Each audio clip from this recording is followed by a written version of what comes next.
Meeting to order. Okay.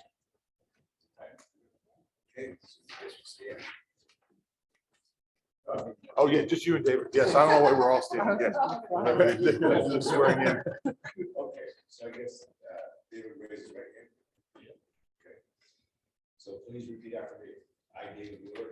I, David Wheeler. Do solemnly swear or affirm. Do solemnly swear or affirm. That I will support and defend the Constitution of the United States and the Constitution of the State of California. Let's I will support and defend the Constitution of the United States and the state of California against all foreign and domestic. That will bear true faith and allegiance to the Constitution, to this body freely. That will bear true faith and allegiance to this body, to this obligation freely. bear true faith and allegiance to this obligation and this body freely. Without any mental reservation or purpose of evasion. Without any mental reservation or purpose of evasion. And that I will well and faithfully discharge the duties of the part which I am about to. Well and faithfully discharge the duties in which I am about to.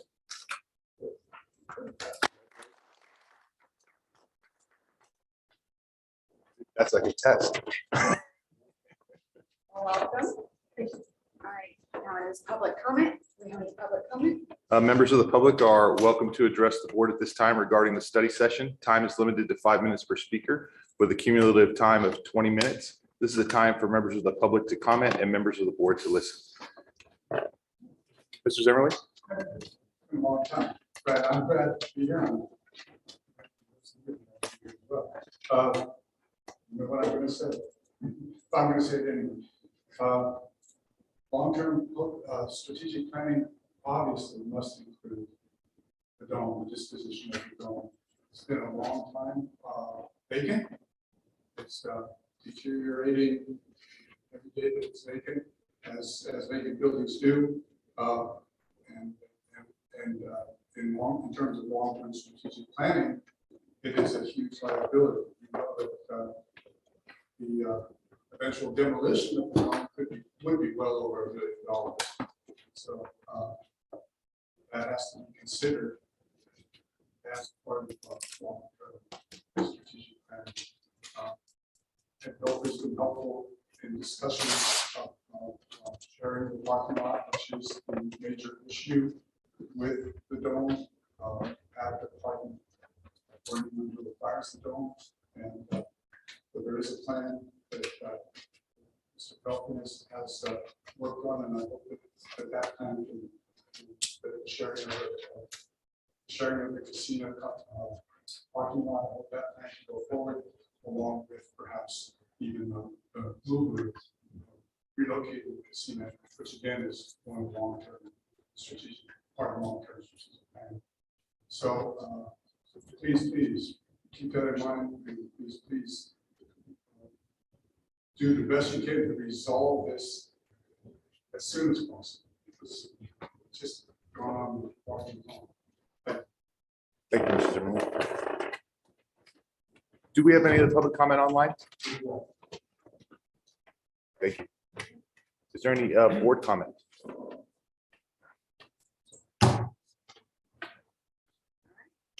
Now we're going to our study session, strategic planning. Yes. So it's my pleasure to welcome you all to what is now the third day of our strategic planning process. And to welcome Dr. Walt Hanline, who is the executive director and founder of the National Center for Executive Leadership and School Board Development. And it's been a real pleasure to go through this process and to be mentored by Dr. Hanline over these last 2 years here. And I appreciate the board to making sure that making this strategic planning process central to what they wanted to do with their mission to leave a pathway and to create a pathway for the district going forward, and also to provide me with the support of Dr. Hanline and the National Center as we move forward. Dr. Hanline? Thank you. Again, I appreciate working with you. I've had the pleasure of working with the board for a number of years. David, the other night on Wednesday, I enjoyed that time with David and going through the governance protocols. I think you made a very good choice in that board member. think you're going to be real proud of the community and David's leadership. I want to introduce my team.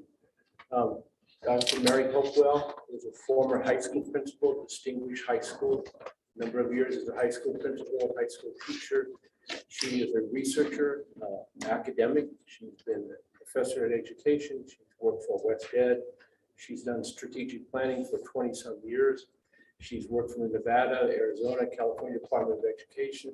We as an organization are working with the Office of Correctional Education for the state of California, with every institution in the area of strategic planning. So we're really having a good time with them and working with them. So Mary's leadership is in the area of strategic planning significant. Her focus area as the associate director is in the area of leadership development and coaching and team building. Dr. Fred Van Vleck is a practicing superintendent, so he's practicing a lot about that. So anyway, he's been a successful leader, administrator, high school principal, vocational education teacher. He's been a CBO. He's been a director of curriculum and instruction. He's done almost every job within a school district. His leadership is recognized. He's been a member of the California School Boards Association Conference Development Team. So you have two very gifted leaders in the area of strategic planning that have worked with your community and with your staff. We as a National Center are very proud of our work. It's, your community has, we call some of them at times the gate members because they are really a gifted group of people. We thank you for the diversity of the group that was here the other night. There's some close to 50 people here. The work that they did, I think, was significant from a community point of view. We enjoyed that. These two will kind of highlight the process for you, and then we'll take you through the next stage. Thank you. Do they know that they think about you at all? They know all they need to know about it. All right, I'm going to take over, and I want to start just by talking a little bit about what's happened in the last couple of days and talk a little bit about strategic planning. Dr. Hanlon talked some about the first day. Is actually first night. We've been on the night shift. We've been actually running the swing shift. So we've been running the last couple of nights. And we had a group of about 50 people in here, as he said, and it was just the energy in the room. The first night was fantastic. And I personally walked away from that meeting thinking, man, this is a great community to be a part of.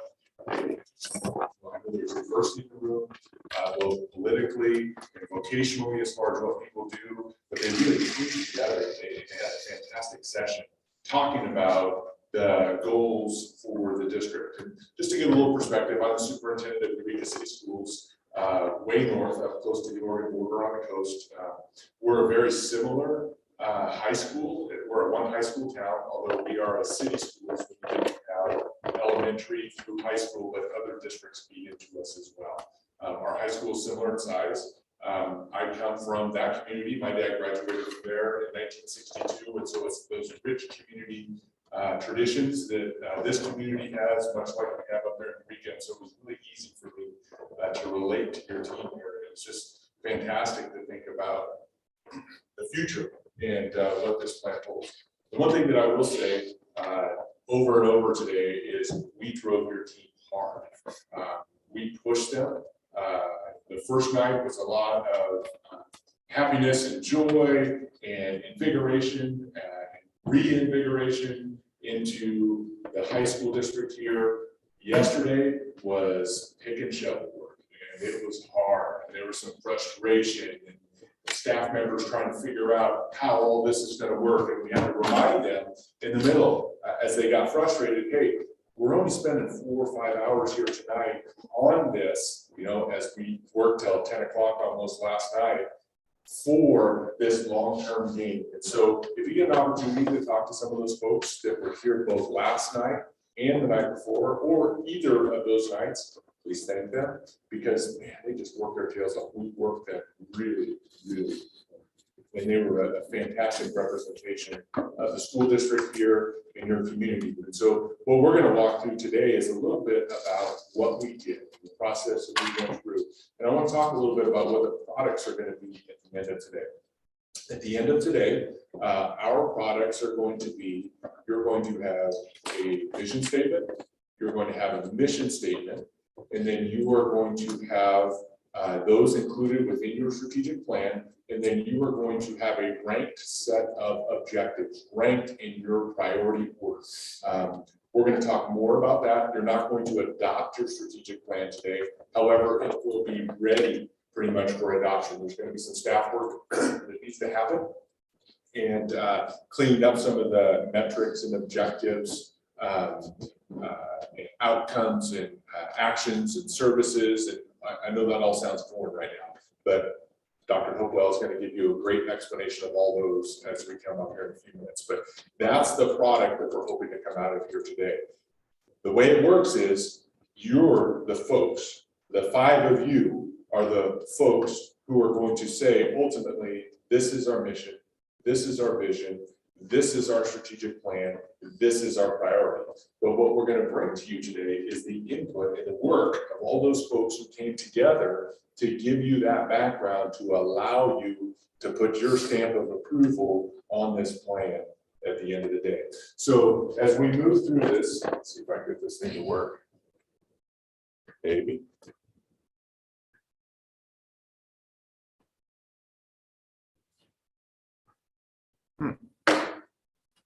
Now we have is fine.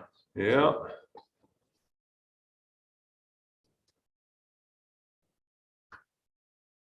I have to stop share and retry it again here. There we go. It's not up there anymore.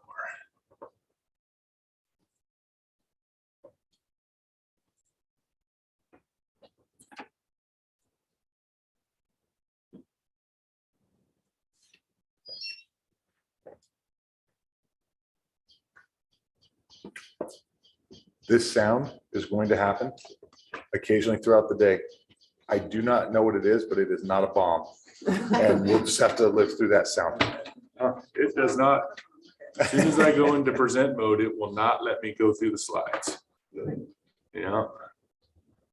That's the story right there. Now you go up your.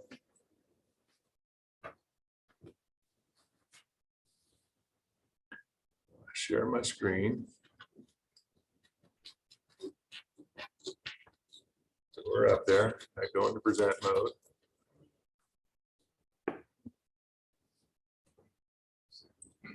There we go. All right. So what I'm going to ask of all of you right now, sorry for the little snafu there, is we need you present today.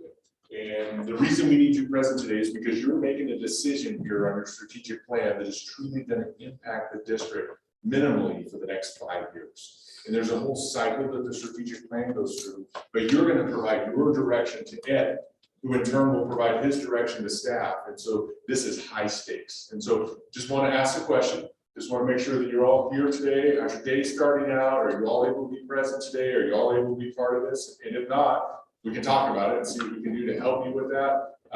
We think we're going to be here until probably 11, 12 o'clock tonight. You all have that scheduled, right? No, it really depends on how much you all talk. You control the length of the day today. If you have lots of questions, it'll be a little bit longer. Fantastic. We're all here for yours for however long it takes. My best estimate is that we'll be done around 2 o'clock, somewhere in that time frame. Certainly by 2, maybe 1 on the early side, but probably closer to 2. But again, you control that, and I hope you ask lots of questions, and I hope we're able to provide all those answers so we can work through that. I'm sure you've all seen this. This comes from California School Boards Association, and we use this and refer to this a lot as we were talking to the groups. Now, as a board, you all are up here in the what it is for the district. You're in charge of beliefs, vision, priority, and policies. And today we're going to talk about beliefs, vision, and priorities. Your policies, board policies, administrative regulations, board bylaws, those are all your policies. Staff are all in charge of the strategies, the tactics, and the techniques. And in the Venn diagram, you notice there's an overlap here with strategic goals and success indicators. And what those are going to be, we're going to show you here in a little bit when we flip up those charts, because we need those charts in order for Mary to talk about it. We're not really hiding what that is. It's efficiency of wall space over there. But when we flip those up, this is what staff worked on yesterday, is this overlap area, are the strategic goals and the success indicators. They're not labeled exactly like that. Mary will talk about them, but there is your overlap area. When you adopt your strategic plan, you're going to be adopting your beliefs and priorities along with that. And then also your vision and your mission. And so we are going to be focusing our day up here, talking a little bit in here. And then once you've adopted all of this, Ed will take his team and work down here and come back and report back to you as a board on the progress of the strategic plan, the progress with your priorities as a district. So what we did is engage your stakeholders. That's what we've been spending all of our time doing in this room. This was actually a fantastic facility. It worked out great for the stakeholder teams. And that's what we've been doing the last couple of days. So why do a strategic plan? The number one reason that I think it's important to do a strategic plan is the LCAP. The LCAP is truly what drives our district right now. It drives our budget, it drives our goals, and it drives pretty much everything we do. Now, the question that I like to ask boards are, what is traditionally your involvement in the LCAP? And I'm not going to ask for the confessional here. I will say what traditionally happens. And I don't know if that is accurate for this district or not, but I would venture a guess that it probably is. So staff starts the development of the LCAP usually around January. They present several updates to the board January through June when the LCAP is adopted. They keep you in the loop of all the things that are happening in the LCAP. But what happens is the staff goes in the room, maybe has a writing team or somebody in charge of it or whatever, and they write the LCAP and they bring it to you and say, here's what we're doing. Does this look okay? Does this look okay? Does this look okay? And you check in, you read it, you look at it, and generally I'm sure it looks just fine. Your LCAP ends up being 100 and how many pages? Do you know right offhand? 120, 140. Yep, typical LCAP, 120, 140 pages, just heavy, really heavy. And so the problem then lies is staff is going and doing the work and doing their best guess at setting what the priorities are of all of you as a board. And so what we're trying to do with the strategic plan is flip that. Have you all set the priorities of the district, and then staff, when they go to write the LCAP, they get to take your strategic plan, get to make sure that it feeds into those overarching goals, actually make sure that the overarching goals are in alignment with what you've adopted as your priorities as a district. And then they have that roadmap to bring you an LCAP that truly represents your priorities, your vision, and your values as a board. So it creates that alignment, it creates that direction for staff to follow, and it makes it much easier as a board member to make sure that they're doing what it is that you want to see done for Sonora Union High School District here. Other reasons to do a plan, no plan exists. I think we're in that one. Maybe you have a current plan sunsetting. New board members, I understand that there is the potential for 4 new board members on this board. That's a lot of change. And so you all get, and some of you have been on the board for a long time, you all now get to put your stamp in. Here's how we carry it forward, because coming on as a new board member, it is like a tidal wave of information, and it is incredibly difficult to digest all the information that's coming to you. So if you as a board leave a roadmap for the new board members who are coming on, that'll make their transition into the seat much easier and much more valuable. And then as you get more comfortable in your seat and some of the other potential new board members come on, if it becomes a new dynamic of a board, you re-meet and you discuss the priorities that we're going to be discussing. You don't go through the whole strategic planning process again, because you already have that piece, but you re-meet and talk about the priorities, because the priorities may change when you have a changeover of board members, and that's okay. So that's an opportunity to talk about that. Looming issues exist. I don't know, anybody heard of this little thing called COVID and the impacts that's happening out there? Have that down on the bottom too, but need context for budget issues. I think we all know that budget times right now are fantastic. A ton of one-time money out there. Your district traditionally has about a $14 million budget. Through COVID, you've popped up to about a $17 million budget. You have interesting dynamics going on because you're a basic aid district, but you're kind of teetering in and out of basic aid and state aid, depending on what your enrollment does, depending on what your attendance is. And so it creates a little bit of that financial instability about where are you actually going to fall at the end of the day. You know, an interesting thing that's coming up from the state right now, they've already said it's going to be a 5+% COLA, but now they're talking about doing more additional COLA on top of that as far as the one-time funding, or excuse me, as far as the on-time funding. Conversations upwards of 10%. That could grow you out of being a basic aid district. And so it'll be interesting to see how all those dynamics happen at the state level and how it impacts you as a district as we move forward. And so the strategic plan really is going to assist with all of that, with some of the uncertainties that will be coming with your budget as you move forward. So some of the benefits, it's going to create that clarity of purpose. It's going to inform your decision-making, going to inform the decision-making of the staff. So Ed doesn't have to call a special meeting every time he needs a priority. He can go to the strategic plan and direct staff to create those actions in alignment with what your priorities are as a district. It delineates how goals will be achieved. It clarifies those roles and relationships, structures and focuses the budget. So when Kim sits down and works on writing the budget, she can write that in alignment with what your priorities are. And it facilitates addressing constituent concerns, talking about the dome out there. And so it allows you to be thinking about that and prioritizing that and moving it forward if that becomes a priority. You know, it's really interesting. One of the things that are up here on as a plan area is new and modernized facilities. And it'll be interesting to see prioritization wise where that ends up. And that'll create the roadmap of what you all want to do in regard, not just the dome, but your facilities around the area. And those all interplay, because you'll hear me say this a lot. I know Walt said it a million times, and that is you all can afford to do anything you want to do. You just can't afford to do everything you want to do. And that includes staff time. Staff members can do anything you set as a priority for them to do with their time. They just can't do everything. And so this will help do those prioritization pieces. Talked about that one already. Make no mistake about it.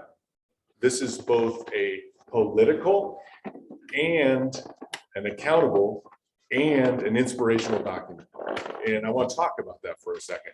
If you think that the prioritization of your district isn't political, you're in for a rude awakening. I don't even think I have to talk to you about that. I mean, we are just getting out of some of the most politically tough times coming to the other side of COVID, where you have half of your population who thinks one thing about COVID, half of your population who thinks something else about COVID, and any decision you make isn't popular with the other half.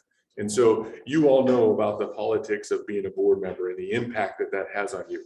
Well, you can carry forward that exact same political overlay into a lot of the objective areas that we're going to talk about today. Some people think that the most important thing is social emotional health of students.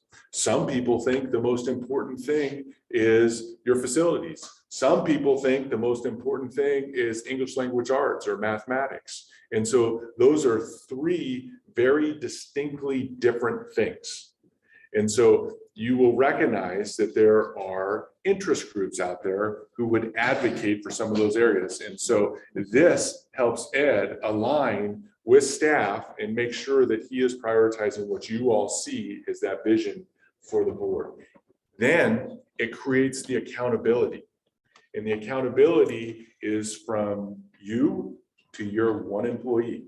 And so you get to hold Ed accountable for what it is that you all want to happen inside the district. Now, he's not going to do this by himself. You all know that. He then gets to work with the staff and works with the staff to make sure that they're working on the priorities that you've set forth as a board. Compliance. We all hate compliance. You know, when you start thinking about inspirational documents and thinking about compliance, the first thing that comes to my mind when compliance comes out, let's see if Ed thinks the same thing. What's the first document that comes to mind when you think compliance? 1040. 1040? Oh, tax time. Tax time. Yeah, But LCAP. yeah, coming on Monday. Yes. Yeah, a week from Monday, actually, but LCAP, LCAP. absolutely. There, to me, we've tried, especially in the beginning, we've tried to make the LCAP inspirational, but I It is not. It is just a dreaded document that you've got to do every year. And if you think it's inspirational, I would go out and ask John Q. Teacher, hey, what'd you think about the LCAP this year? They don't know, because it's not inspiring. It's boring. It's 120 pages of bureaucracy. This is my opinion, of bureaucracy and compliance. And so if we can work on the strategic plan being that inspirational document, and I guarantee you that your folks out there are going to be very interested in how you prioritize that and use that to help with the compliance things such as the LCAP, definitely. So it also becomes the source document of not only with the LCAP, but the budget and how the budget gets laid out for you as you move forward. The strategic plan becomes a source document in a lot of these. I know working with Ed, you set his goals and objectives. The strategic plan should help drive that process when you're setting that up for his evaluation. His goals should be focused on your top priorities, and then hold him accountable for achieving those goals that you want in your top priorities. Ideally, what should happen when you sit down and do your goals and objectives with Ed, you should have a copy of the priorities of your strategic plan and be thinking about some of those outcomes that you've put out there that you would like in those top strategic areas, and then provide those goals for Ed to really work on achieving some of those outcomes. I'll just let's take a look at some of those other issues. I will spend time with a couple of them. The main one that I want to spend time with is collective bargaining process. So there is an objective in here that's about human resources. And in human resources, obviously, 80 to 85% of your budget, probably closer to 80 right now since we have the COVID dollars inside there. But as you think about your collective bargaining process, this really sets forth that path that you're going to ask staff to follow, and also sets forth that course of where you think you should be paying your employees. And so let me give you an example.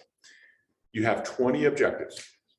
All of those 20 objectives, you're going to be able to fund everything that is needed inside of those objectives. So it doesn't matter if it's ranked number 1 or if it's ranked number 20.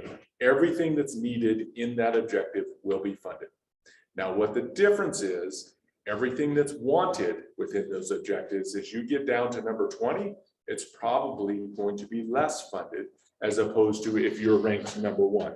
So if you end up at the end of the day ranking human resources as number 1, it is likely that you're sending a message that you want your staff, your teachers and classified and administrators, paid towards the top tier of what teachers are paid for in California, what administrators are paid for, and what classified employees are paid for, because it is a very high priority for the board. Where in turn, if you rank it as number 20, that probably means that it isn't as high as a priority. You need to be competitive. It's still important. I'm not saying that it's not competitive, but you're sending a message that it is not as important for the staff to be paid at the top level, because it's more important to do some of the other wants of the district that are ranked higher in the objectives. That makes sense? The other piece in collective bargaining that's important is the political piece. Because wherever you decide to put the human resources today, at the end of the day, is going to be sending a message out to your associations and out to your administrators about that. And so just be thinking about that, and personally be thinking about where you want that to fall, because it certainly is a source document for that. Anybody want to talk about any of those other source documents? I'll give you a second to look at them. I was just thinking that it seems like a strategic plan would also be at least a resource document for WAS accreditation. Oh, absolutely. Yes, yes. Now, what's in this district, probably more so than many, because you really are a single high school district. And it certainly is something, when you do your self-study, that your team should be writing about in the strategic plan and how it interplays with that self-study and what you're doing well and the areas that you need to work on for sure. Where are you at in your accreditation process? We just finished our 3-year revisit Okay, and it went very well. And there was a lot of improvement. We're waiting to see we've received the report, but we haven't received whether or not this will be the last visit before our next 6-year term. great, excellent. And so you'll be key, and I, just from being around here, I find it highly unlikely that you will not get your 3-year term. So then your strategic plan will be really queued up for when you go through the full self-study for sure. So great point. Other conversations? Right, Liz? Fred, I think perhaps it's under a single plan for student achievement, some sort of education master plan. Some sort of pathway information, analysis of achievement gaps, retention. Absolutely. Need to be drilled down to. Absolutely. And so the example that I would use to go along with that is the work that was done yesterday. And so let's just pull out English language arts as an example. And so Will, correct?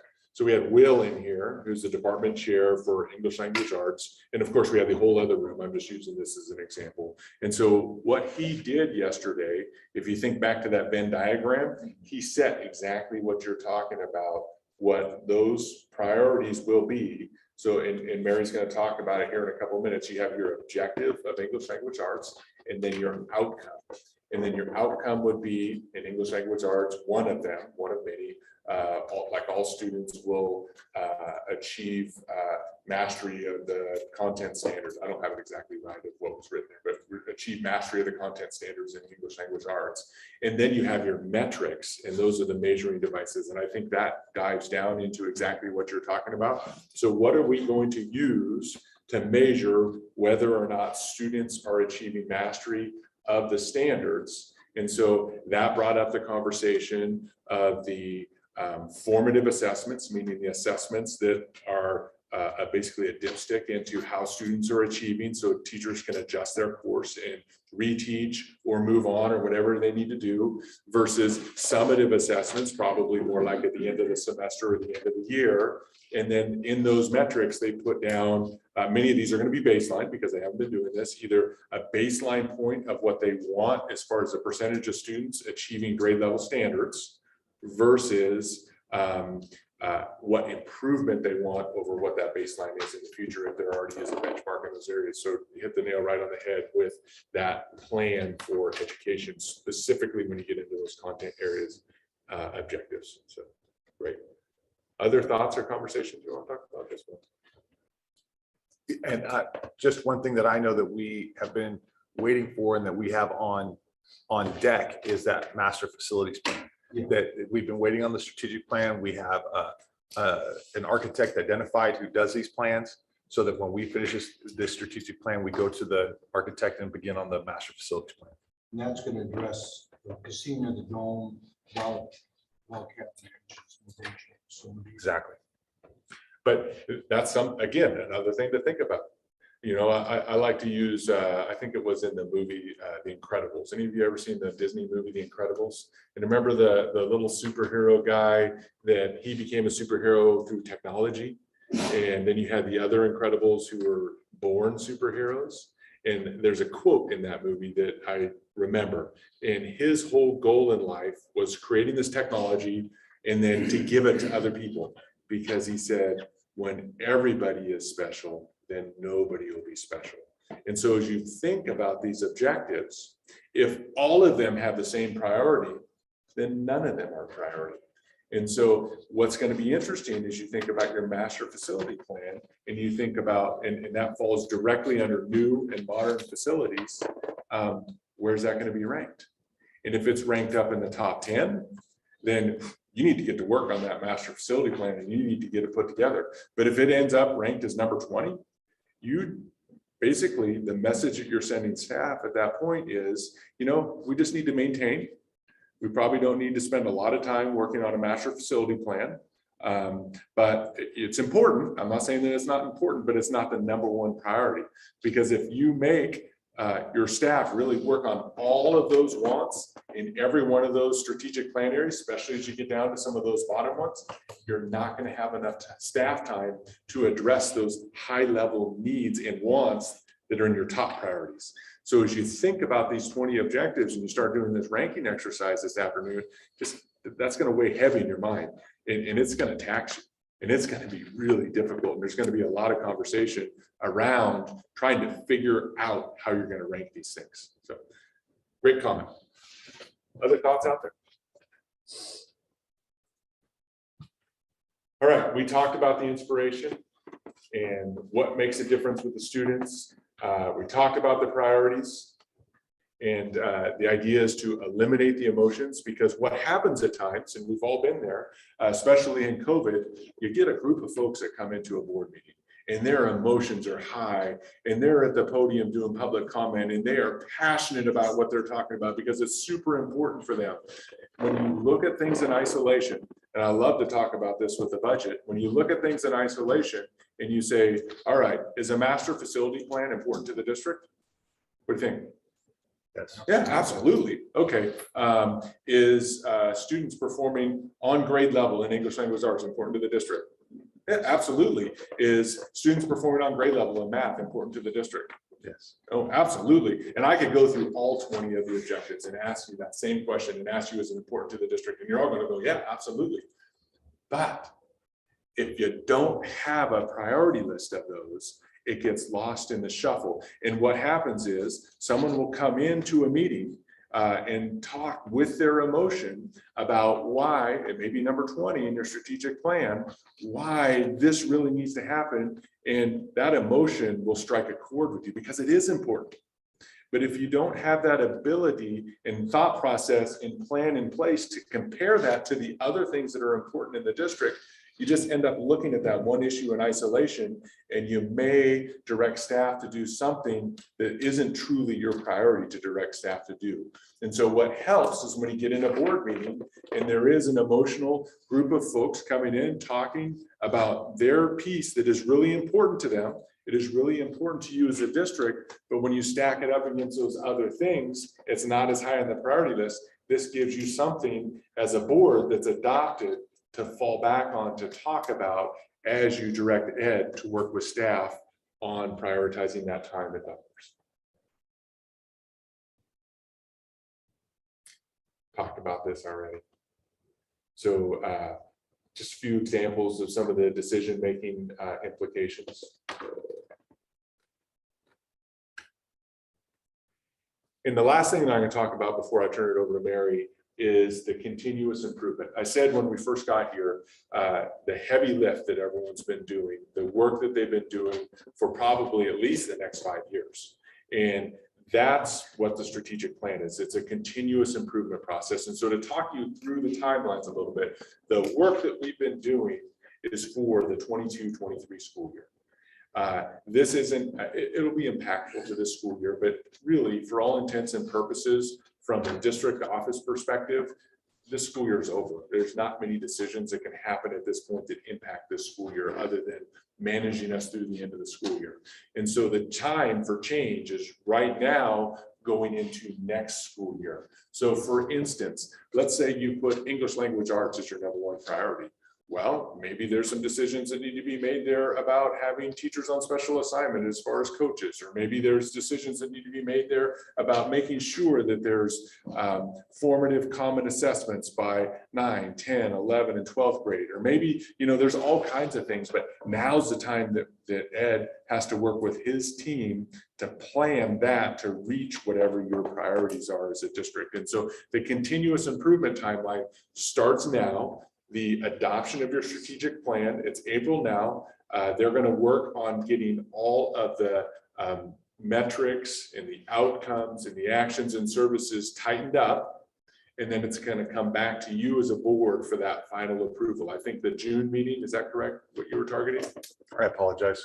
I was taking notes, so I was inspired by something you said. That was a strategy to make sure. June, is the June meeting your target meeting to bring it back to the board? We're going to bring it back to board in May. Hopefully, we're going to work on the metrics and the outcomes and the metrics to have them ready for the May meeting. So 2 to 3 weeks from now. I don't want you all to be going, oh my gosh, we're not getting this back. It's got to come back quicker. This is for next year. But I will also promise you one other thing. As soon as you make this priority list today, you're setting the direction for staff, even though it doesn't go through a formal board adoption procedure. The prioritization is done. And that is really setting some of that direction. They're just going to be dotting all the i's, crossing all the t's, getting this thing pretty and ready to be adopted by you and to have the full public limelight. So then what will happen in place for next fall, guiding what's happening next school year. Staff will be working on all of those outcomes using those metrics and using the actions and services. And then it will be reported out to you a year from next fall. So it always reports out about the previous year in the fall. So for instance, if you had a strategic plan in place right now, the report out on how you did the accountability piece would come next fall.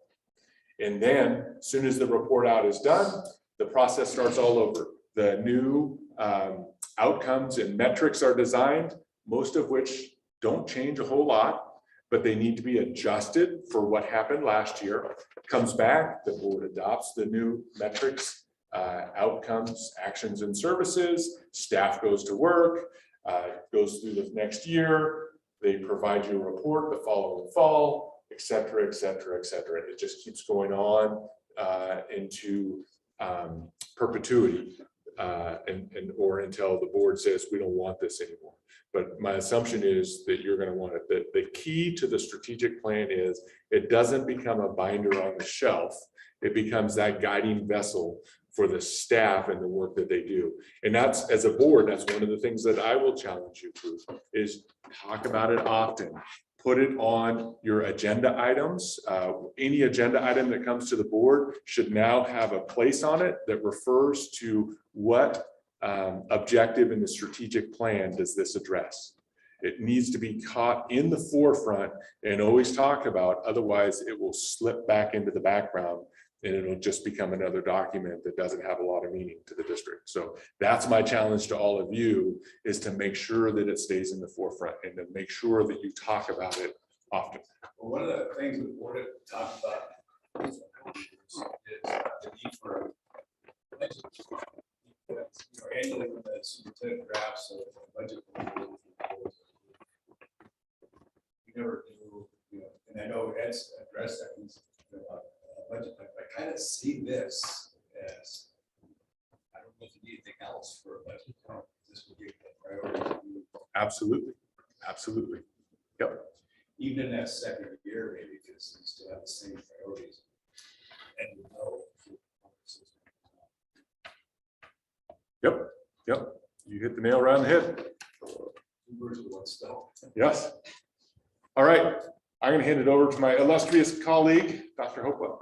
Right, well, good morning, everyone. I just want to thank Fred for just the ways and foundational pieces. And I just want to share with you that it's such a exciting. One is everybody's been so welcoming. Everybody's been so positive. We can see the passion of the staff. And this has a special affinity for me because just in terms of my personal experience, and that is that my father was in the military, so I never went to the same school 2 years in a row until I was a junior in high school. But one of the stopping points, we lived in Antigua, and we always took our summer vacations to Pinecrest. So I have the fondest memories of this area, and one of my dear college friends, she's lived here for 30 years, so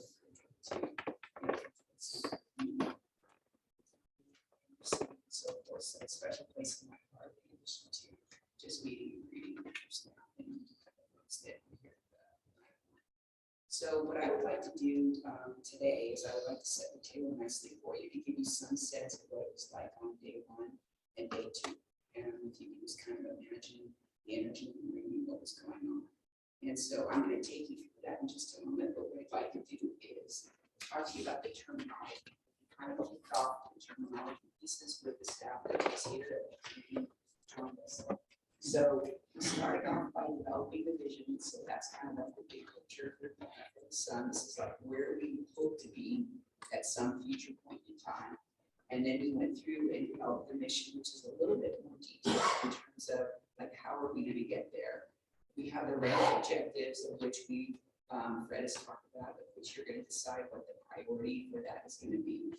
And then we have the annual measurable outcomes. So that's kind of where the rubber kind of met the road yesterday. And Fred talked a little bit about how, challenging that was. And I think it was for a couple of reasons. When you express your vision, that's the hope for the future, right? So everybody's pretty positive about that. And the mission is also very inspiring as well. But when you get into the weeds and you have to talk about, okay, so what is it that we really want for our students, for our community, when it comes to family engagement? What is it that we really want in terms of visual performing arts students, in terms of having a well-rounded education? That's really tough. Those are hard conversations to have, right? And so it gets frustrating. You can imagine, some people in the room, I don't know the right outcome. I don't have the right metric. Is the board gonna cut me? Right? So that all of those emotions, all of that anxiety, all of that frustration last night came out. And so when you see that and when you hear that, and our experience has been, that's when you know people are really committed and very passionate, right? So I just want to give you a sense of that inspiration, excitement, enthusiasm on night one with the vision and mission. Last night, it was the second night from 3 to 9. They got early at 3:30 because it was Friday, right? And yet they hung tough. And a couple times there, we got into some conflict. And in our debrief, what we shared was you can't have conflicts. And you can't have commitment unless there is some conflict. Right? That means you're really kind of challenging others' assumptions. And you're also saying, look, is this really going to work for us? Now, the conflict is so bad that it derails everything. So I'm just giving you a sense that last night was really healthy. And I think we were able to push through this. And I think people, after some rest and coming back refreshed with what they proposed for you that's on board, I think they'll be able to move forward and also value to that. Walt, did you want to add? No, I think, the lead in the area of performing arts, VAPA, had a high level of concern about this level of prioritization. She recognized if VAPA becomes lower on the priority list, there'll be a lot of courses that are not going to be able to be offered. And if you put it high on the list, she recognized that if it's high on the list, maybe the district will be supportive of a smaller class size. You can afford a smaller class size if you use that money that Fred was talking about earlier and put it high on the priority list. I mean, there's always going to be a balance, but the staff recognizes what you're going to go through today is going to be a big deal. I mean, there was emotions that were very highly demonstrated, which are good. It's that positive aspect of conflict. This is not a so what, this is a big deal. Thank you. Thank you. So the outcomes, we asked them to discuss those and come up with those outcomes that was generated from the staff, and it was aligned to whatever the 20 areas were, right? So it was outcomes for math, it was outcomes for CT, it was outcomes for HR and so forth. And then from there flowed are the metrics. So the metrics are how are we going to measure? How are we going to know? So we have this outcome. We're heading down this road. 1%, 1%, decrease, etc. This is the measurable piece. So your focus today is going to be on the outcomes and the metrics. What's going to happen after today is the staff is going to work on the actions and services. So when a strategic plan comes back to you, it kind of goes back to the Venn diagram Fred talked about. You're going to be focused here on these two areas, right? Because the actions and services are really the how do you carry the water, right? It's the punch list of the 10, 20 things that you have to do that. So your focus is going to be here. Okay. So here's an overview. So what we asked folks to do when they were in table groups of about 5 people, we asked them to respond to the following 5 questions. And what we asked them to do with respect to that is first individually write down their responses to each of the 5 questions. Then as a table group, what they did is they had a conversation, and they came up with 2 inputs that they wanted to share with the whole group.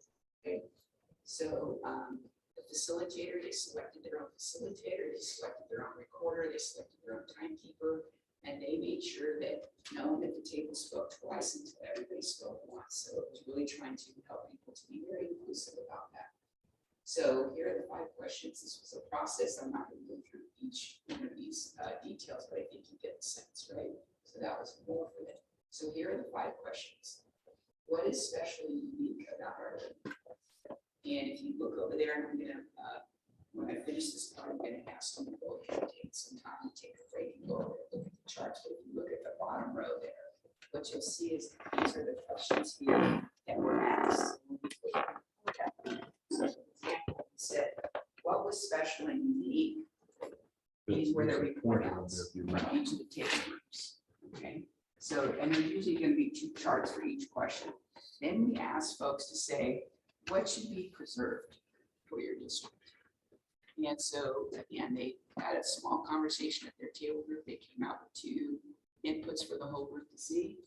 Then we asked question number 3, which was, what should be added? In other words, what's missing in terms of your district? So there were the inputs there. Question number 4 was, what should your district be known for? Like, what do you hope to have as your legacy?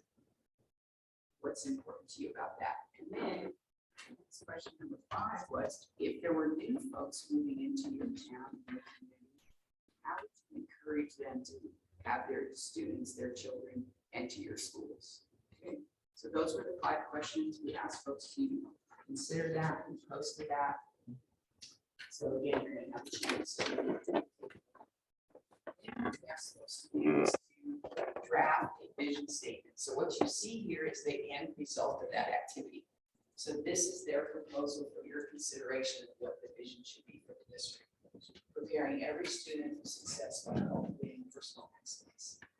So if you look at the top items up there, the top charts, you see that each table group came with their draft the vision should be. So table group number 1 said, a community empowering today's students to thrive in tomorrow's world. And each table group had their inputs with that.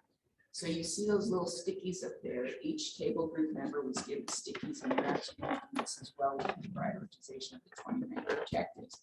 And so we gave them a number. We said, okay, take 4 stickies and put a sticky on the vision that you would advocate for. And so we narrowed that, we narrowed that, we narrowed that. We came up with a vision that had breadth in terms of lots of people voting, but also depth, meaning there were other groups that felt very strongly about that in terms of the number. We took that vision statement, we put it up on the screen, the LCD, and then what we asked folks to do was to have a point or a counterpoint if they wanted to change anything. So by the time we got done, it took 66% of the people that were in the room, about 50 people, to say, this is it. Okay, so any questions about that in terms of the process? So you can see it's very engaging, and you have a community member here in the audience that participated in that as well. So then we did a lather, rinse, repeat. We did the exact same thing for the mission statement. Okay, so what you see on the far right over there is the same process to come up with the mission. And that was the first one. So here's your mission statement.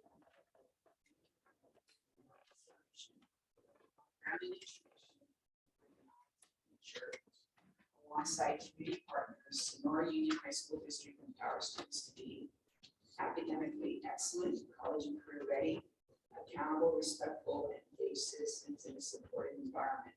And this was important to them, so they, I think it was acronym ARE, Sonora. So that was included. So both of these are offered for your consideration, and you will decide whatever your vision and mission is, and Walt has a piece that we would like to add. Okay, one of the things that there's a lot of discussion about was this in a safe environment, supportive environment. It's kind of a casual thing. It's kind of casual. We talked about how important this was. We talked about how important this was, and really to focus on tradition with an eye to the future. That was a really critical thing. And I sat back, and it was about 8:30, 8:45, 9 o'clock. And I don't think it was everybody's beat tired. And so I wasn't sure personally. I think there's some people in the room and anybody who was there can talk to me who were really not real comfortable, but couldn't come up with a solution to the problem with the reason with this. So I played with it. And so I want to show you what I played with. Understanding it's Walt's kind of idea or thought to try to clean this up a little bit. Go back to the board. Remember, the safe and supportive needs to be there. Grounded in tradition needs to be there. The new party needs to be there. So go to the next one. So this is what I kind of parsed that. In a safe and supportive environment sets the stage. Grounded in tradition with an eye to the future. Got same term. A long community partner. And here's the battle. There's a battle grounded in tradition with an eye to the future. Lots of people think there should be a comma here, grounded, you're going, grounded in tradition and with an eye to the future. If you put a comma there, I think you're going to change the meaning because the community really had a focus on tradition, but they talked about the fact we are not just regimented in the past. We know we're moving forward, but let our tradition guide us to that process. I don't think you should put a comma there, even though grammatically speaking, some would say the comma needs to be there. Okay, and so all I'm saying to you is I would strongly recommend you, normally I would come to you and say, don't mess with it. There's a commitment level to this vision. And if you mess with the vision and change that, you're gonna have some upset community people if you do that. And so, but if you change this, go back to the thank you. If you thank you. No, sorry, you go back. If you change this, normally I go, don't change it, but you got to remember, we were in the evening, we were at the end of a 14, 15-hour day, and Mr. Zimmer, right, Zimmerly, am I actively reflecting how you saw the discussion the other night? Sure, that's true, that's true. Okay, and so the board has the right, and normally I say, don't change something because you're going to get pushback. I think you're not going to get pushback if you make some sort of change, because go back, thank you, one more, and leave it alone.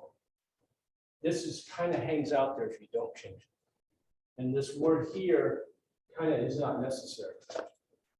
So we're going to ask you in a minute, Fred's going to bring up the vision and mission statement. And we're going to ask you, is that what you're going to want to approve? We're giving you an overview right now. You're not going to vote on it today, but I need to know from, okay, let's talk about it real quick. Do you think you should go back to the original? Modify this at all? So I'm actually going to propose to do it a little bit different. Go for it. So I think before we talk about that, we need to take a break and let them really absorb what's on the wall. So Right. they have the community input. Then I think we come back and talk about vision and mission as far as you're suggesting. Okay, so we are going to take a break. Thank you both. Awesome. What I would like to do though is I want to orient you to what you have on your table, because I think we can kind of do the break and kind of put some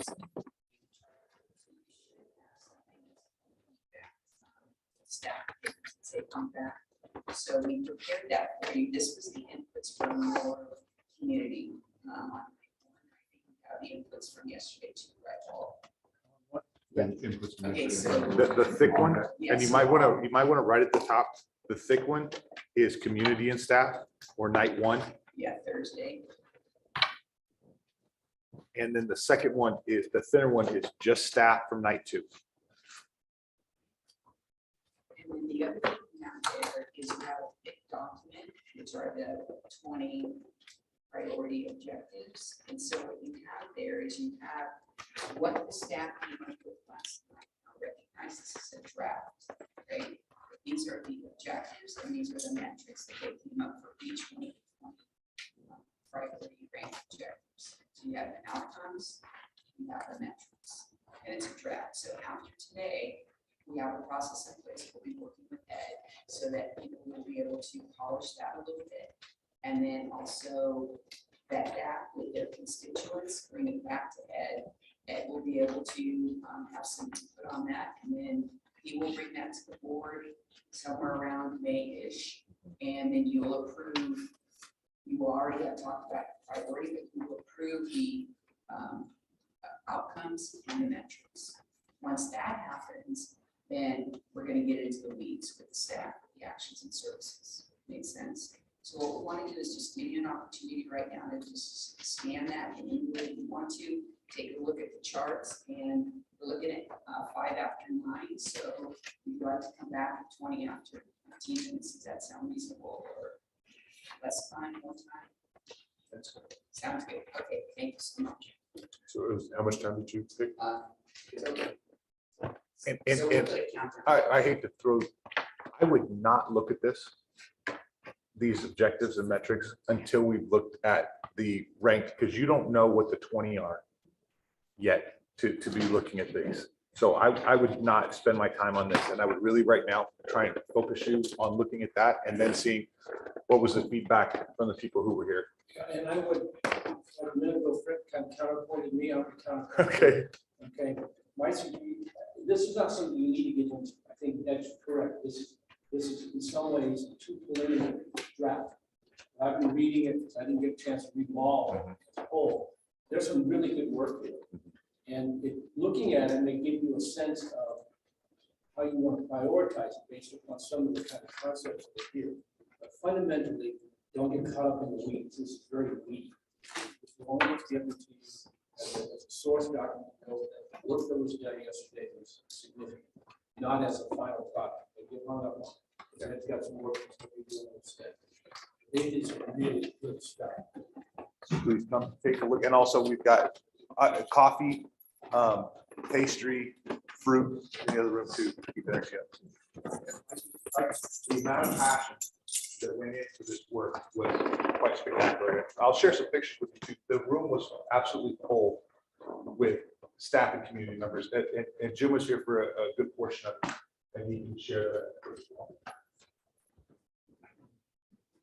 So the first one was on the vision statement, or the first one was on this question.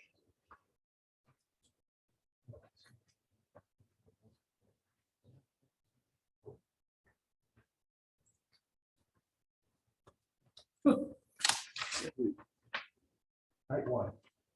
What's going on there? You asked the question. It's a fact. It's in the library. I come back out and I see everybody looking back. Please ask the question. Right here.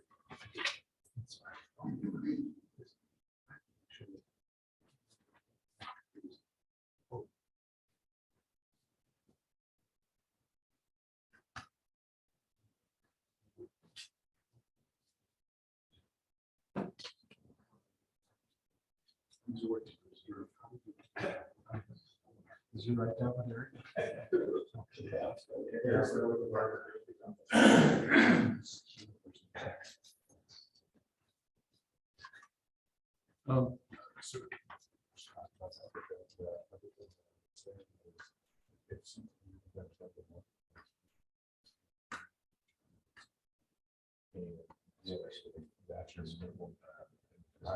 And you need to sit here.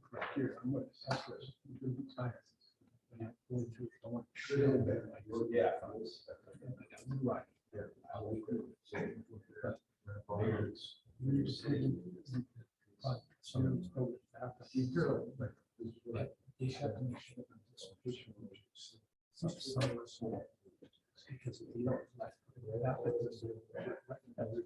we have 5 kids in the project. She's in this will go, so that's what she's. But so the participation rate that's have to be a factor. And that should be a percent of the population. Yes, one more question. What kind of most kids are.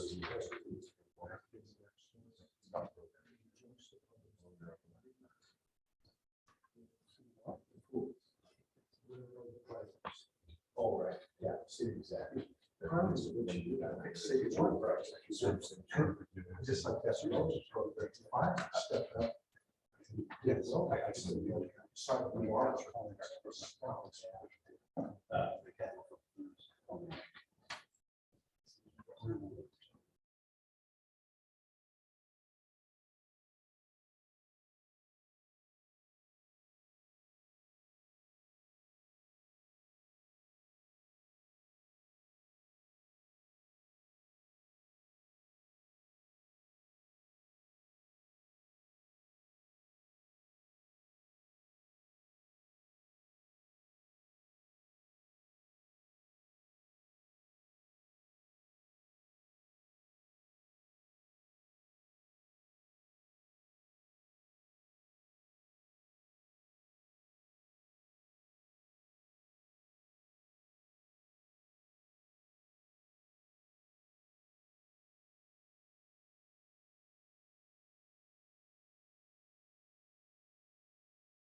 All right, welcome back, everybody. We can make our way back here.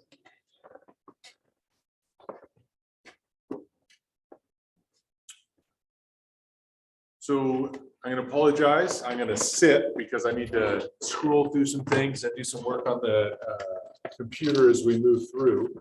But a couple things that I want to say about the mission and vision before we dig into that. Mary talked about the overview, but I want to talk about the process it took to change the mission and vision once they had their #1 mission and vision. So we have the 9 groups, each create their own mission, their own vision based on the work that they did at their table. Then through a selection process, which will be much like the process that we'll be using here, was used to select the #1 vision and the #1 mission.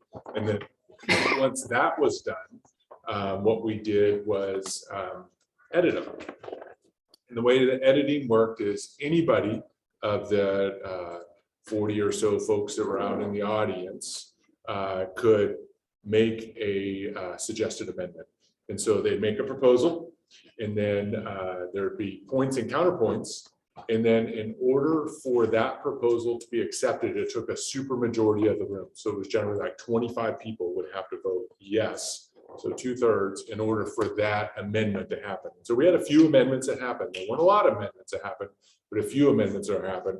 A lot of proposals happened, but only a few of them passed because they started to become very attached to what the vision and the mission were. And so as you think about that, you need to be really careful as we work our way through what you're going to accept as your final mission and vision. You're not going to vote on it today, but this will come as a part of your strategic plan that you actually vote on in the future. The idea would be you get it finalized today and we have your approval of it, but not your formal approval of it yet. And so the process that we're going to use today when we go through the vision and the mission is much similar to what that process was.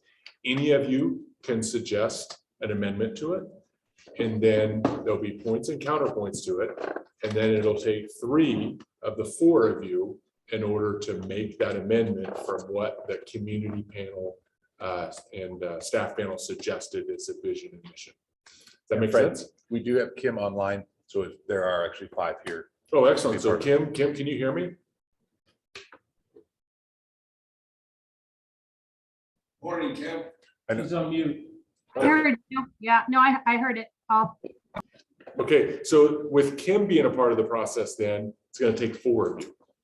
Take 4 of you to change something. So that's great. I'm happy that Kim can participate in this. So when we get to anybody can make a proposal, then points and counterpoints, and it'll take 4 of you to change. So what you see on the screen right now is the actual template of the strategic plan. It's not the the finalized one yet, but it is the template that we've started for Sonora.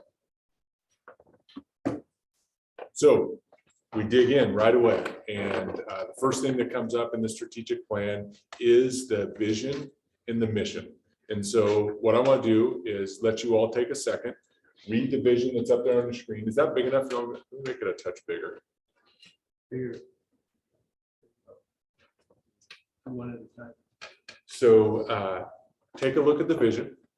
And right now you can make a couple of proposals. You can propose to amendment. Sorry, can't talk. You can propose to amend it, or you can just propose to accept it as it is. And if you propose to accept it as it is, it'll take 4 of you, and if 4 of you, hopefully 5 of you say yes, but if 4 of you say yes, this is it, there it is. There's your vision. Ask a question. That wasn't one of the options. It'd be great for me if we could maybe help understand what do we mean by cultivating personal excellence. That's exactly what I thought. I could share a little language on it. Or Mary, did you want to talk about, there's a question, or Walt or whomever on the vision portion. The question is, what was meant by cultivating excellence? And there was actually a conversation, and there was some proposals to change the word cultivating. The whole group talked about it, and I think it was changed to creating if I'm not mistaken. I can't remember what it was. The proposal was to change it. Inspiring, there it was, inspiring. The proposal was to change it to inspiring.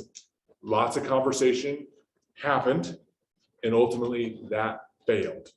The cultivating piece was really grounded in what the community stands for. Cultural piece, all of that pick up that was deeply connected to your roots. So the cultivating piece was really about growing, making sure that it's connected to who you are, it's community represents. So that was kind of the theme that went through.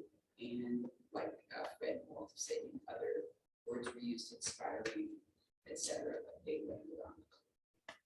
But if I recall correctly, is it Sean Wood? Crook. What? Crook. Sean Crook. When he stood up and said the counterpoint, I think he's well known amongst all of you. When he stood up and said the counterpoint, he pointed to the mural up here and said, cultivating is what we're about. That's deep in our tradition in the community.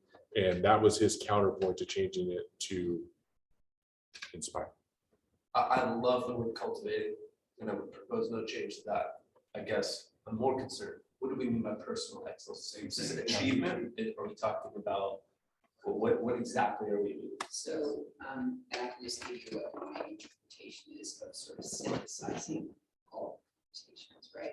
As well. So I would just say the personal piece was that every kid is an individual, right? And the excellence piece is about everything. So it's about doing your best in academics.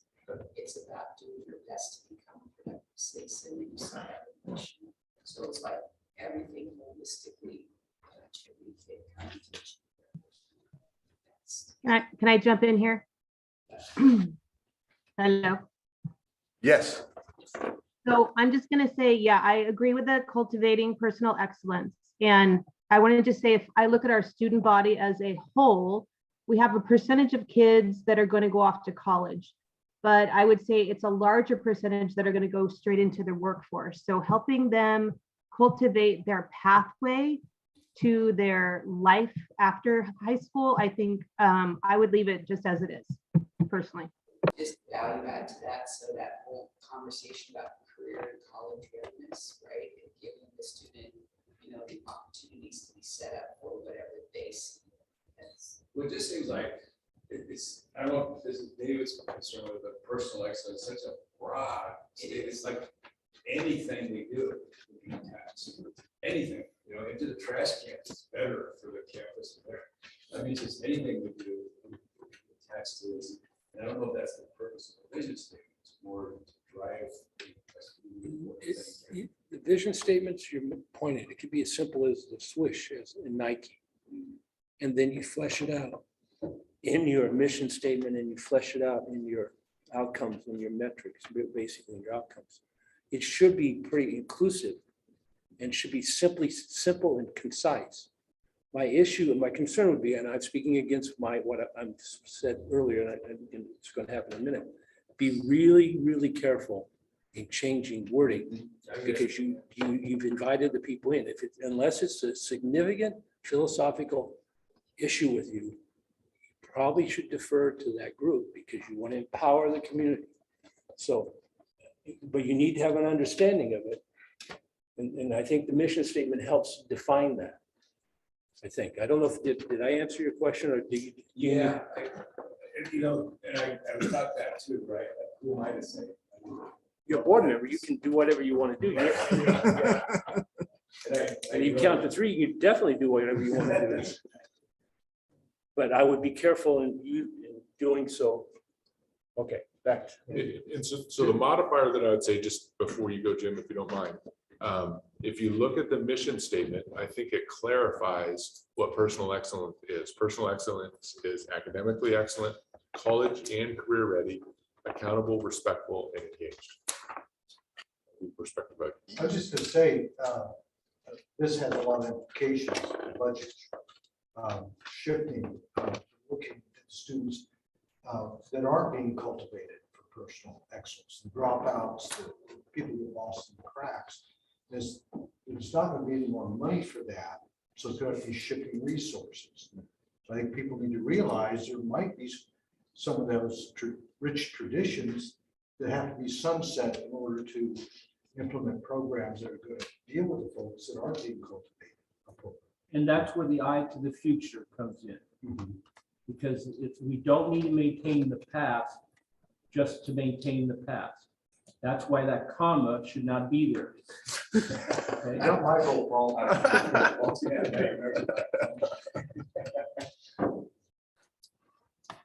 Because you look at those three bullet points, academic excellence, college career ready, accountable, respectful, and engaging. And we have to ask, what are we doing that isn't doing that?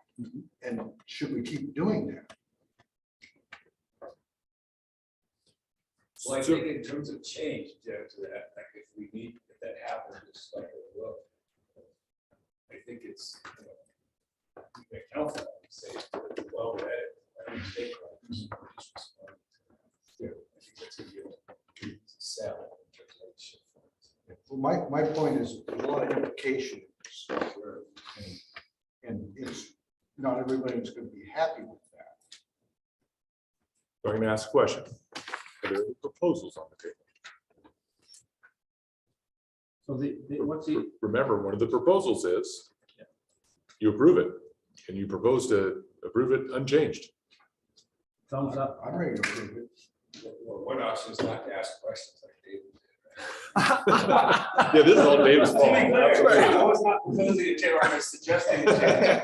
So much as, I want to understand what we mean when we say this. Your And question somebody is asked very me, valid. what is Yes, the mission yes. statement? What do you, I want to make sure that I don't have a different view, or I wouldn't say it differently than you or anybody else if we agree to this. We just, let's know exactly what we're agreeing to. Preacher. And I love this. And I think that the cultivating, and like I said, there was debate over that word. And one of the things came out, inspiring. Well, inspiring is part of cultivating.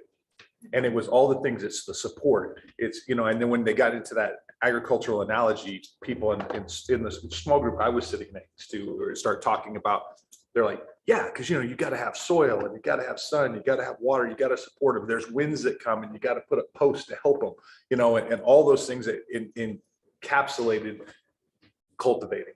It was, Cultivating speaks a whole lot more. I'm not inspired by digging ditches and plowing. It's hard slogging work, but it is important Mhm. and necessary.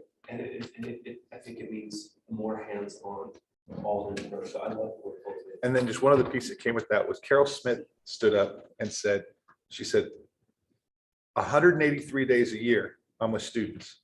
I'm not inspiring every day.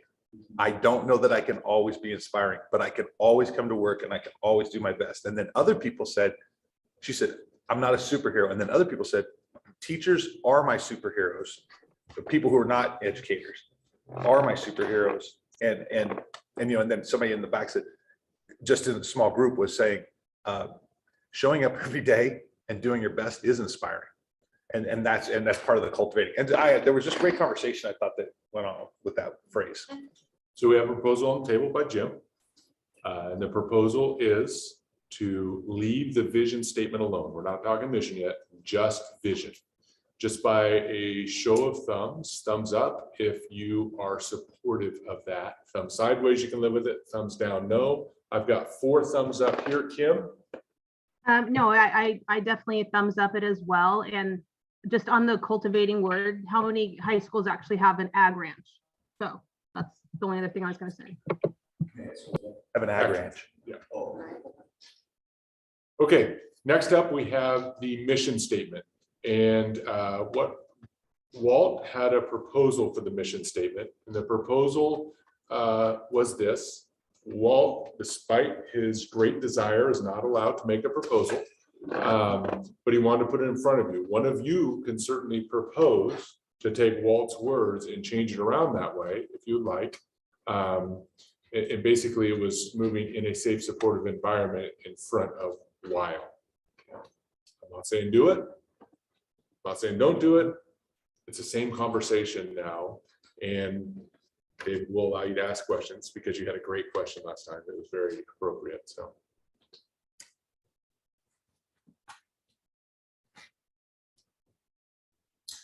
I don't really have I'm okay with either draft than that. I guess what catches my attention is the third bullet. When I taught Charlotte High School years ago, the principal, used to always tell us, the staff, your job is to produce productive citizens. That's the term you always use.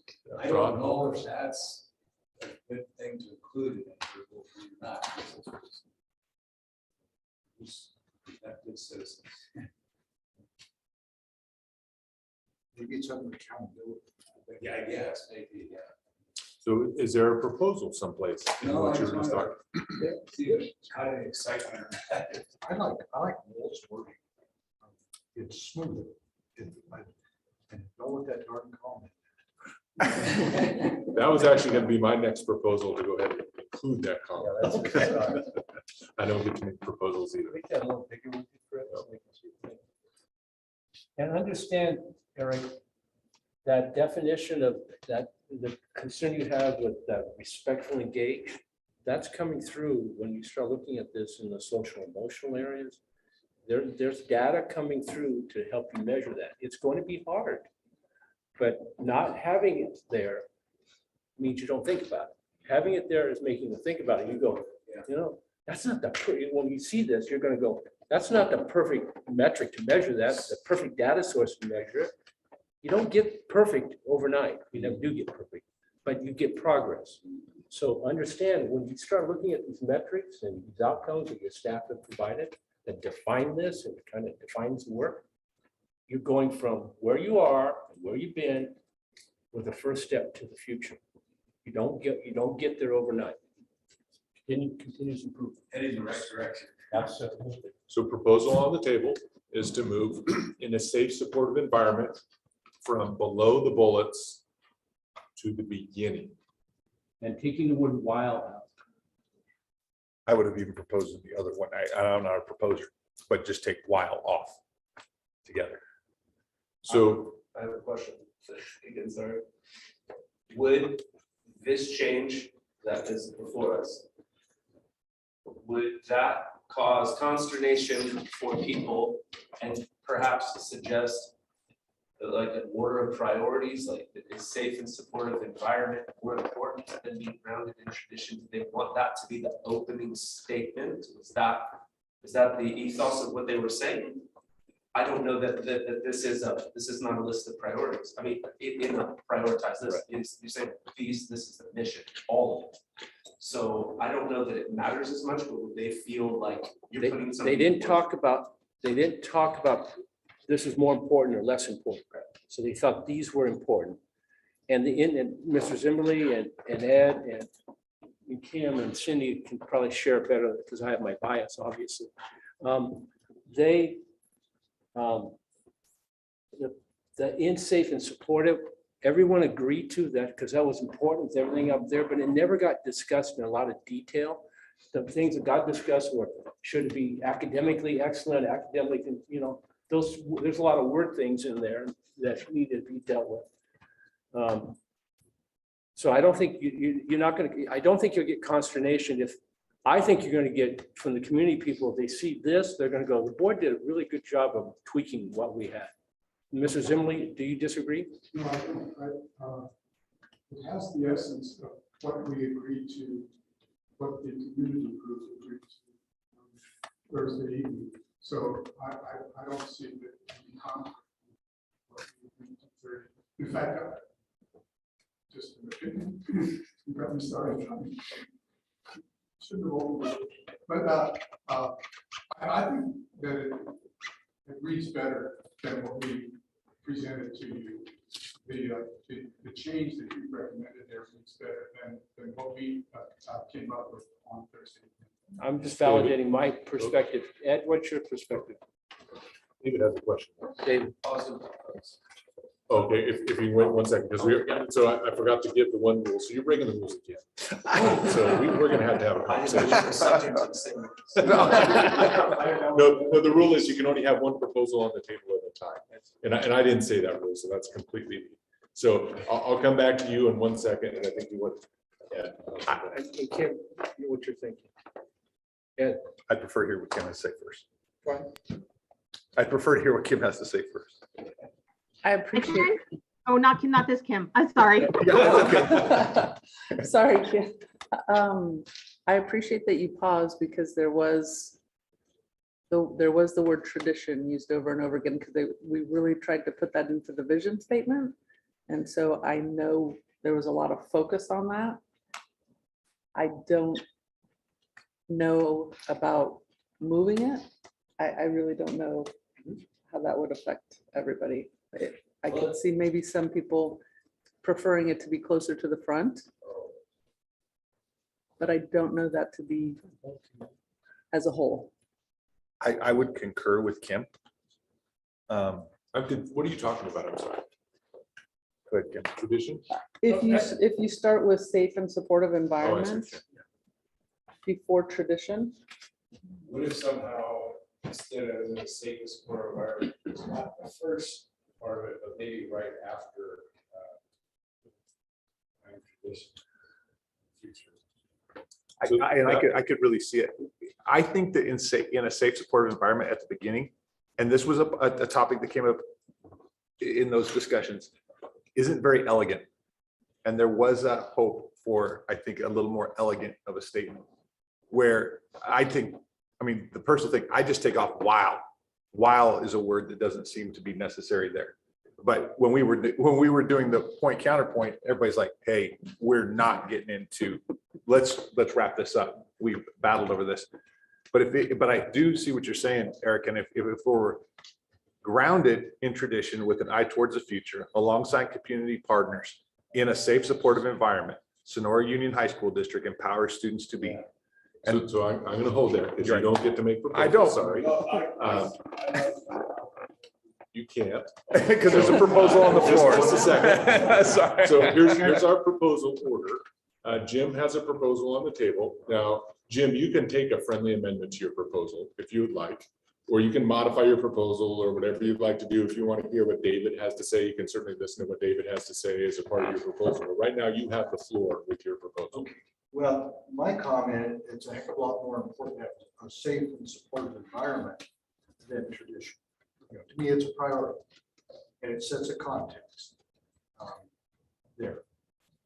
I'm not against tradition. It is what it is. And I like the idea the comma's not there because it's a continuum. It's not a break from the past. And I'm not trying to get into the middle of it. I think it's beyond my role. But they talked a lot. Tell me if I'm wrong, Kim. But the thing that was unique about our community over and over and over and over again was it's a safe environment for kids. Did that not come through a lot? I would agree.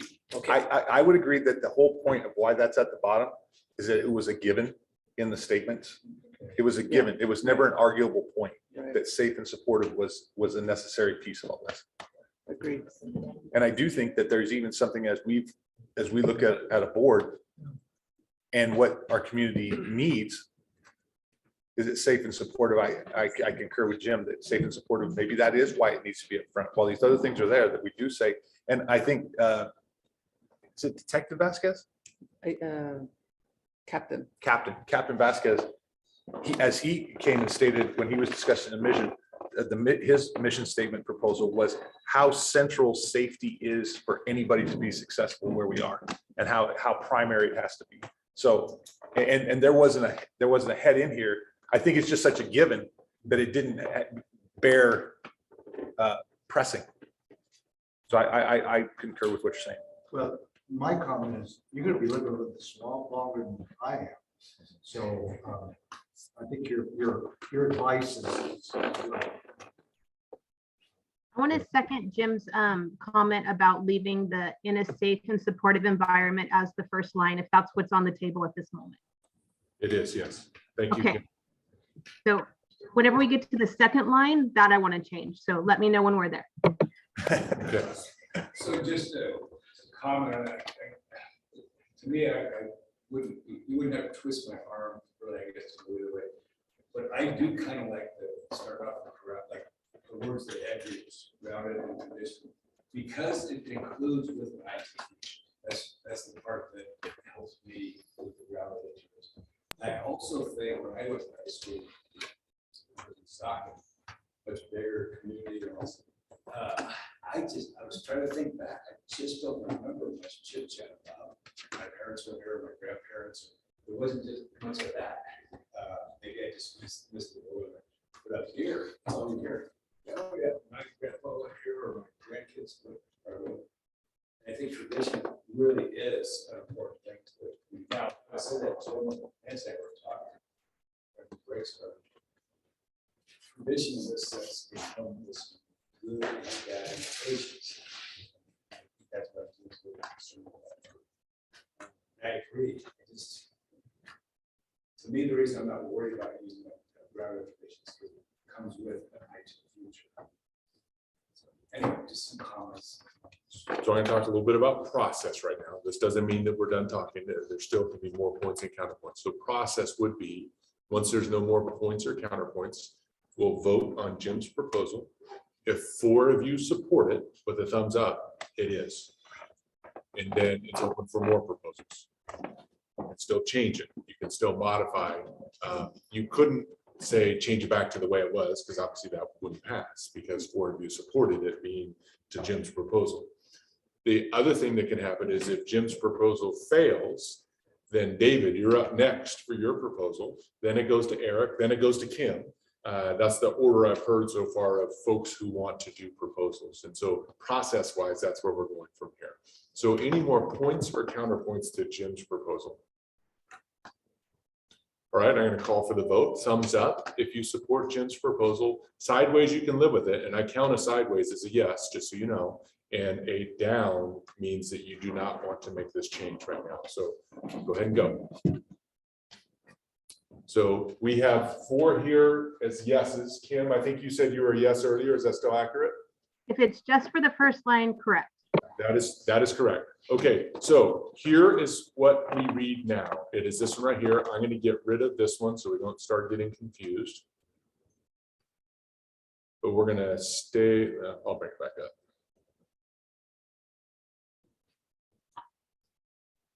A little bit smaller. Excuse my working in front of you here.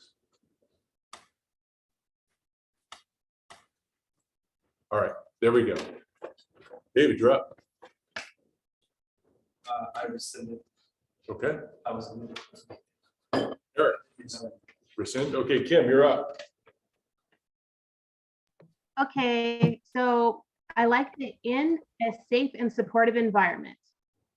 I want to completely remove grounded in tradition because to me, I would like the school to be moving forward in a different path.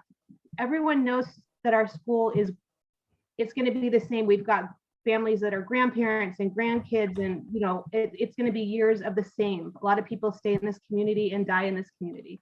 So I don't think the grounded in tradition needs to be there. I would rather us be like a more forward school, which means an eye on the future. I don't necessarily think it needs to say grounded in tradition. That to me, it just seems old. And just to make sure that I have this clear, what I have highlighted up there is what you're proposing to remove. That is correct. Okay.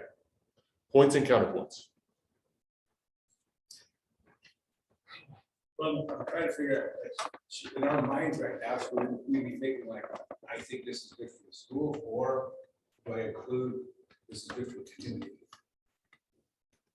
Normally I'm not gonna talk about it. I will say this.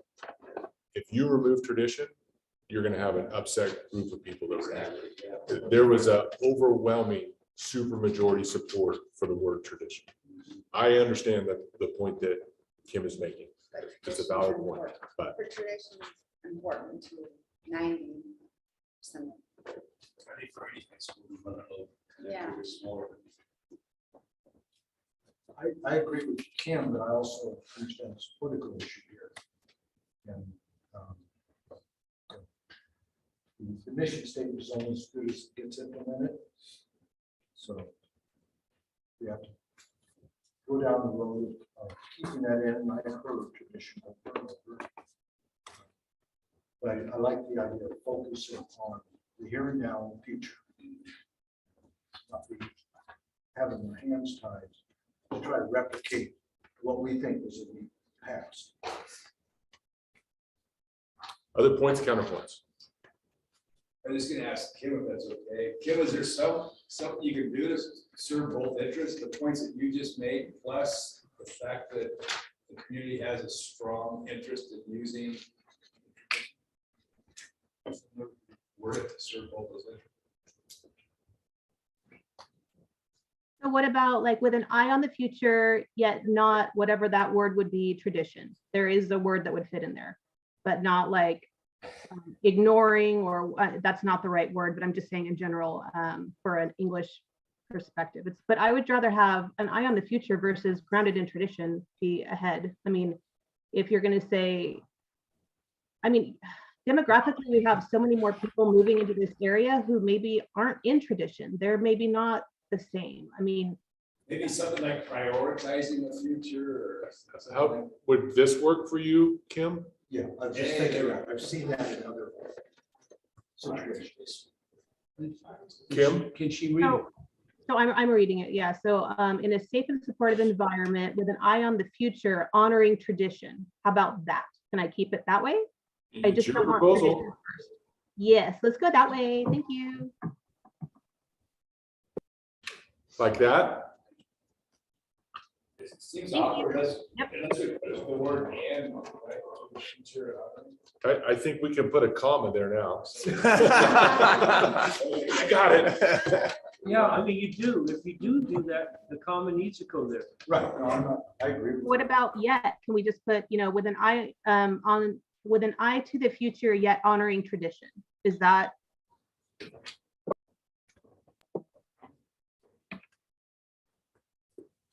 So What do was I, it before and is- what is it now, Fred? is it, just modify some. Yeah, we try to put both in. Jim, is that, Jim, is that take care of your? Yeah, I think, it's in there. I think that's what's important politically, but I think it emphasizes. No, it's not my proposal. Does Go back to your yet, original so you can see the rate. it feels negative, yet.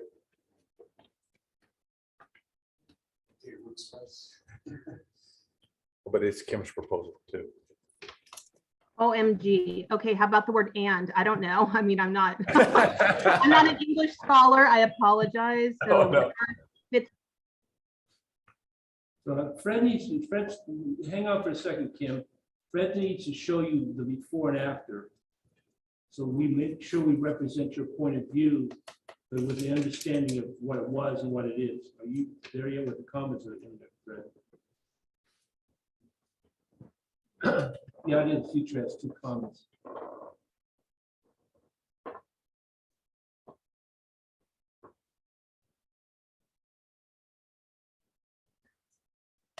And Kim, so you don't feel like that discussion is odd. When on Thursday night, there was a long discussion of something that was agreed upon, but it had 2 plurals next to each other. That people were back and forth, like, I can't have students and empowers. And when we actually worked on that, just because it just didn't feel like it sounded like, and there was a couple other phrases that it almost sounds like we're rhyming. No, don't want it to be like that. And so that's not an odd discussion from what the group had. so here's the 2 of them next to each other. The second one is the proposal. So this one that's highlighted. The top one is as it stands. The second one is as proposed by Kim. Kim, please take a look at the one that I have highlighted on there and make sure that that is reflective of what your proposal is. I like it. Thank you. Okay, other points and counterpoints. And sorry, I tuned out for a second as I was trying to get this. We don't have to work on that. We just do the comment. And so, Address this. how it would, if that's your proposal, if this is pretty close to what you want, I would suggest you approve this. And then you would come back with a proposal if you want to do something with the yes. That makes sense? Couldn't Kim just do friendly amendment? Yeah, you can convince Kim to do a friendly amendment. You like that? I'm not quite the best wordsmith here, but you like between future and yet, or excuse me, between future and honoring. Get rid of comma and yet, just put and. Yes, I threw the word and out there as well. I don't, whatever makes better sense. I'm fine with whichever verbiage wise. So it'd be that. So Kim, your proposal, does this reflect your proposal then with the suggestion from Eric? I'm fine with that as well.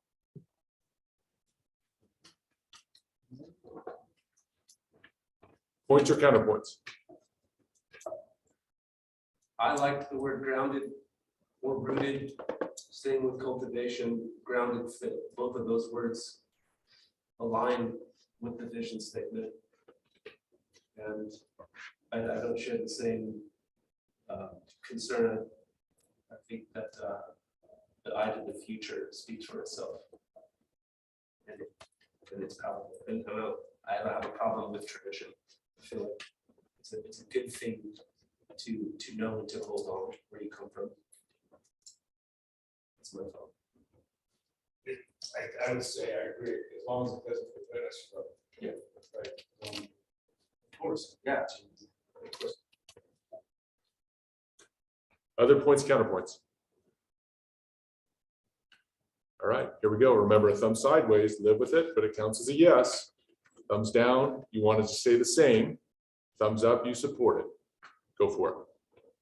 1, 2, 3. Kim, where are you at? I assume you support your own. Yes.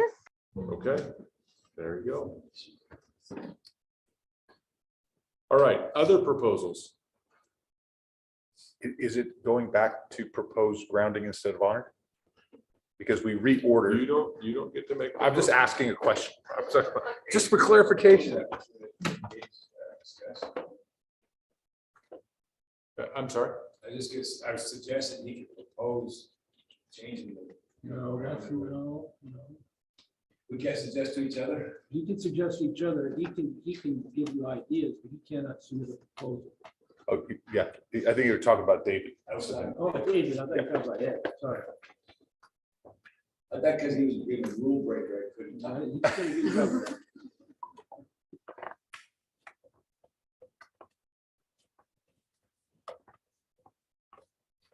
You can propose to be done with it. Okay, I'll propose to do that. Just like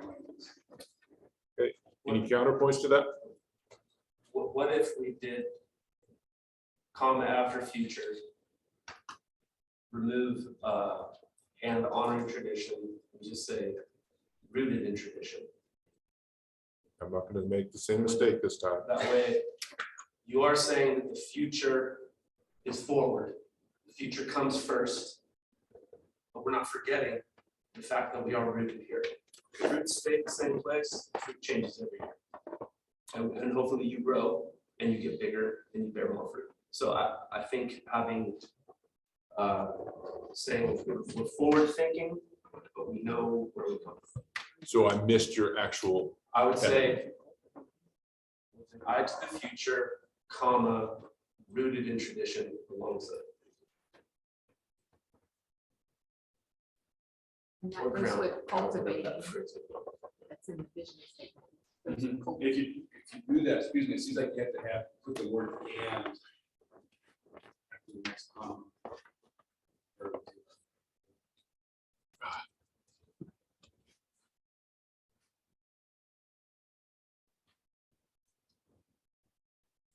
Chair of the curriculum committee. Oh, that's why we did it once, Yeah. 10 years. Okay, here is the proposed. The as it stands right now is up above. There was some conversation about something. Did Eric, were you? I was just. To David? These wording, it seems like alongside, rooted in tradition, it seems like, and alongside community partners. Something better. So you want an and put in here? Well, I'm just suggesting. Right, he's the only one that can put it in there right now because he owns the floor. The and rooted in tradition. I don't know if the putting the and for alongside is maybe redundant. Because there, these are the three things. it'll need to go alongside. So do you have, Alongside. so do you I want was an and and in there? there, put that and before rooted, I think that would read better. Okay. Points and counterpoints. Did you have something you want to say, Dr. Hanlon? No, oh, no. You okay with the comments? I'm quiet. There's a first for everything. My counterpoint is some of the traditions are gonna have to go. I mean, we're 60% of the size this was 22 years ago, 2008. It was about, you were the vice principal about between 16 and 1800. 1600, yeah. And now you're down to 900 to 1,000. And that, if I see the root in there, and I'm not, I see that as an excuse to continue things well beyond their lifespan, useful lifespan. Because there's gonna have to be some trimming. And I'm not gonna suggest what to trim, I have my opinions. But I think honoring is a more conceptual, broader term than root. I can live with that. I don't know that I'm committed to having tradition in there. But I am thinking of the constituents who are, and I think I heard you say that that was a major problem. If we were to remove that, it could be, see, if we're not valuing the input and the hard work, and if that is our community's heart, then I think it needs to be included since we are representing our community. I want to be careful not to overstate it. I think it would be an overstatement to say that it would be a major problem. Okay. I think the accurate statement would be that there certainly would be some concerns. Okay. Fair enough. And I'm holding to it based on what you're saying, that this is something that they really want. I agree. So, and I like honoring tradition as well. Maybe rooted seems a little too rigid, but grounded might say like, I'm not willing to move, but you can honor tradition and move. So maybe that's it flows better to change rooted to honoring tradition. So you're changing your amendment? Isn't that what it is up above? Did I miss something? So,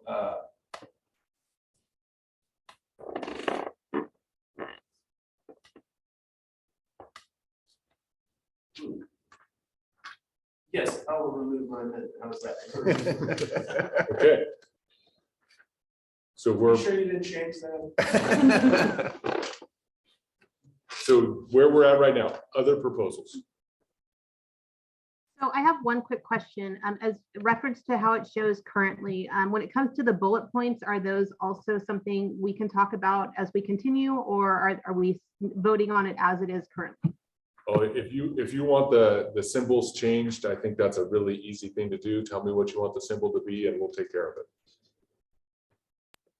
I Yeah. think the motion on the floor, do we have to say, is that a go or is it a dead, or are we moving forward now? Or No, you can give me what you want the bullet points to be. What do you have a proposal for them to be dots or something like that? oh, well, I want to change verbiage. I'm sorry? I want to change verbiage. Oh, verbiage. Oh, okay. I thought you wanted the actual, instead of those little arrows, you wanted something else. No, sorry. I thought this was going to be easy. Okay. Go for it, Kim. Aren't you glad I'm online instead of there? Okay, Well, I feel like I have this voice coming from the back of my head. sorry. So that's why I'm saying, because there's something that would probably have to be discussed. Is it okay to discuss that now? I don't want to move on from where we're at. Yes, yes. So just because I think numbers wise, I feel like, you know, a larger percentage of our students are career oriented versus college. So I want to do one as being career or college ready. Can I make a suggestion? And if you do, this is kind of be the way that I would suggest to do it, and or. But this is your amendment. So if you want or, we'll put in or. You can do and or, but I want career in front of college. If you want it like this.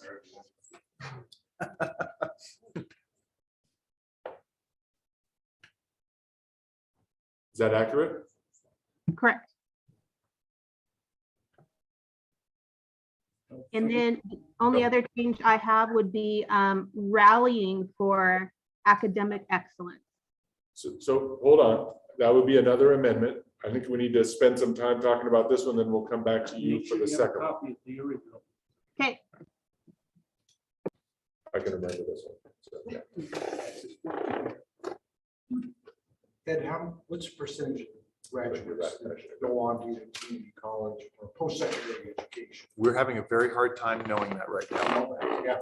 So we're working on that data, but we are below 50% are going to college. Well, if it's changed forever, that data doesn't tell all because it's a much lower percentage of completeness. Right. Right. Using a 3-year completion for associate, 6-year. Yeah, but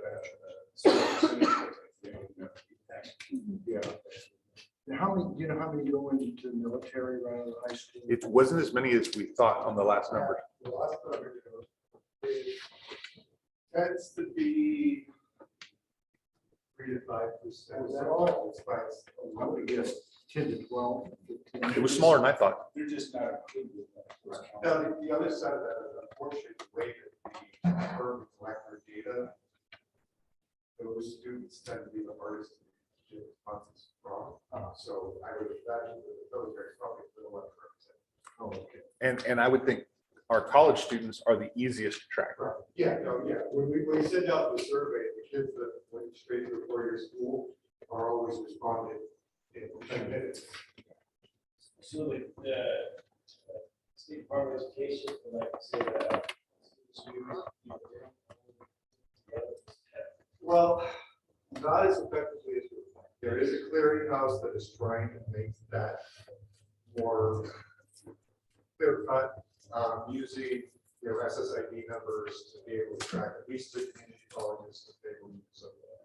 But it's still a whole lot of data, and not easy to actually one-to-one students to make sure that what you thought happened to them. It's a very important goal. How do you define career ready? I know you can define college ready.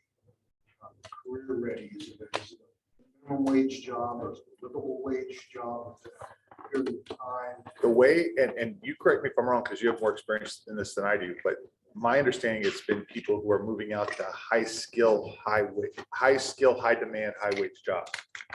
But I believe on the dashboard, it's indicated by pathway completion would be the way the dashboard. If we were going to measure it, that's the way. I argue more than what the trends are. It's a livable way. It's just a livable way. So this is ready, not necessarily matriculating. That's true. And so we have our CCI numbers, which is our College Career Readiness Index. I just got weedier. What's the percentage of career ready now? We only have a college career ready number. I guess I can go in there and I can go back in there and find how many people, what percentage completed pathways. I can find that out fairly quickly. Hold on, I'm just ballparking it. I think we've got right now for the college career readiness, which doesn't help you with the career ready, we're at 45.8%. And that would be for the 1920 year. Okay. Where we actually have the highest college career readiness index in a 3-county area. Yeah. Is college and career in that order, the nomenclature that's common across the world, like. And I say that as a CTE educator, it's kind of like, why can't careers ever be the? So I think that switch is a pretty important switch. If you did career / college ready. Yeah, I think putting the career first, especially having looked at a few of the rankings of our community. I can't. So I'm gonna reel back I'll in stop for that. just a second here. A couple things I'm gonna say, college and career ready is what's on the dashboard. I don't think that most folks are going to be college and career ready. I think most of the time it's gonna be college or career ready. Philosophically, where we've got to get at this point without getting too deep into the weeds, is where are you all at? And this will be indicative of how much you support CTE in your ranking as well. So if you're thinking the CTE is going to be ranked #1 in your mind as an individual board member, you probably need to switch it to college and career ready. But if you're thinking in your mind that the traditional English, math, science, social science are going to be rated in the top, you might want to put college first. So just a couple different ways for you all to think about it and figure it out. I don't think thinking out to your stakeholders that what you do with this is going to be incredibly controversial. I don't totally disagree with what you said, Fred. I don't know that how we list these in order has anything to do with how we later prioritize. But I do think, to me, the important thing is, and I say this as a lifelong CTE educator, I think the benefit of listing career first is those CTE sort of folks would appreciate that. Because finally, we get the first mention there. And I don't think the college folks are going to have any problem with that. So I think all the benefits are there to go career and college. And so you're speaking in favor of it. I'm speaking of it. Any other points or counterpoints? I'm okay with this. I think philosophically, I don't see that those are mutually exclusive things. You're talking about math and reading. You got to have math and reading. Eric knows that. He teaches that area. But that's a pretty common suggestion. I think, I apologize, we don't have the exact numbers, but from what my feeling is of the school, I kind of feel like it's a 70-30. We've got 70% of our kids that are going to go into some sort of a work environment. You've got the very top percentage of each graduating class that are going to 4-year or something else. And then the ones right under that are going to possibly go to Columbia. Then it's the majority of the children under that that are going to go out into our workforce, whether they are part of our ROP program, or if they go to Eric's class out and learn the welding or automotive, or so that's what I see. And I just think moving forward that this is a true representation of what our school is. The kids that are going to go to a 4-year, that's going to happen regardless of what this verbiage says. They have their plan and that's their goal. So I'm going to ask for a vote. Thumbs up, thumb sideways, thumbs down. 1, 2, 3, 4. Kim, obviously, I assume you're a yes. Is that accurate? yes, thank you. All right. And Kim, you said you had a second proposal. Okay, my second proposal is when it comes to the academical excellence. I want to say, in my mind, it's rallying for that. I mean, our goal as educators is to get behind these kids and help them get there. I don't necessarily know that. I mean, maybe it's the same thing. I just felt like the rallying for that we're here for them. It's just more of a, involved word, I think, versus just saying academic excellence. It's just, I don't know. That's what I think. So can you give me a little bit more explicit what you're suggesting? So it would basically say rallying for academic excellence.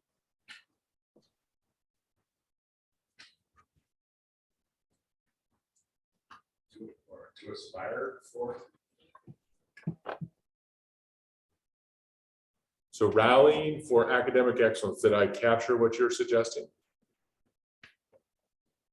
Yes, that's, and then if that word rallying isn't the right word, if it needs to be engaging, or I don't know, whatever but at least it sounds like what our staff is working towards is to help. I mean, the word is basically help, but that doesn't make sense to put there. Kim, how about pursuing academic excellence? Well, pursuing doesn't necessarily, I want the arms around the students. I'm helping you. I want to be behind you. I'm your cheerleader. I want to help you get to the academic excellence that you need. This is what our school, we're going to come to you with. You know what I mean? I would suggest that's what you're saying is reflected in Sonora Union High School District empowers students to be like, the empowerment is the wrapping our arms around the students. But they need to pursue it. it's that choice is theirs. We can't pursue it for them. But I hear you say, but rallying, to come with them, I think that's reflected in the, right before the summer, or the cold. Let's take a 5-minute break. Eric had to step out for a minute, and if it's all right with you, let's just take a 5-minute pause, and I'll just leave this highlighted up here. I've saved it so nothing can happen. I'll throw a timer up on the screen, and we'll come back in 5 minutes. If anybody wants to see just our numbers, CTE pathway completers for 1920 was 21% completed the pathway. 64% showed that they were proficient or better in both English and math on the Smarter Balance testing. 50% of our students graduated with college credit. 1920. And 42% graduated as A through G completers. So prepared to go to a CSU or UC. 42%. So, yeah. Last year, that was a real dump. So the readiness of the, that's some sort of validation that those critters are there. Yes. You know, we ran into a problem with cosmetology. People had all sorts of stations available to want people, but they couldn't make it with a wage. They couldn't even afford to rent. So it looked like our population was great. Right. And there was great demand for it. There was that gap. We overdid it. Right. And- That makes sense. And if we're piping people out of career paths that are no longer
Okay, we're gonna get started if we could, please.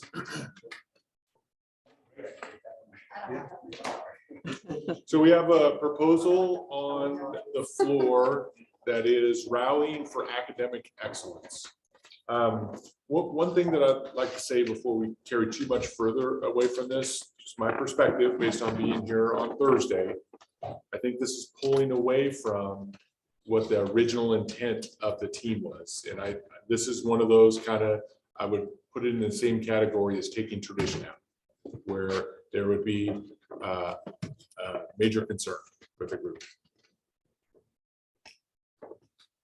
Are you with us, Kim? I'm here. Great. So points and counterpoints. Well, I think, Kim, I'm just gonna, my thoughts are, it seems like we already include that whole rallying thing. So we're talking about alongside community partners, Sonora High School staff will empower students.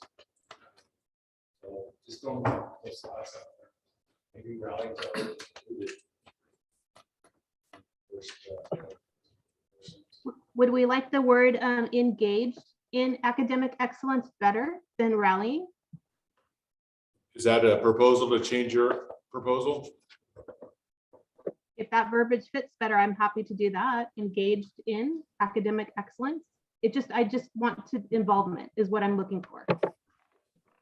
The word. You say something, Nancy? So No, I was just curious on what you thought. You were there. my personal feeling is leave it. What is it? Leave it. That's how I feel. And when I say personal feeling, not personal feeling as in Fred Van Vleck, personal feeling as in relaying what the group said. And I'll just share something that as much as we can stay as close to their vision. And this may seem silly right now, but I think it's an important vision, especially as we change who our group is. I really have a hope that we can end up with a plaque that we put in here that has this vision statement, has this mission statement, has these board members' names, and that we could put in the 40 community members that were here with their names and their positions on the bottom of that. And that this would be as close that they could say, yeah, that is what we said. The changes that we've made, I don't think they would have any issue with. I think as we start to change more, that could cause people, I didn't say that. I just want academic, I want them to be academically excellent. That may not be a reason, but I'm just sharing. I think that would be kind of just adding on to what Fred said.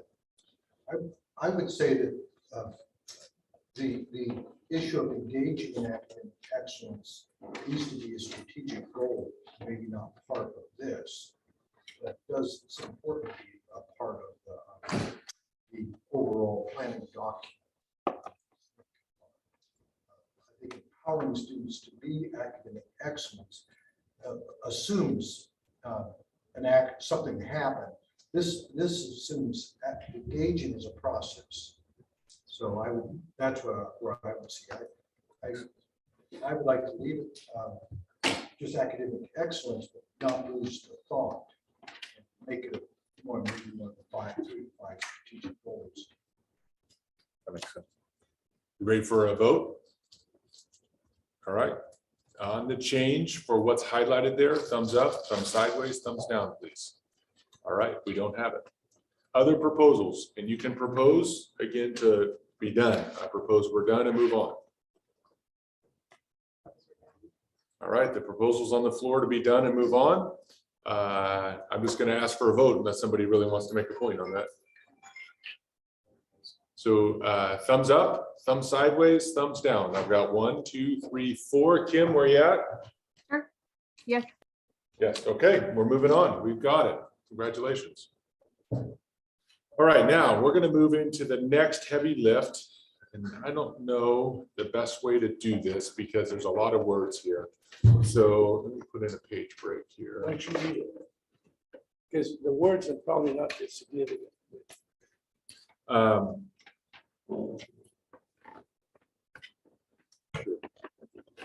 what's your preference?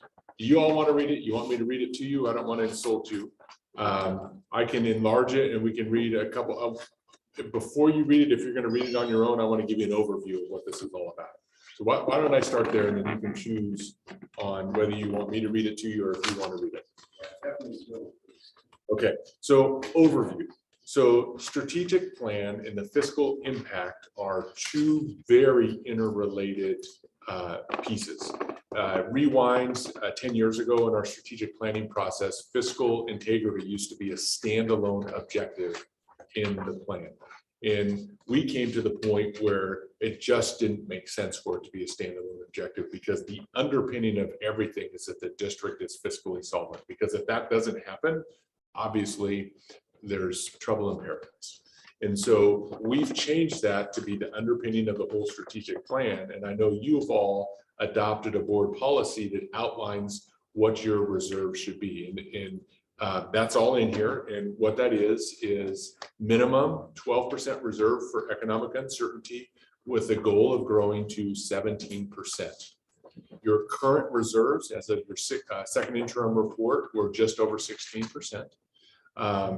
1% right now of a reserve is representative of about $160,000, just to give you some perspective on what that is. So each percent you have $160,000, if that makes sense. So in your board policy, you also say that you have an additional 10% set aside in designated for cash flow purposes. So you don't have to do a trans or a tax revenue anticipation note or anything like that. And so you can weather sometimes when maybe your property tax doesn't come in on time since you're a basic aid district, or some of your federal funding or whatever doesn't come in and it creates issues in tax cash flow purposes. So those are all outlined in your current board policy. And so the underlying assumption on my part is you don't want to change any of that. I certainly don't recommend you change any of that. You all still good with that underpinning? Thumbs, if you would, please. 1, 2, 3. Kim, you good with that? Oh, yeah. Okay, so we're all there. And so now the next point of that is, and I think this is important, since some people will take a look at that and say, oh my God, 26% reserve, that's just not responsible. That's way too much money to have in your account. Some people will say that's not enough also, but I think you will have more people, especially when you get into the negotiations time, who will say 26% is not responsible. That money is there to be spent on us as employees and on students who are in the classroom right now. And so one of the pieces that I think is important is that you come together as a board and determine why it is that you've created that 26%. 10% is easy. You've already said why, because you have to have that 10% in there for the cash flow purposes. So that is included in here.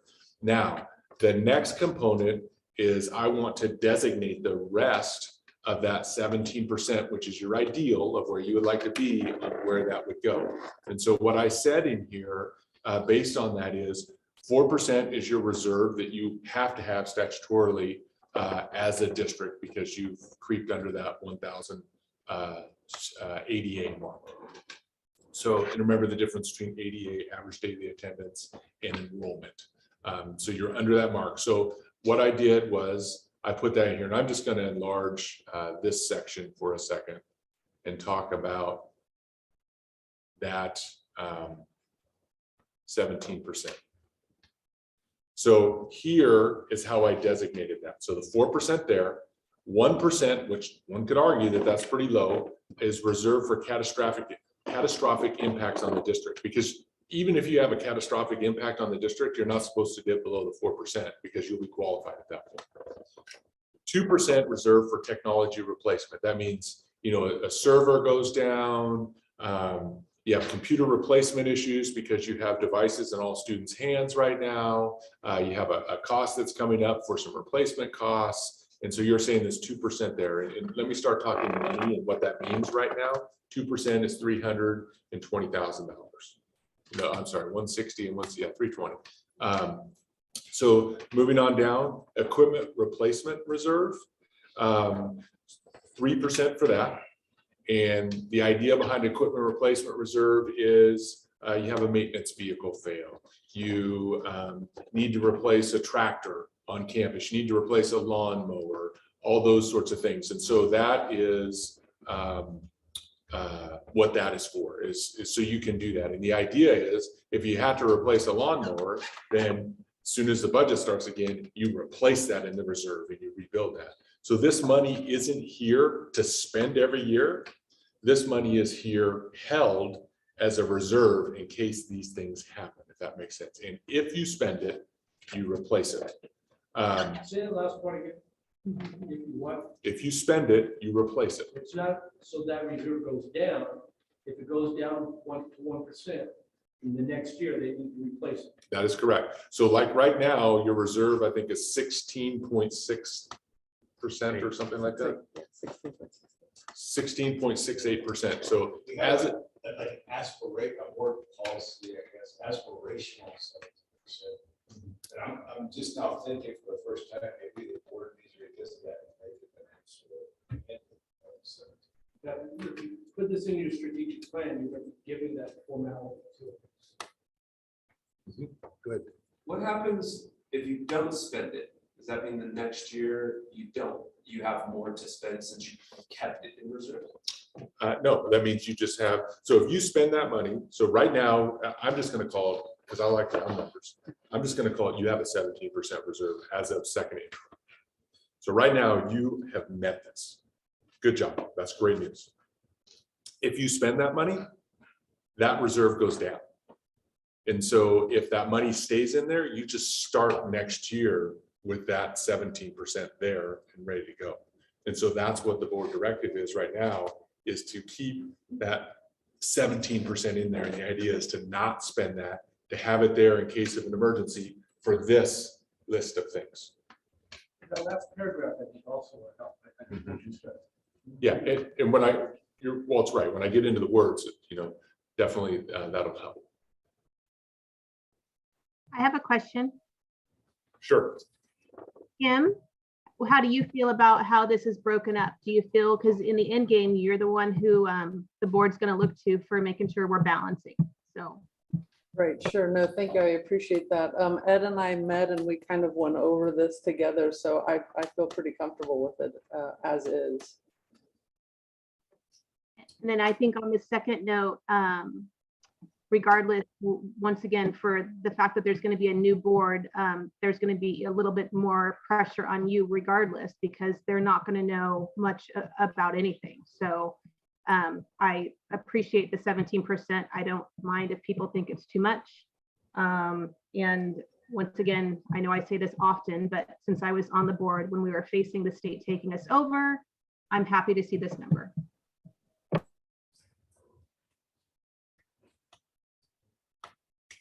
Is this all inclusive? I mean, there could be other things that may need to be used. The other is I'd rather see is at least attempt to forward fund technology replacement. It is going to happen. And there's the same thing with the rest of it. And then that not relying on, say, technology replacement, 320,000. That would be very difficult to replace at 320,000. So that's my concern. We're not going to budget for technology replacement, and then all of a sudden everything goes down, and you have to spend 500,000 or whatever. It's not going to be. There's not going to be that kind of flexibility, except maybe this year, because we have some. Jim, I think. So hold it. Could I? Because I want to respond to that, and then I want to go to you.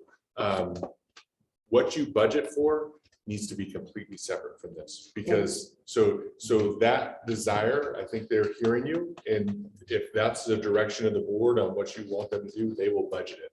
So this would be on top of that it's held there in case of an emergency. So this wouldn't be here, because if this is here for just technology replacement, your reserve is going to go very quickly. Oh, no, I agree with that. The other is catastrophic impact in the district. I like the fact that it's open-ended thing. I think 160,000 is not enough. For example, when we all first got on the board, we had to defend a lawsuit on our own, and I think it was upwards to $300,000 all cashed out. That had to come out, that was unbudgeted and was carved out of the budget.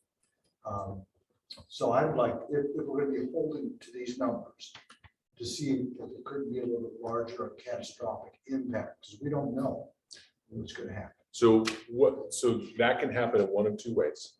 Either a proposal of building beyond 17% or a proposal of shifting these numbers to make that number larger. And some examples of where a great shift might be, bus replacement. A bus costs these days probably in the range of $200,000 to $250,000. So 2% is a touch high. You could probably go 1% there. Reserve for special education impact. The hits that could be there are sending students off to residential treatment centers. 5% there might be a touch high, although special education continues to creep. My recollection is $350,000 increase we're looking at budgeted for next year. So we can shift numbers if you'd like. Well, and to that, here's my proposal, Jim, to meet your, because I feel the same way. First of all, the obvious technology replacement, equipment replacement, but those need to be dedicated line items every year because we're going to predict that we're going to have everything here is the unplanned for, right? We didn't expect that to happen. So why can't we just take the technology equipment bus and roll it all into the catastrophic impacts? Isn't that what it is? Sort of, because here's what I would say is there are times, like for instance, on a bus, that you're not planning for a bus to go out of service. Isn't that catastrophic? Right? It is, but here's what I'd say to the stakeholders as well. If you put it all in catastrophic and make catastrophic 16%, no, I'm sorry, 13%, then people. Well, but we could increase the very bottom. Whatever you'd like to do, but the more that you have it divided out into areas, the easier it is for people to say, that makes sense to me that could happen. That's the way I was looking at this. For example, I was a teacher within the district and maybe Barbie, right? I'd say, why the hell would you have a 2% reserve for bus replacement when you should already be allocated for bus replacement? I could probably pick those apart if I needed to. Mhm. So that's what I'm saying. If it was more general, catastrophic impacts, I think people would understand that more and support that more. Then we define catastrophic a little bit more, because catastrophic is a very general term. In my mind, I've been in education for 40 years, there's no one catastrophe. But I think Jeff does find that's called a pandemic. The federal government bailed us out. What would be unplanned needs? I don't know. Let me play on what Walt just said. You're in negotiations right now. I talked earlier that the COLA scheduled to go out in the governor's January budget proposal is just north of 5%. Lots of talk in Sacramento right now to increase the Prop 98 guarantee, and that percentage could go up to even 10%. As a basic aid district, that might not impact you at all.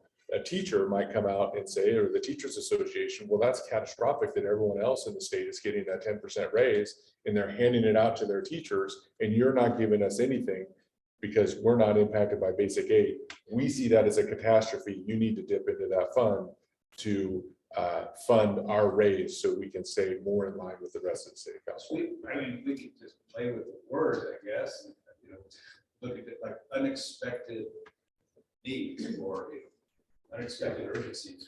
Yeah, but again, what I think Fred and Ed and Ken try to do is give something that's defendable, no matter what you put down here. And I propose that that's less defendable when you break it down. I'm going to say, like, again, if I needed to, what emergency technology thing can we use next year? Your servers crash. Well, I guess, You have Russia, this is real. You have Russia come in and take over your complete server and they do ransom. And let's just go through that. Let's go to bus replacement. No, should be maintained. What happens if you have two buses crash into each other? They're brand new buses. What do you do then? So, Well, theoretically, insurance would pick that one up, would be my argument, but here's the reality of what does happen. This happened in my district. We had a bus crash 10 years ago, and they fixed it. They didn't fix it correctly.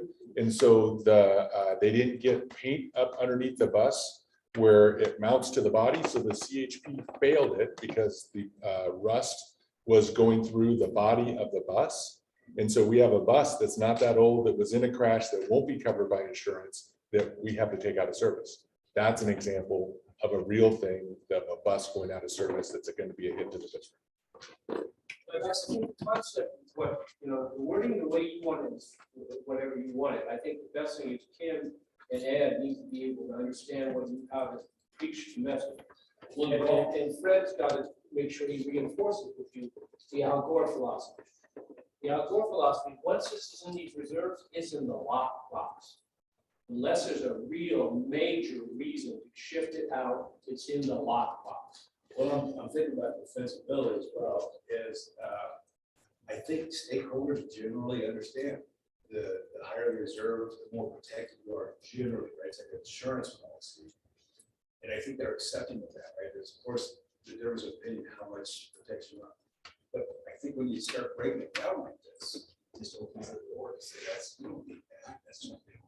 So do you have a proposal? I have a proposal to not have the technology equipment investment and then sweep that into both the catastrophic and also the special ed. I just can't figure out which percentage. Let me deal with your special ed. If you're gonna go to your philosophy, if you have $350,000 of problems now, you should have budgeted for it. You don't Well, reserve. but we know that truly is a surprise sometimes, right? Like you get that new But you student. still have them ongoing. What's that? You still have them ongoing. No, I These realize kids come in this year, you take it out and spend 350 this year, 350, you won't have a reserve. But we get 2 new students this year. Yeah, but they're gonna be here for 4 years. Yeah, but this year, they come up this year, we didn't expect it. Okay. Right, that's what I'm saying. And sometimes, as you know, I don't know, I just, maybe I got it totally wrong. I just think stakeholders generally accept that. And then Fred, I'll get out of the way, but one thing I want to make sure you understand is the context. The next thing that Fred and Fred, I think, talks about down here is once you establish this, this is absolutely a requirement. Unless there's a breaking of reason, then you're going to be going to your budget and budgeting, maybe cutting and maybe you're adding on based on approach. Now with that, I think you make a good point, well, the catastrophic impacts, maybe that term needs to be different, like unexpected emergency, necessary, something like that. So let's take one at a time here. We can come back and hit that one. I think your proposal on the table, and you may want to come back and monkey around with special education. I heard that as well, but let's keep that independent for right now.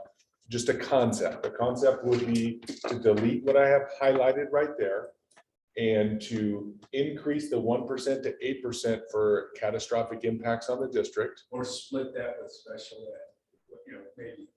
Okay, but let's just the concept, and then we can come back around and monkey with the numbers. Now, normally I'm not going to turn this way, but I'm going to turn this way right now because you are the front line sitting at the negotiations table.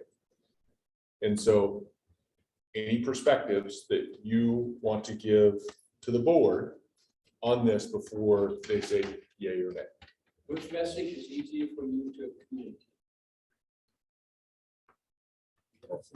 Well, I have to say that we have already communicated 17% reserve without any designation or without determining what those things are in there.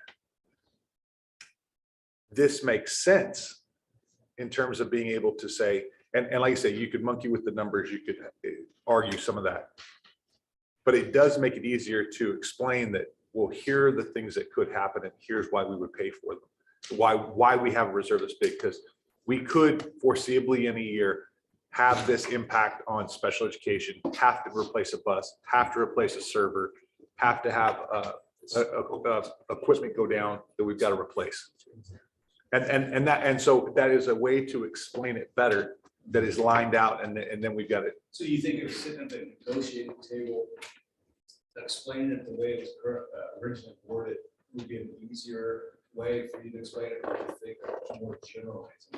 I think there, I agree with you that there's more things to get under, to pull at when it is cut out, you know, when it is designated, that these are the areas. But if we were to say, these are just roughly the ideas we have, but we could argue that the other way. I'm only saying that right now, we haven't had any pushback from the union, or either of the unions on this amount. They understand it. But at the same time, if we have to explain it again to new board members or to different union leadership, that you go, yeah, and you go, but where you say, and like I say, I agree with looking at some of the numbers, the 5% totally makes sense. If we took, and to Jim's point, if we took more percentages to put onto the catastrophic and said, hey, it's 2, special ed at 5, and then 2 for catastrophic, that would make sense too. Go ahead, Dave. Are we locked in to the dollars associated with those percentages? Like, if we tap out the 2% for technology, are we saying, well, we have no more reserve for it because it is designated for these other things? No. Okay. These, you know, another, Walt just brought up a point, another potential thing that you could do that might satisfy what you're talking about is replace this with 8%, or potentially even replace this with 13%, move these in. But that's not what I was talking about. That's okay. Move these in, get rid of all these percentages, get rid of reserves, and say, for example, technology replacement, equipment replacement, bus replacement, special education. And just take the percentages away. That's another option. Again, going back to David's question, if we list those, I think and then go back to Walt's comment, we're locked into these numbers. No, but if you say, for example, you're not locked into anything, and you're really not locked This in. doesn't say, for example. No, that's what I just said that we could change it with. I was trying to give another idea out there. Take the percentages out, simply put 13 at the beginning, put the sub bullets in like Walt did, take those percentages out and just say 13% reserve for catastrophic impacts on the district, such as. Okay, I'm sorry, I just want to modify my idea. Absolutely. Okay, and this is a total change. I'm feeling stronger about the way I'm going. We need to list the 4%, and the second item needs to list the remaining percentage with some broad category, like unplanned emergencies or whatever it is, and that's it. That's my. You would not put technology, you would not put bus I replacement. wouldn't put any of that. Okay, so all I'm telling you, this is based upon gray hairs and about 30 years of negotiation. I then I'll have to, I'm argue every single point. That's every point you make. We've already heard he hasn't had a problem. So far. But have a knockdown, drag out negotiations yet under his era. And I've had more than my share. And I'm saying to you, when it get to that point, from the communication point of view to the community, you need to have a defendable explanation as to why you can hold in 13%. What in the world is a catastrophic? And you go, it's bus replacement. You're gonna have lots of people arguing against it, but the least understand there's a logic to it. They have, in the collective bargaining, whatever message you have going out, there's 3 audiences within the workshop. There's the staff members, they have to understand it. They don't have to agree with it. There's community members have to understand it. Ideally, get a point to agree with it, and not basically understand it. And then the third audience is board. They have to understand it and support it. The point I'm trying to make here is I've got to be able to defend it. And so that people, so, and so like when we took 8.5% away from teachers, every teacher disliked it. Sure. They hated it. They understood it because we had communicated using a message of why we're doing it. We weren't laying off teachers in the middle of a depression and we weren't going to hurt kids. Well, I should point out, well, my perspective is through the lens of 6 years at negotiating on the other side. Right? And again, For me, all right, if I'm the only thumbs down, or thumbs up on this, that's fine. I just feel in my heart, it's less, it's more general, it gives more flexibility, what you can use it for. And it, Okay, so let's, for the sake of, and I'll get out of the way, let me propose, sorry. Fred needs to have a specific proposal for the rest of the board. There is a specific proposal up there right now.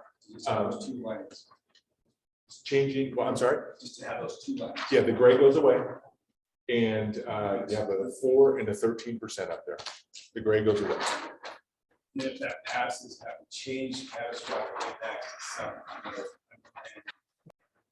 Something like that.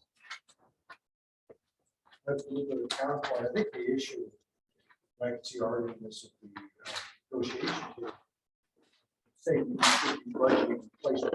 We understand they're not the same thing. I would think you need a word in there such as reserve for technology emergency replacement or something that's more, that doesn't just sound like, gee, you should be doing your job. Budget for those microscopes or whatever. But something that doesn't sound like what's already in your budget, because the accusation is double budgeting, which is a very common accusation, and unfortunately, not an uncommon practice. So I would say that needs better defined, whether it's a specific percent, but it's only for emergency replacement. And I agree with that only, sorry. So if you support what Jim is saying, you would vote no for this, and then Jim's gonna make another proposal. Well, Just that's to be good. clear. What he thinks. My thing is, I just don't think we should specify. I just like mine too. So I'm gonna call the question unless there's something that is unique and new that really needs to be said. Did we ask if they had a vote, how they would vote as the administration was walking us through? I'm not gonna ask that. Can I But ask that you can question? ask that question. May I ask if you had a vote? What would you, I don't know that I would answer that question. Here's what I know. I know I don't know. From a lack of experience. I respect his experience as a negotiator. I respect his experience as a negotiator. I respect his experience as a negotiator and Walt's experience as a negotiator. Well, I mean, honest to goodness, I know it's just one of those situations, you're not going to know you were in trouble till you were there. And I also, as Kim Norton has said before, and I really value it, Kim's experience of having been here through the budget struggles is absolutely formative to her point of view, and it's vital. And so I think that those experiences, because nothing teaches you more. So we have, conflicting things with people of valuable experience and knowledge.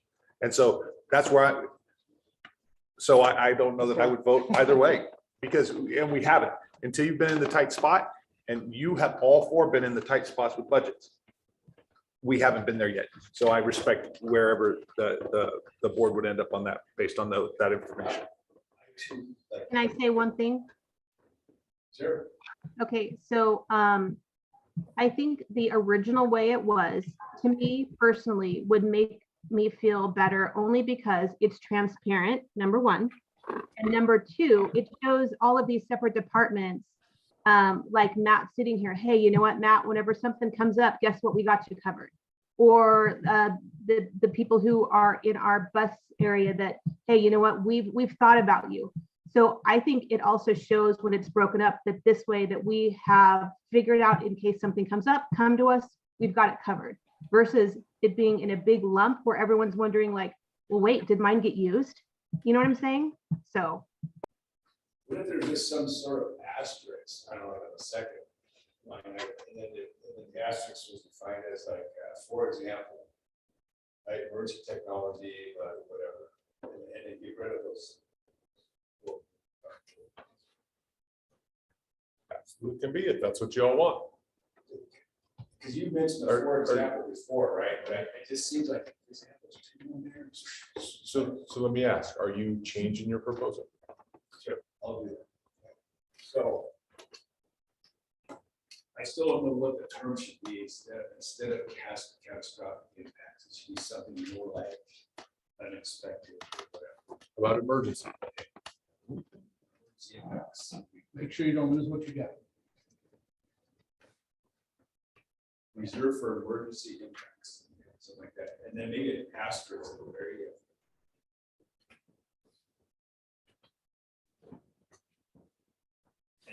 And then the asterisk, below, we just say. How about that? That'd be fine too, but I was just thinking an asterisk would be a little cleaner, and the asterisk below would say, for example. Emergency technology replacement. You tell me how you want. I like it that way. Like a line or two down or something. Yeah. And so I'm not gonna go through all the trouble of retyping that. Does everyone understand the concept of what he's talking about? So, because I don't want to waste your time while I type. But for the example, wouldn't include the percentage. Correct. It would just- Yeah, so these, all the percentage now, and reserve would go away. It would just say technology replacement. And I think as a friendly amendment, what Jim said, if it's okay with you, emergency technology replacement, emergency equipment replacement, emergency bus replacement, emergency impact from special education. I would say add legal costs or something, and then et cetera. Because these are just examples, but it shall be all et cetera. That way you're not, I want Ed's hands to be untied as much as possible. Okay, I think I'm gonna use it for this particular. Including, but not limited to. Right. Very much. Something like that. So if you just go for example, I think it means that. Then this number goes back to 13. So we need to get moving here. Otherwise, we're going to spend the night here. So I'm going to call for the vote on this concept. I know it's not correct on the board, but what Eric talked about. Anyone need clarification on the concept? All right, thumbs. 1, 2, I live with it. Where you at, Kim? No, All right. it doesn't do it. I'll take a barely pass. No, it didn't pass. You gotta have 4. We did, right? She said no. She said no. I Yeah, know. two Oh, no, I'm Oh, sorry. I'm sorry. He said no. I Yes, thought he was yes. okay. So, we're back to this now. Jim, you had a proposal. Well, my proposal was to insert the word emergency there. You with the numbers or without the numbers? At the time I was going to propose it, it was with the numbers. The reason, I'll give you an example. The numbers are okay with me, as long as they're a guideline, not absolute. Because we have more than $116,000 of catastrophic impact over the IP, or the bus is going to cost $300,000 for lost 2 of them, or $500,000 for lost 2 of them. I would not want to have the hands tied.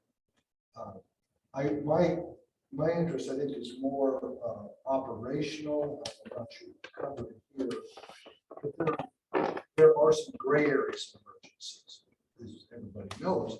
For example, found out there is no generator backup here. To me, that constituted an emergency because they had to communicate through a technology that couldn't do that. And that would have to be looked at. Would not want, say, Ed's hands tied and Kim's hands tied. In their judgment, this constitutes an emergency. Obviously, if a bus goes out of whack or something's wrong and Chet and his crew can't make it work and cover it, that's an emergency. And so with your example, Jim, the only thing I see there that they could use that 1%. He shouldn't be using any of this without your consent. But I'm, okay, so say you have horses or whatever, but with the generator, it's very specific what these can be used for. I would actually argue the generator comes out of this, but your point still remains Okay, valid. yeah. But your point still remains valid. Clarifying question, I thought we were not locked into the numbers specific to those, like, this is an idea. My no vote was reflective of, I think that is easier to justify not at a collective bargaining thing, to say like, no, these are the areas that we have to have. But if we were locked into that, my vote would have been different. No, you're not locked in. Okay. I would argue that we are, because if you read the sentence right before the bullet point, the 17% will be distributed as follows. Nancy, what do you think? Well, I just had a question. So the 1% for the catastrophic, we are in the foothills. We already had a very close call. Would our insurance take care of if we had to rebuild the school? How, I mean, we have to really think about that. It could happen again. So sort of is how I'd answer that question. They will come in, but I would argue that it is very uncertain whether you would get dollar for dollar for it. Exactly. So it's And I'll give, 1% and here's an example, your gym burns down. You're probably not gonna get a like gym. How many can you seat in your gym? 1,100. You don't have a student population of 1,100 anymore. And so when they came in to rebuild it, it would be rebuilt based on your current student population. Library, this And would be also, too when big of a they look at library. your gym thing, they also will build it to the new standards. So 1,100 may become 700, and you're gonna go, that's too small, we need to have it bigger, because it's a community gym, you're gonna have those types of things happening. 1% wouldn't be enough. That would be a scary number to have. to- Well, I'll be candid, 100% won't be enough in that situation. Well, yeah, obviously, yeah. But I think we have to have more percent further consider. So there's a proposal on the table to add emergency into each one of these. My proposal would be to go with moving more into the catastrophic impact, catastrophic parentheses, emergency impact.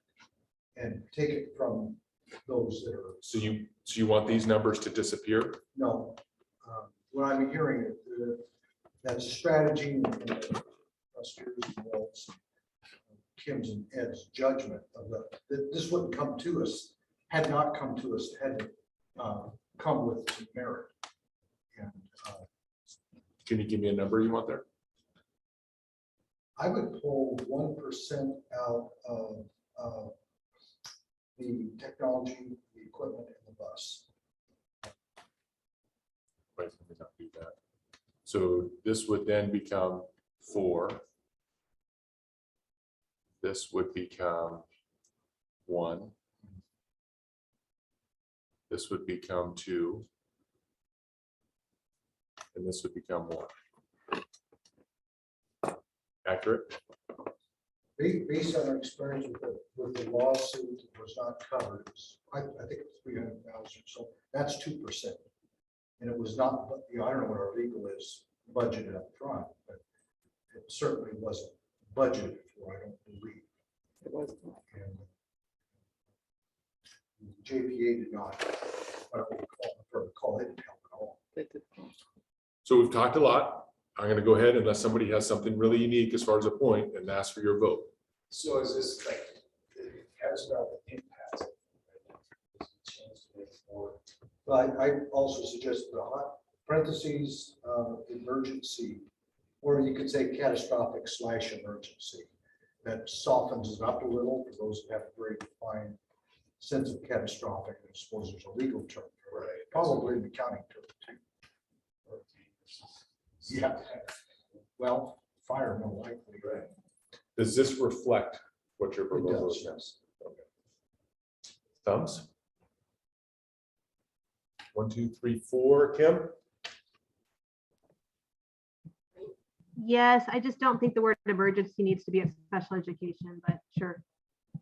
All right, so we've got support for this. So I'm going to make it correct.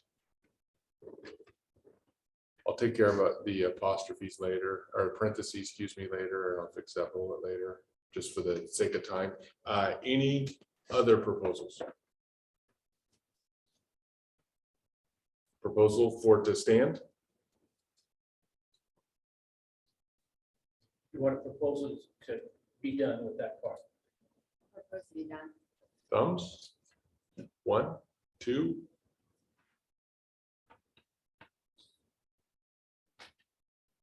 I'm 170% will be distributed. Is that legal? I don't think, from my perspective, no, this is just direction from the board. This is how you have it designated in your strategic plan. But in an emergency, all bets are off. I mean, you're gonna do what you need to do. You can move money anywhere you have to move it. So this isn't led up to the level of our policy. That is We have the accurate. policy that says 17, This is, aspirational 17%. this is direction provided to staff. And so if staff were to do something different than what is in here, they would need to come to the board and say, hey, we had a fire and we want to use some of this stuff that was designated in strategic plan for this, and they would seek your permission for that. Would you put it in as an AR or an AP? I wouldn't. You wouldn't? I think your current board policy, which is in here, in this language, covers it. Okay. This is just a little bit more descriptive than what your board policy is. And it makes it more, Eric and I talked, makes it more directive. I don't know about mandatory, but more directive, more of a legal kind of, if you go to fact finding, a fact finding panel, God forbid you do that, will say, this is the board's strategic plan representing the community. It is what it is. And that 17%, it's set aside. And you can argue about all the other money, but that's set aside based upon the community's direction, which is the law of the board. And again, you can change the law because you're willing to say 5, make it 2%. But at this point, that's what we defendable. So we've got 3 thumbs, 4 thumbs. Kim? Not a hill I'm gonna die on. Let's go. Okay.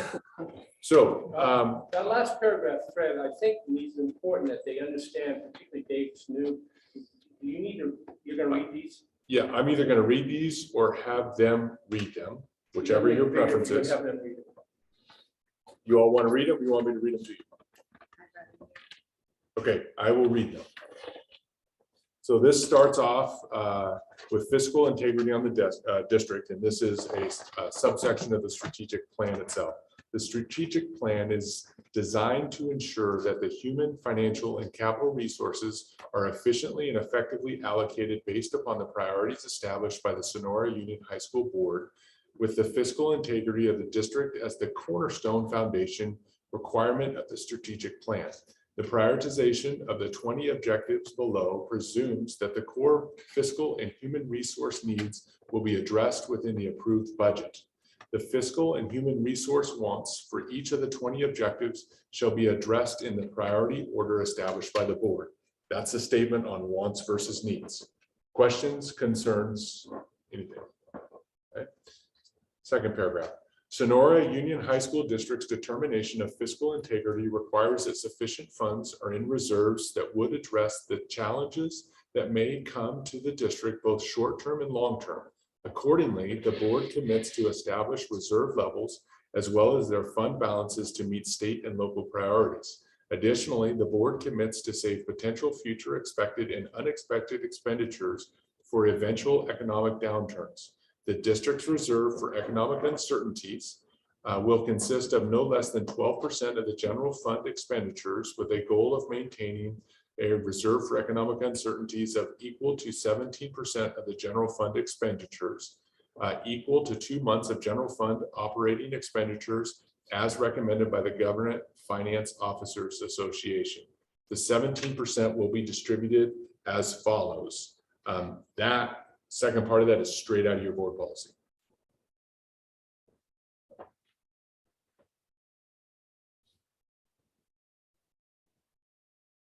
Questions, concerns?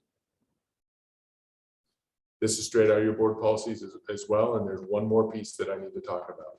If the unassigned fund balance falls below the level set by the board due to an emergency situation, unexpected expenditures, or revenue shortfalls, the board shall the board shall develop a plan to recover the fund balance, which may include dedicating new unrestricted revenues, reducing expenditures, and/or increasing revenues, or pursuing other funding sources.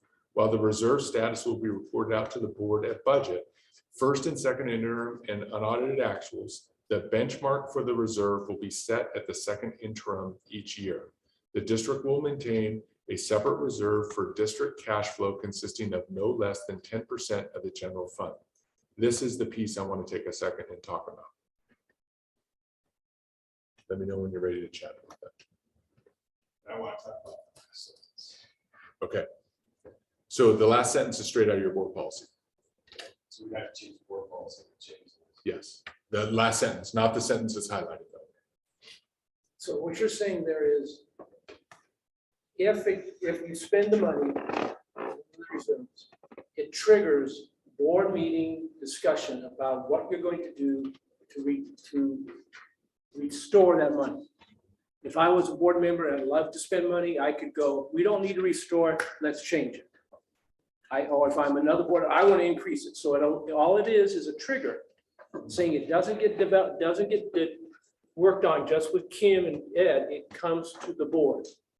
But it triggers them to tell you, here's our problem, what are we going to do about it?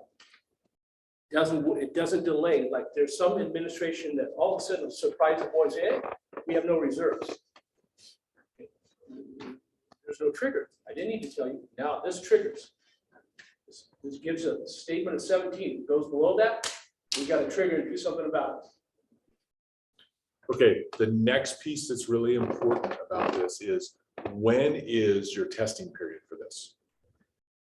We had a long conversation about this last night, and here's the reason that this needs to be identified. The budget is your most conservative time of the year for what your reserve will look like. And the reason I say that is because when you budget, you're assuming you're going to spend a lot. Because you're assuming all your positions are going to be filled. You're assuming that your energy bills, you're assuming that there's all kinds of assumptions built into the budget.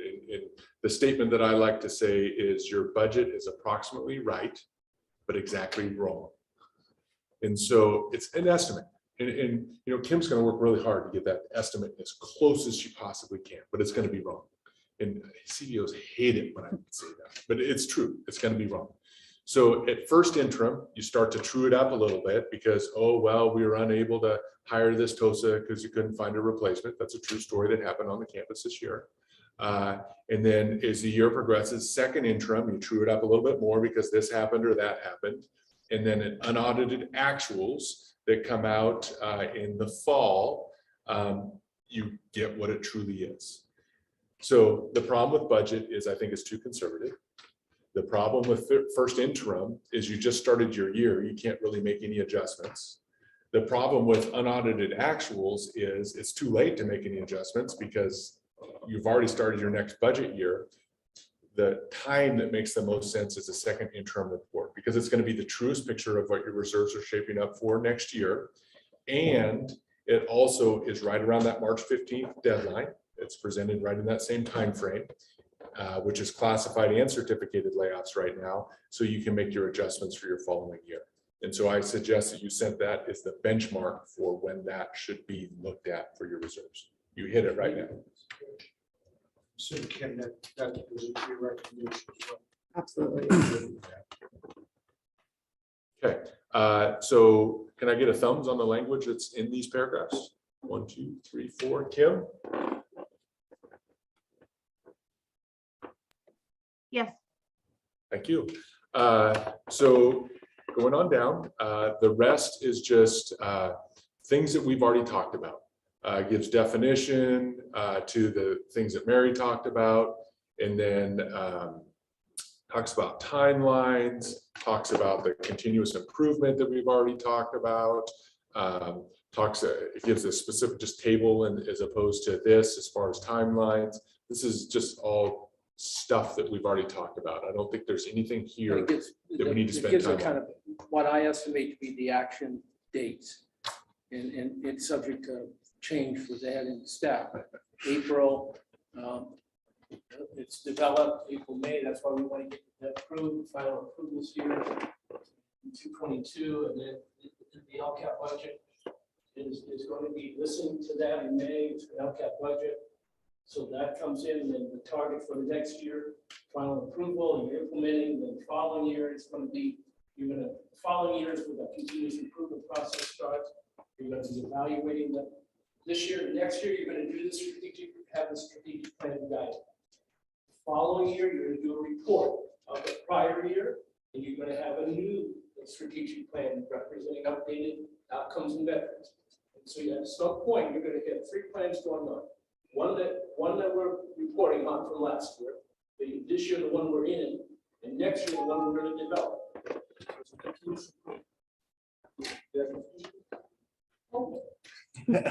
Okay, it's up to you. We can take a 5-minute breather. Lunch is at 11:30, Lunch is at 11:30. so they can start reading. Yeah, so I'm gonna give you a task then, and we're just gonna go into lunch, and then I'm hopeful. I'm just gonna give you a task. So as What are we we gonna do exit. next? What? Procedurally, what will we be doing next? He's not gonna let me do this. Yeah, I know, right? And I worked for him for years and years. And see, he's like frozen in time that he's still my superintendent.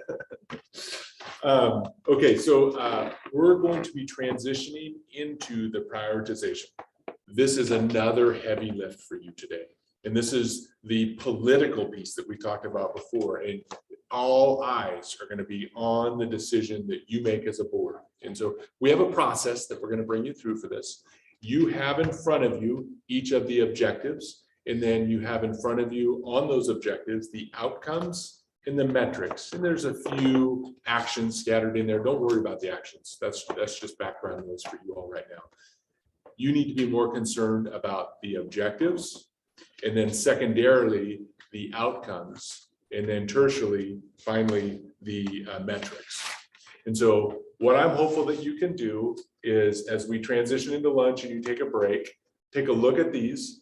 These are the 20 that we're going to be having you rank, and start formulating in your mind a little bit what your top priorities are. The tool that we're going to use to rank these, you see right in front of your little nameplate right there is a little Post-it. You notice you all have different colors.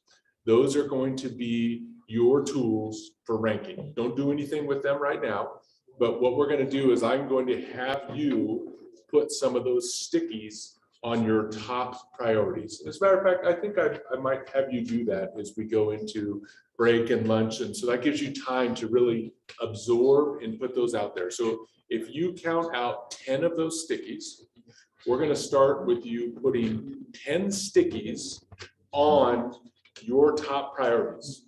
Now, let me talk about how you can spend those 10 stickies.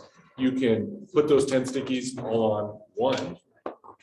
You can put those 10 stickies on 10 different, or any combination thereof. Now, when we go to look at these, we're going to be looking for 2 things. We're going to look for, number 1, quantity. And then number 2, we're going to look for diversity. And so if we go to one of these and it's PE, and Jim sticks all of his pink 10 on PE and nobody else puts anything on PE, well, then that's an indicator to us. We know that it's really important to Jim, but it's not important to the rest of you. So it won't rank as high as if we had, say, 2 from each of you on PE. And so then we're going to start narrowing down what our top priorities are until we get these at the end of the day in order 1 through 20. At the end, there's going to be time to do some monkeying around with them. Does this make sense? Do these fit together? And so just because when we get our first one ranked, that doesn't mean there won't be a point where we come back and look at it and say, okay, does this really make sense as a group? So your tasks are: distribute your 10 stickies, well, not in this order.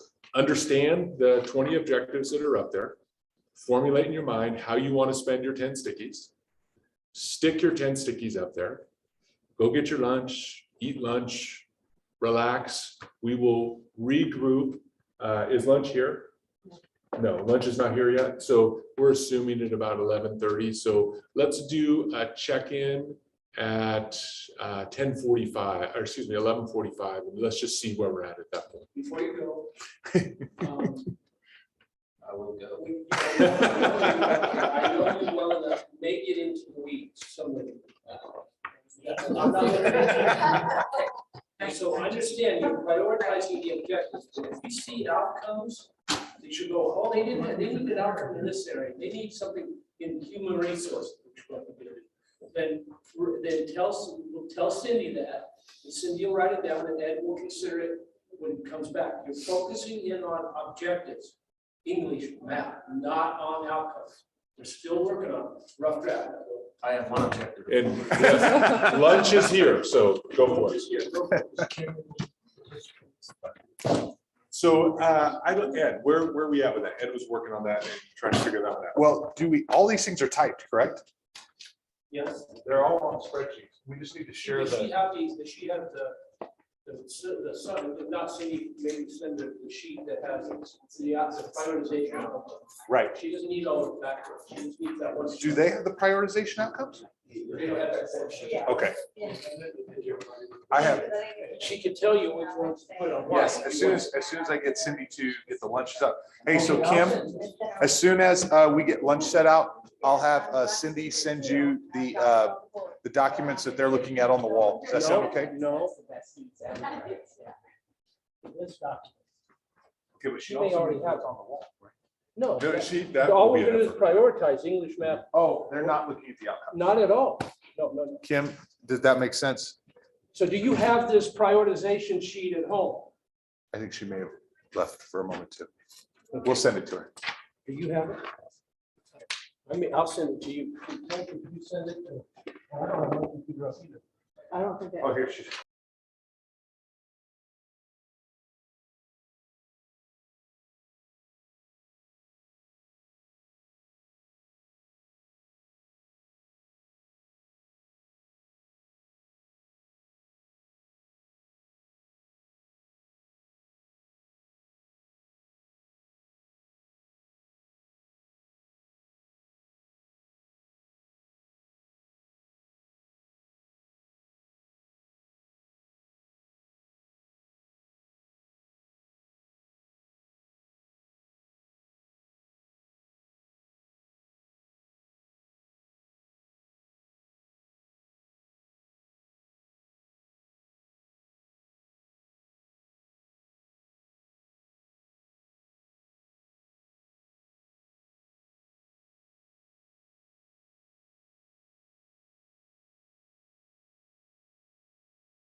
Okay,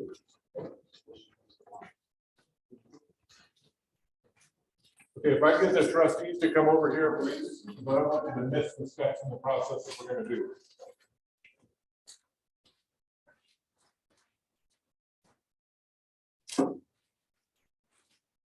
You can stand or sit right here so you can see if you're still eating, no problem. Go ahead. No hurry, you're good, all good. Go ahead, bring your food over, Jim. No problem. So what's gonna happen right now, Paul's gonna assist me, and we're gonna look for the color in depth. And so, like, for instance, here, we've got 3 different colors and 5 on here. Here, we've got 4 different colors, so all 4 of you are putting that up, all 4 of you are putting this one up. All 4 of you plus an additional here. And so what we'll do is we'll go across and we're gonna start narrowing it down. So if it's one that has that breadth and depth, we're gonna put a dot on it, and then we're gonna have you come and vote again. We'll remove the stickums off of there, and then we'll keep narrowing it down, and in a minute, you'll get to where there's only 2 that you're voting on, and you only get 1 sticky to put your top priority. And then whichever one wins out of those becomes the top one. And then we start all over, and we do that all the way through all 20 of the priorities until we get them in order. Then once they're across here in order of 20, we're gonna have you all stand back or sit down, whatever it is you feel comfortable doing, and look at them. And we're gonna ask you some questions like, well, does it really make sense to have human resources in front of PE? And just ask some probing questions like that. And that's an opportunity where, much like we did with the vision statement, once all 20 of them are ranked, where you can make a proposal. Well, I really think that PE should go in front of human resources because blah, blah, blah, blah. And then there's time for points and accountability. And if our majority is going to go down because Kim's not on anymore, it's going to take 3 of you to change it. So 3 of the 4 to change it from what the order ends up at the end. So that's kind of a real brief overview of the process. Are there any questions on what we're going to be doing as we go through the process? Okay.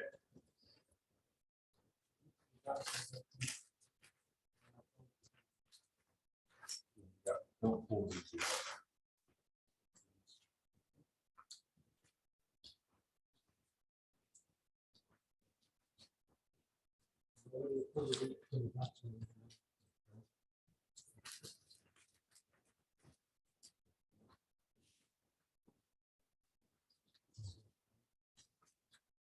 I'm doing 3 different colors.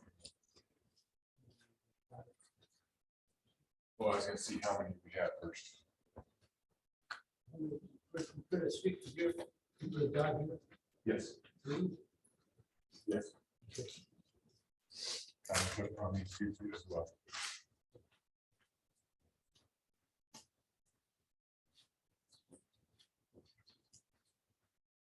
We only have 4 people, so that we need to fax it on to. Yep. Okay, so we've got 1, 2, 3, 4, 5, 6, 7, 8. We've got 8 dots. So if you can make 4 stickies, please. And if it has a blue dot on it, those are the only ones you can vote for right now. 4 stickies for the blue dots. Same rules. You can put all 4 on one. You can spread them out. Whatever you'd like to do.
Hard.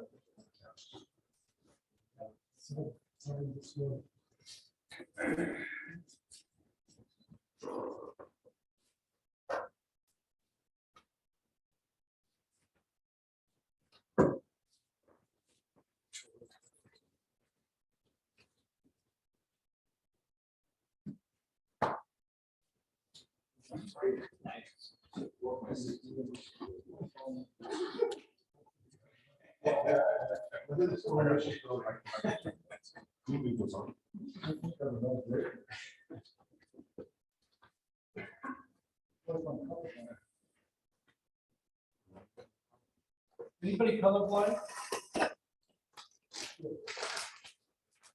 You ready for me to make some stuff? Let's go, Mary. So we've got 1, 2, 3. All right, What are the three? 3 yellow dots up there. The 3 yellow dots are career technical education, mental, social, emotional, and English. Let's start with 1 and let's see what happens. Just 1.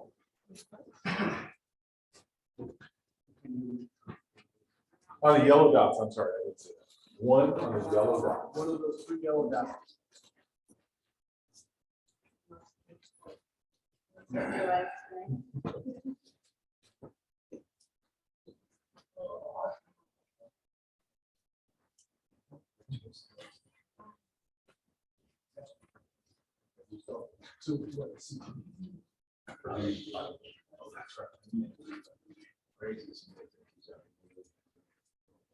Okay. What kind of like me?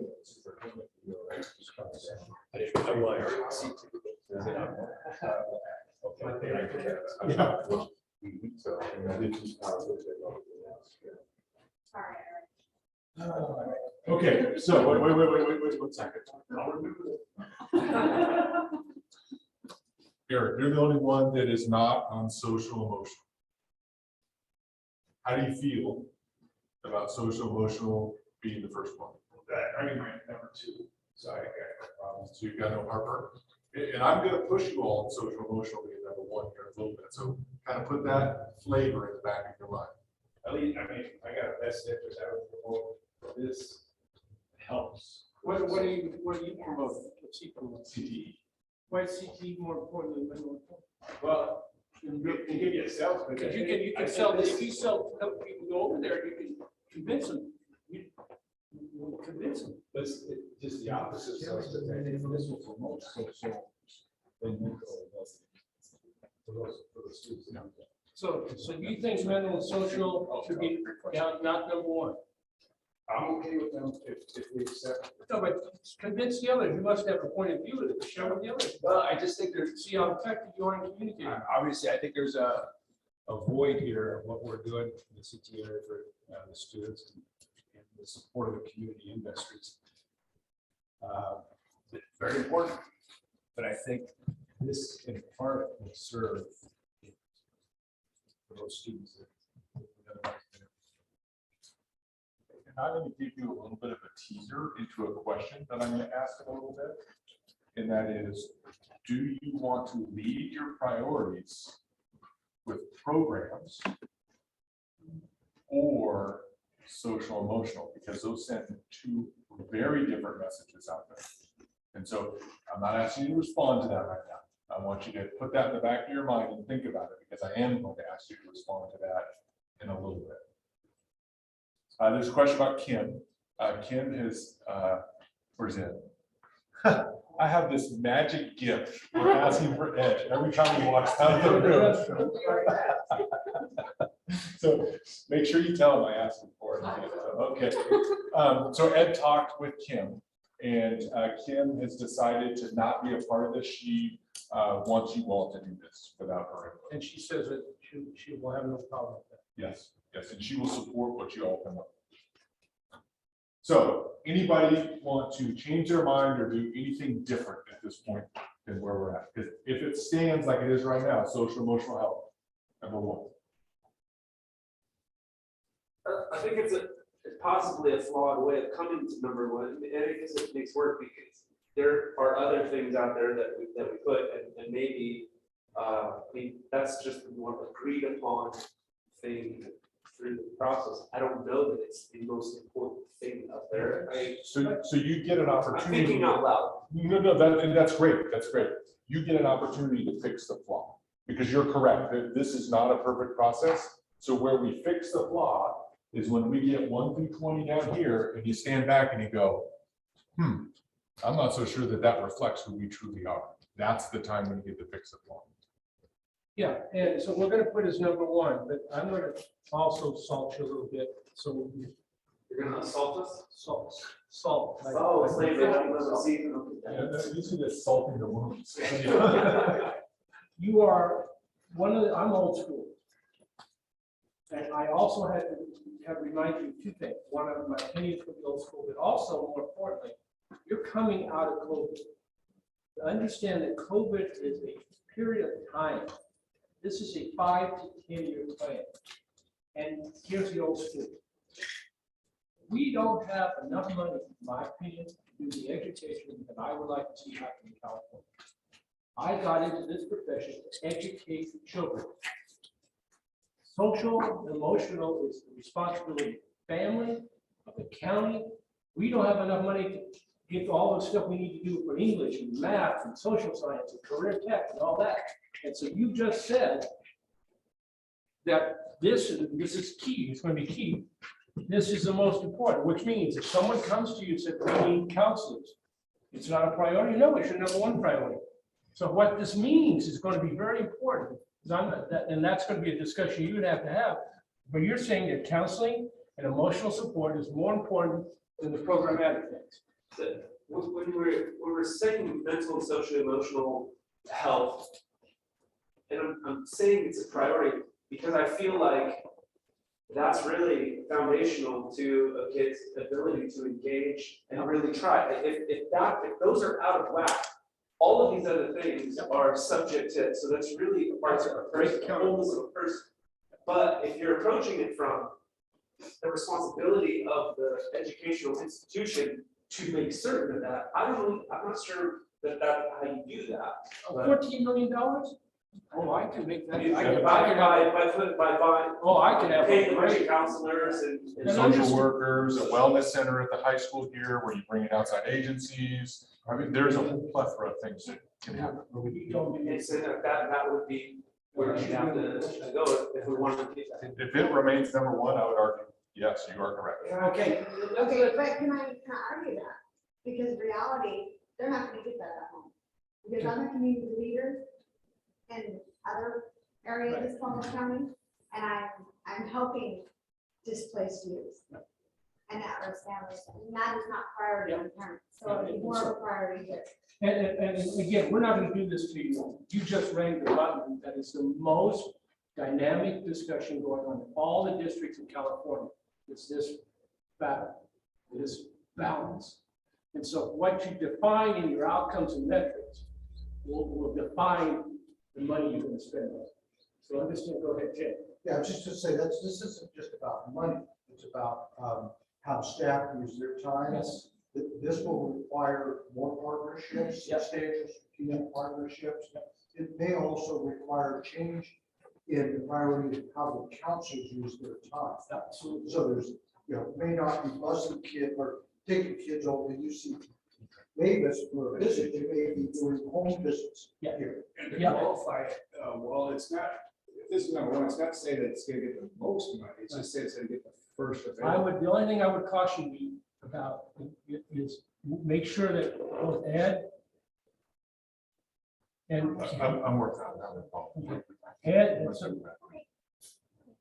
Ed and the staff defining outcomes and metrics, what you expect them to do about that. What Jim just said needs to be reflected here. If not, other people are gonna say, we spend the money on this. No, these are the outcomes that were approved to define this. Okay, so again, we're not gonna do this to you anymore. I'm not. Well, yeah, we are. We're gonna do it again when we have all 20 up here and we stand back. So this is just a primer of some of the questions that we're gonna ask and have you consider. This isn't ours. We drive out of town. This is you. And so it doesn't matter what we think. We're It asking matters you, what you all think. we're asking you to reflect as you go through, right? It's too hard to do that all at the end, so that should be your internal dialogue as you keep going through, right? Well, and then people need to understand too, because of what the knowledge I have behind that, is there's 293 kids that are couch surfing because they don't have a that's there. And our counselors here and other schools, they contact another person, and that person contacts me, and then we make things happen. But it's an outcome. Have two different types of counselors. Have a guidance counselor, PPS counselor, and you have a marriage and child development counselor. Marriage family counselor. So having a PPS do marriage and family counseling, you may need to hire a marriage and family type counselor. You may not have that. Because certain counselors, what they do is trick the neighbors, because they don't have the training to do the other stuff, or you try to find a combination that is better.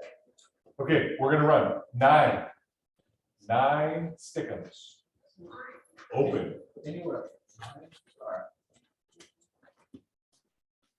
I didn't get my way last time. So Mary? Strategy's coming out now. Oh, yeah.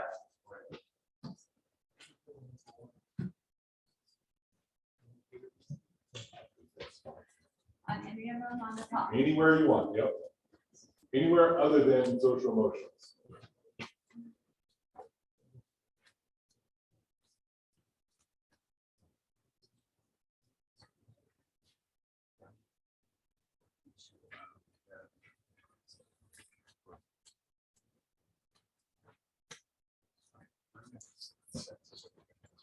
I love it. It's great.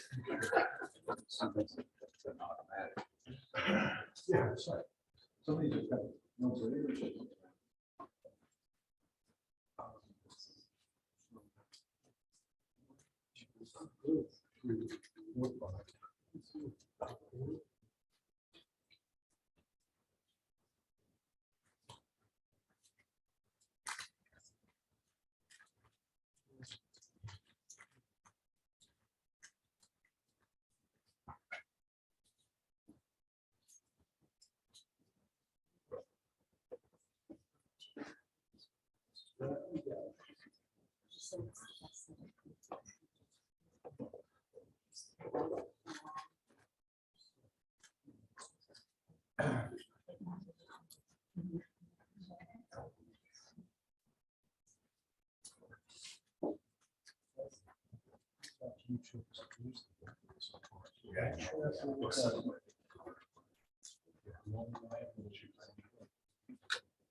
just have. It's the actual. Correct.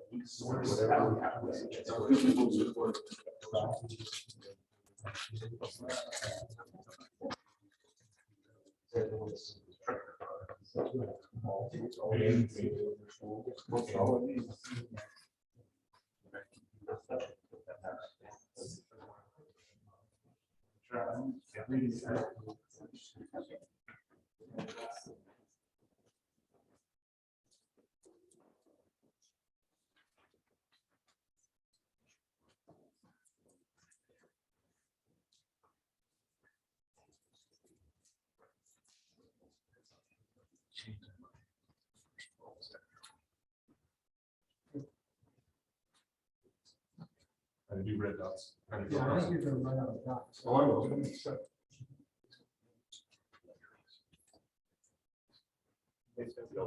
The service.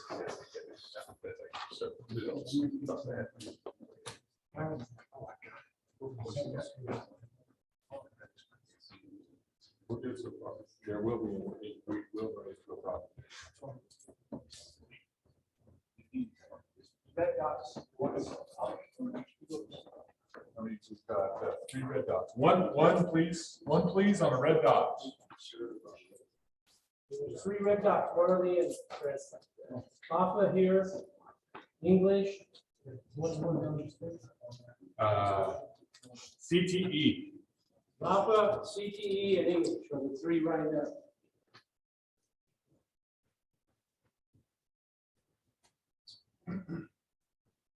How many dots? How many stickers?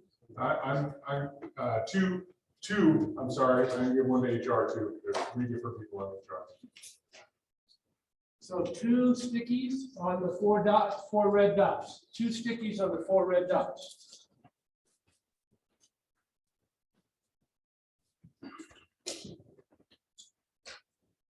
Two stickies on the 4 red dots.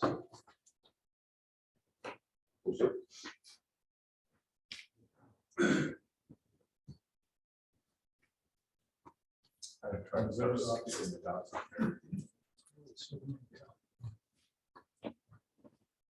Two stickies on the 3, 4 red dots.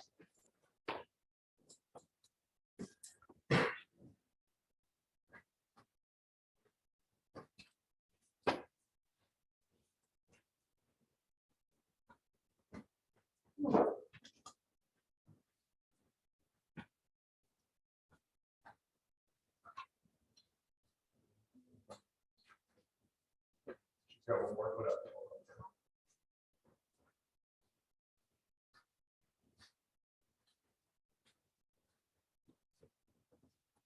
Okay, one sticky between HR and CTE, so the red dots, one sticky between the 2 red dots.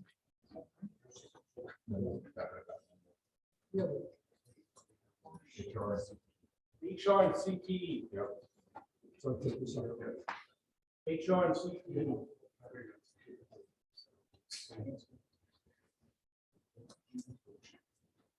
One between the 2. Correct. So he's not there. Gentlemen, we only got 1 up here. We need 3 more. We need 1 sticky between HR. Oh, no, sorry, 2 more. Thank you. I don't know who it is. CTE and HR. So right up here, guys. Please. 2. 1, and there's only 2 left. Yes. Between HR and CTE.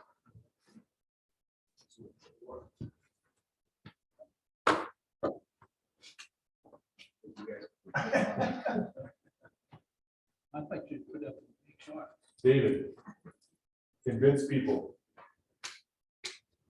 I'm of the mind that one of the most important resources we have in the school are the people who are educating our kids and serving and working and all that. That the actual humans who are doing the work are critical. We have to have the right people in the right place. We can say we want really good mental, social, emotional, all that.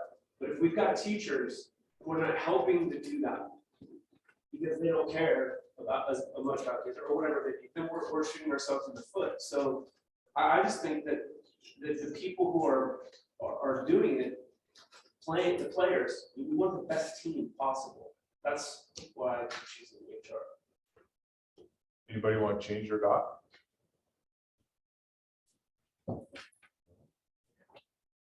All right. 9 dots, or 9 stickums, please.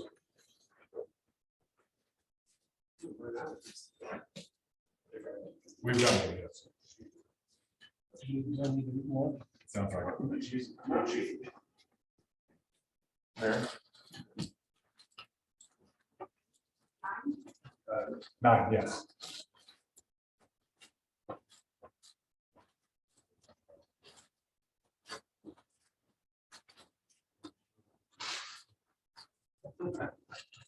colors do we have? Yeah, we should have left those bags aside. We need a color. Put one on the side. What the color? Purple, aqua.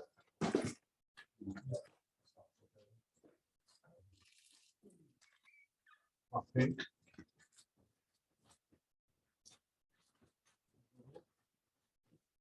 Fluorescent green.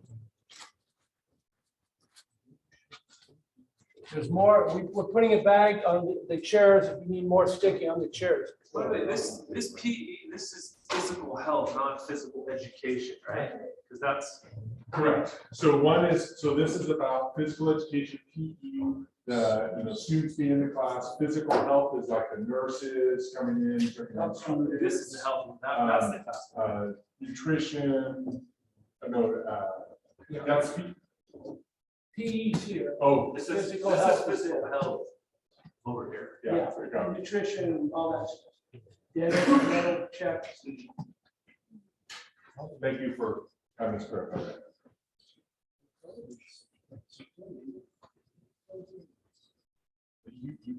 It basically comes down to the number of nurses you have on campus through COVID, in response to COVID.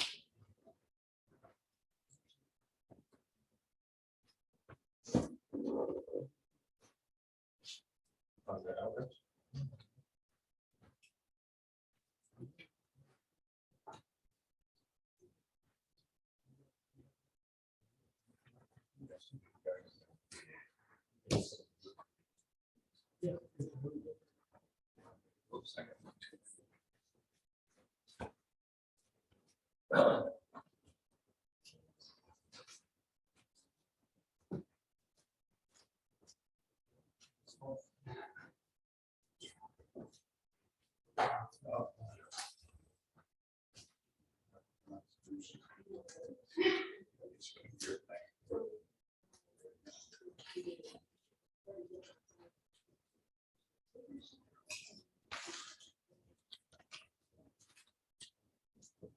Very good.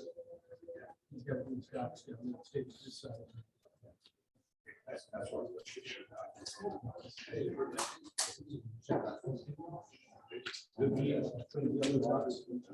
Bring the yellows out. Correct.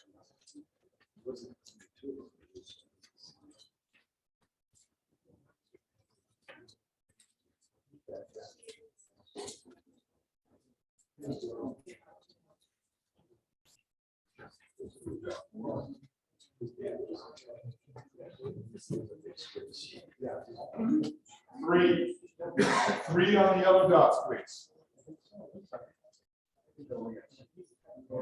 There's one more, you can recharge right there.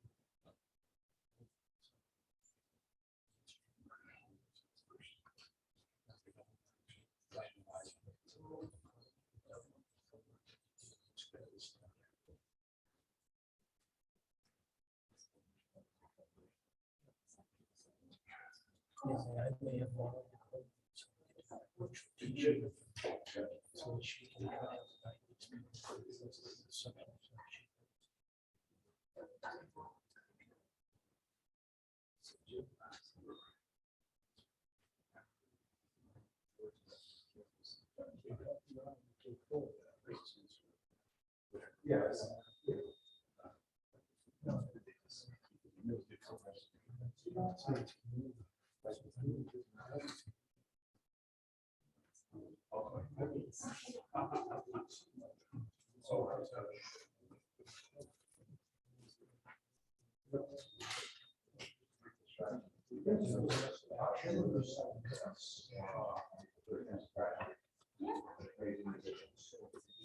Can you strip one of this? Takes it to George Strong.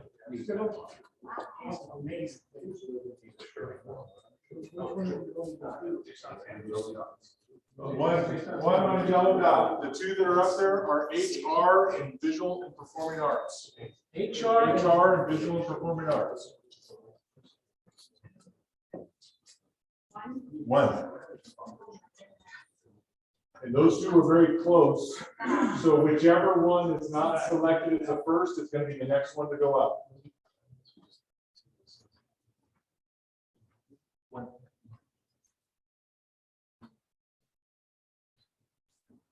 No, that's the wrong one.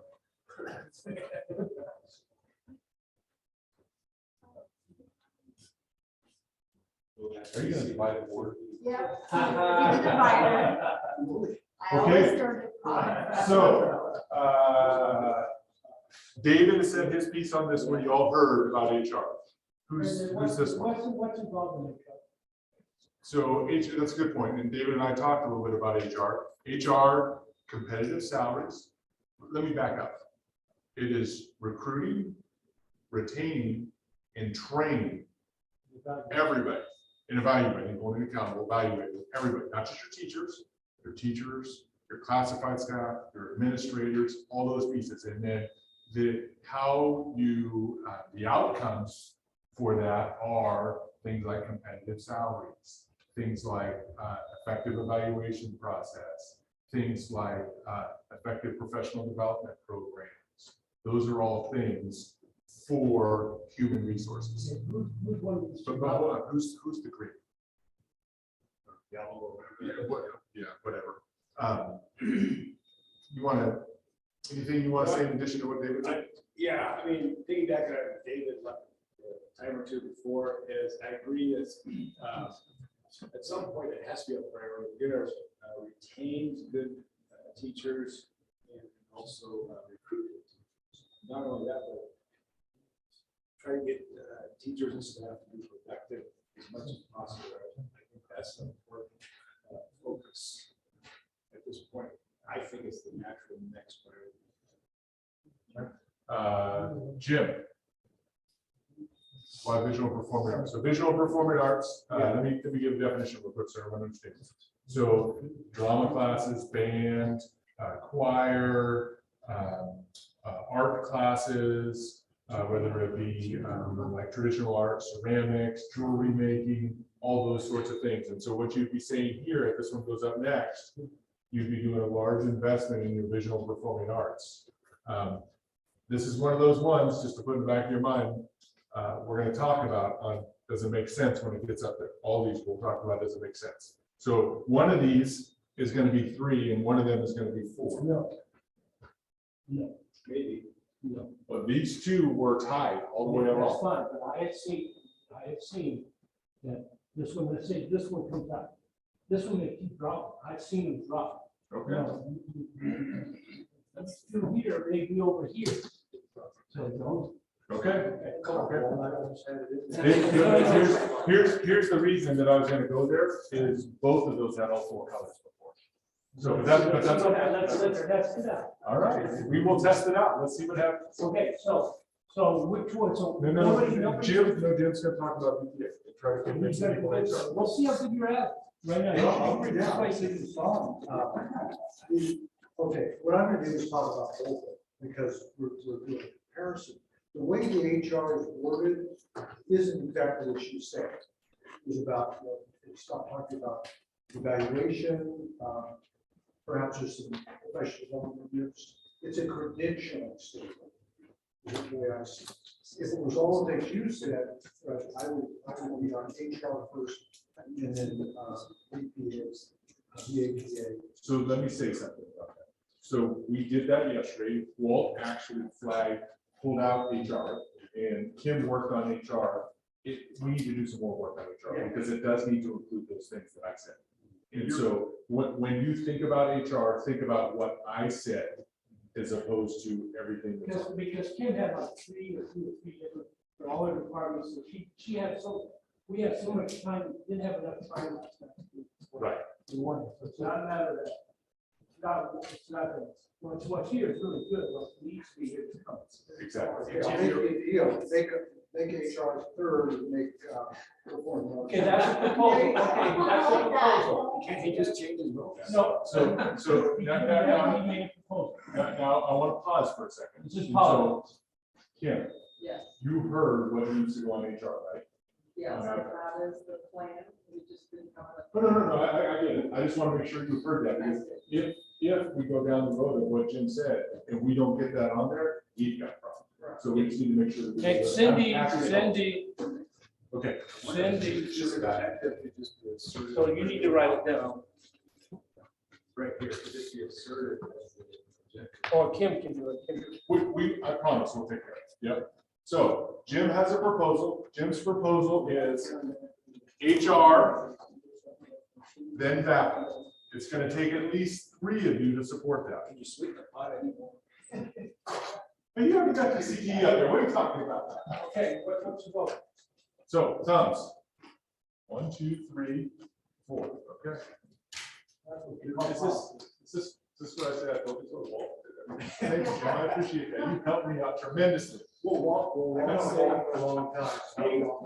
Will Walt ever say you're right?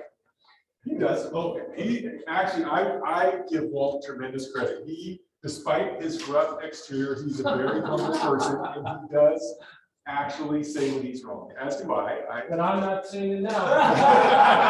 We're gonna come up here on the next page and make see that I may be right. 17. What? 8. He said, don't count the chickens. Oh, we need to bring them down. Thank goodness. 8 stickies, please. 8 stickies. You join us. I am. So what, I didn't hear.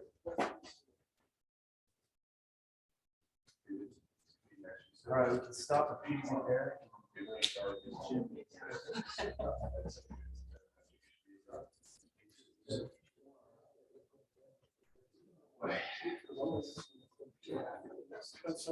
Yes.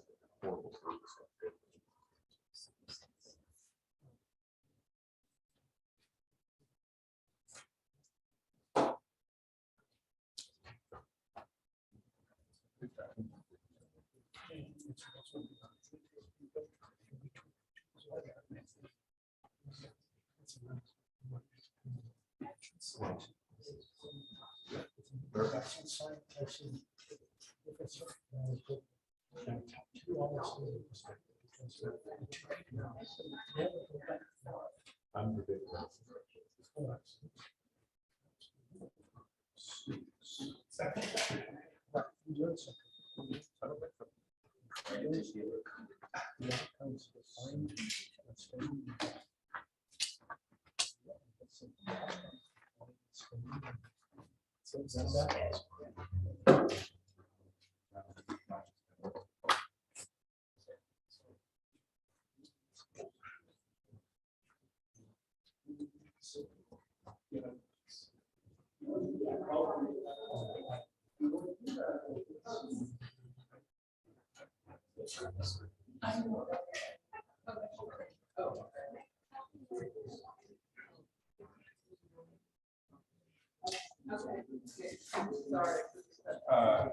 Mary and Walt, please. Yeah.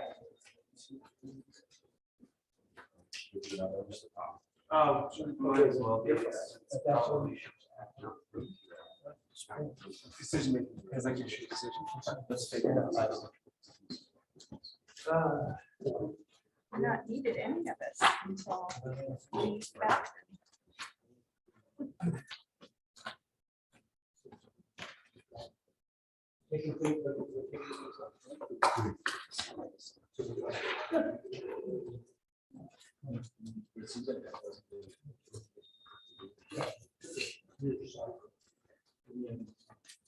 Okay, social science, English, community outreach, decision-making, science, and math. English? Three, please, 3. Well, that's so everybody knows where to put the comments. Yeah, I mean, it's not important, those comments. I got my comment. Is it a problem?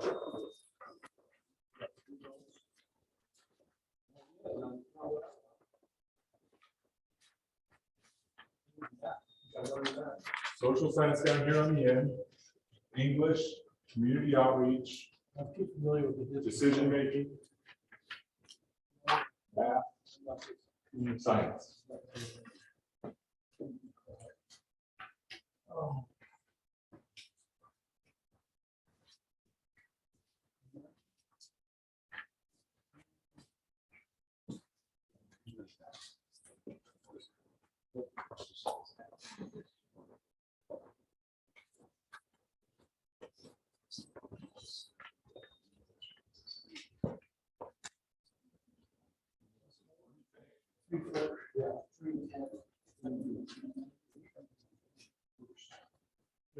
Just give us, see what happens.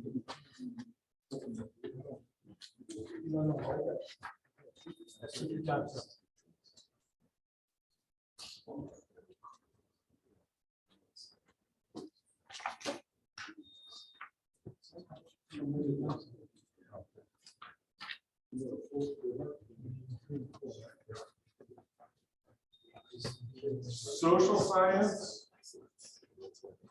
Social science, community outreach, and math. One, please.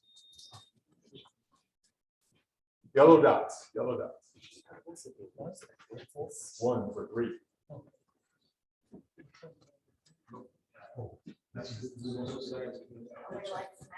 Yeah. That's what they do. Yeah, that's the one that's been, I believe it's spelling excellence. Ooh, okay. One up, right, Jim? One? All right, community outreach. Is that Eric? Yeah, and you know, I fully support. It's hard, I fully support it. All right. Math is number 5. Mary, number 5 on that, please.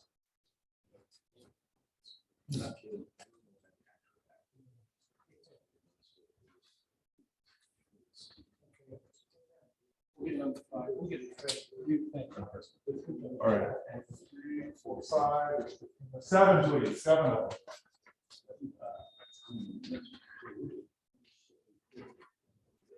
That's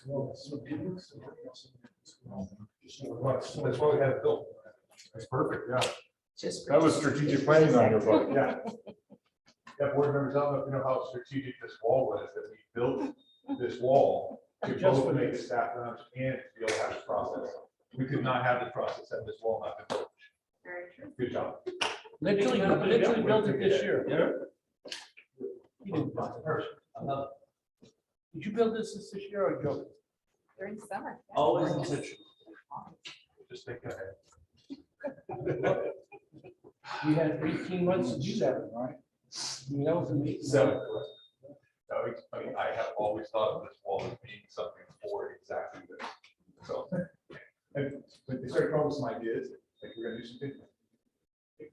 This is just my natural decorating idea. It was well. Let's just get a bigger wall. It was well. My first day. Yeah.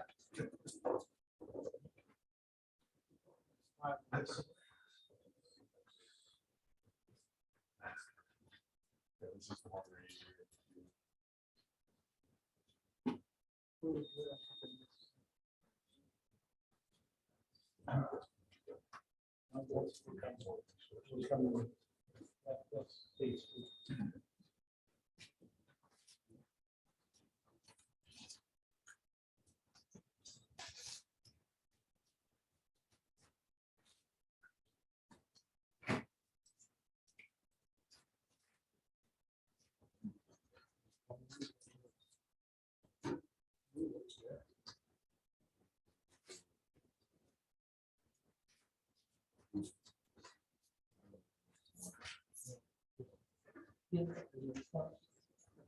Okay, I'm gonna ask you all to do something a little different this time. Hold on. Please come up and take 2 off. Come up and take 2 off. Jim and Eric, come up and take 2 off. It's very diverse right now. It's hard for us to break this apart, so we need to. Now you know our limits, our capabilities.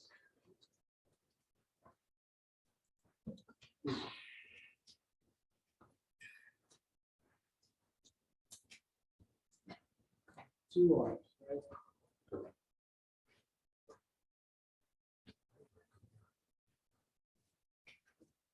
Really diverse and she's big enough to. Okay, can we have co-priorities? So this is 2 colors. He was very clear, yeah, he was very clear, on Thursday, L code with 2 colors. 3 colors. 3 colors.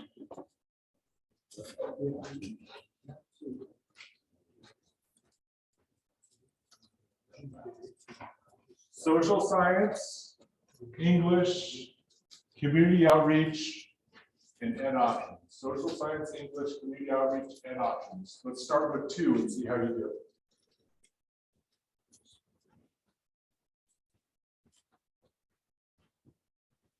One of them has a green dot, but if it has a dot, you can vote for it.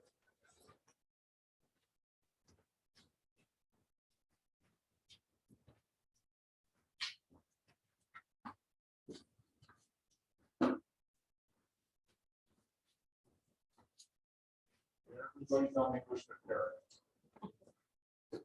How you feel there? Important, I just don't think it's quite yet a priority, but. You good with it being the next one? No, Okay. English, right here, right? although I wish everybody would just agree with me. 5, please. 5. 5 stickers? 5 stickers. Anyone?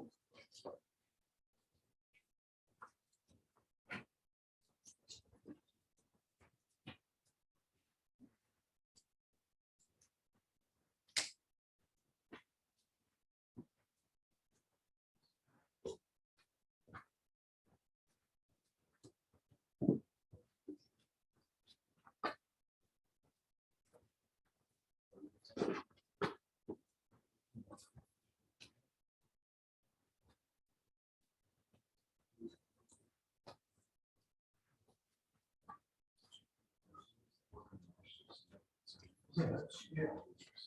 Not worried about it. That's really stop.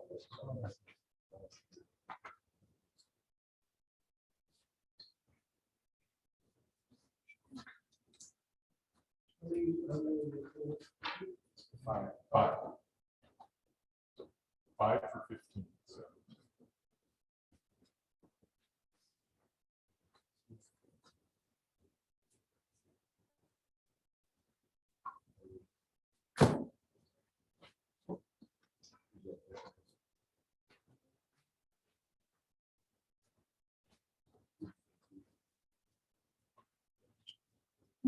Are we done?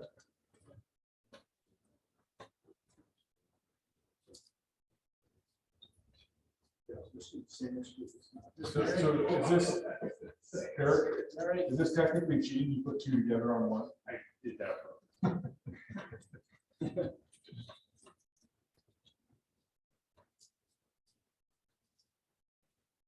Okay, so science, decision making, community outreach, and social science. 4 of them up there.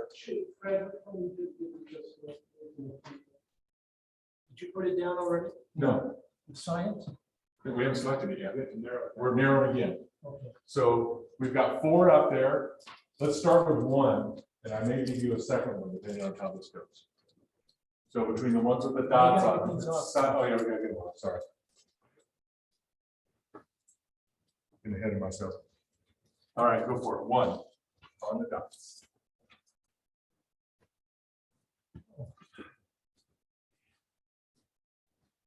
One on the dots or 2? 1. I'm going to start with 1, and I can already tell we're going to go with 2. Go ahead and put your second one up. Again, if they just agree with me. we can just-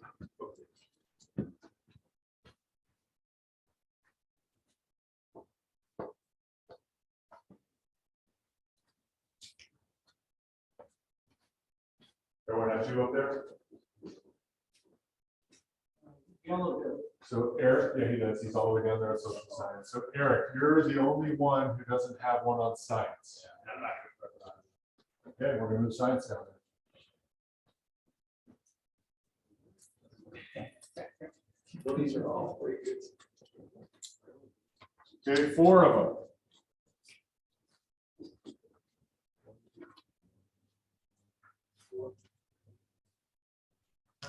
Yeah, 4.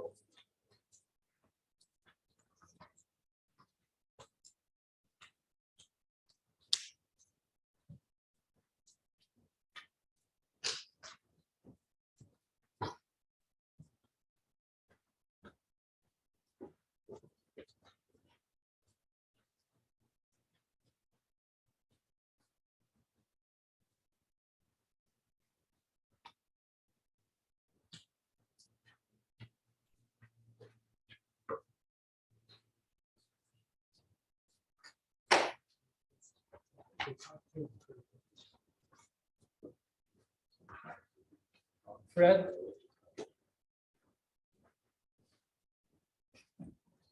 One second, I'll give them the sign, and that's the difference.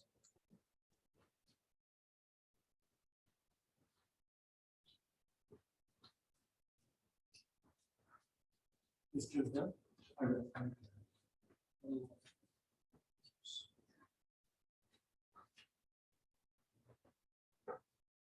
I think you took yours off. Oh, okay.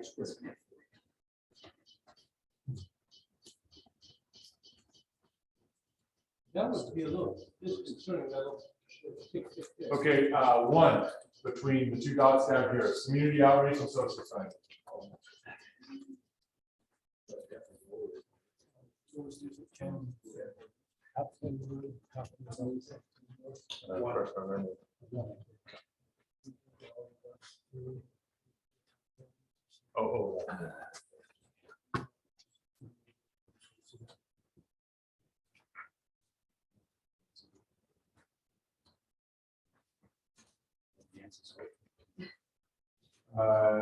The kind of teal color is that? Yeah. Nope. It is. Stated, stated. Yeah. So why is this here? Yes, please. Are you clear about what social science means? That's a citizenship, engaging students. No. No, this is social, it's economics, history. Okay. I think that these civics, those kinds of things. Yeah. I feel like that's written kind of like the Sort of umbrella. the reading, writing. Yeah, it's kind of more not the curriculum. I don't know. It seemed to be more in line with where we were going. Classroom education stuff, community outreach. I mean, I know that's really important, but if the community outreach is getting clubs and doing some other things that are really important too, I just feel like the social sciences would be benefit from having more. Well, I think the community outreach is good itself, but it also partnerships, which is what really gets my attention. So for example, Ed, I think he should be celebrated the fact he got this partnership with the hospital, university. Yeah. Whatever that program is. So that's an example. That would be included. Yeah, I think those are really good, but I would think our bread and butter with our history and all these other things would just be more utilized. I can support social science now. Well, should we do the same proposal? I propose community outreach. So Next, and then the you could, but here's the difference. Last time, the reason that I was doing that is because the vote right before, you had all 4 colors represented on the vote. This time, you only have 1 color represented. but for efficiency. And remember, we'll take proposals. We're gonna take proposals. So it can be changed in a minute, Okay. but, so, right now we have 3, that's enough. Yeah. And so we're gonna move community outreach down. 4, again, please.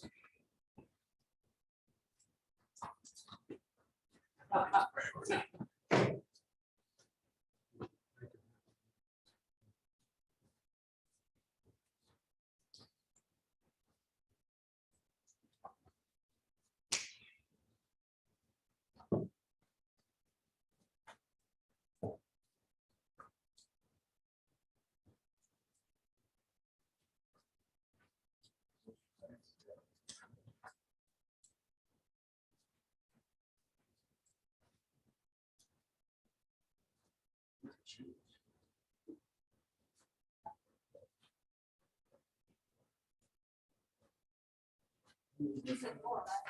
Correct.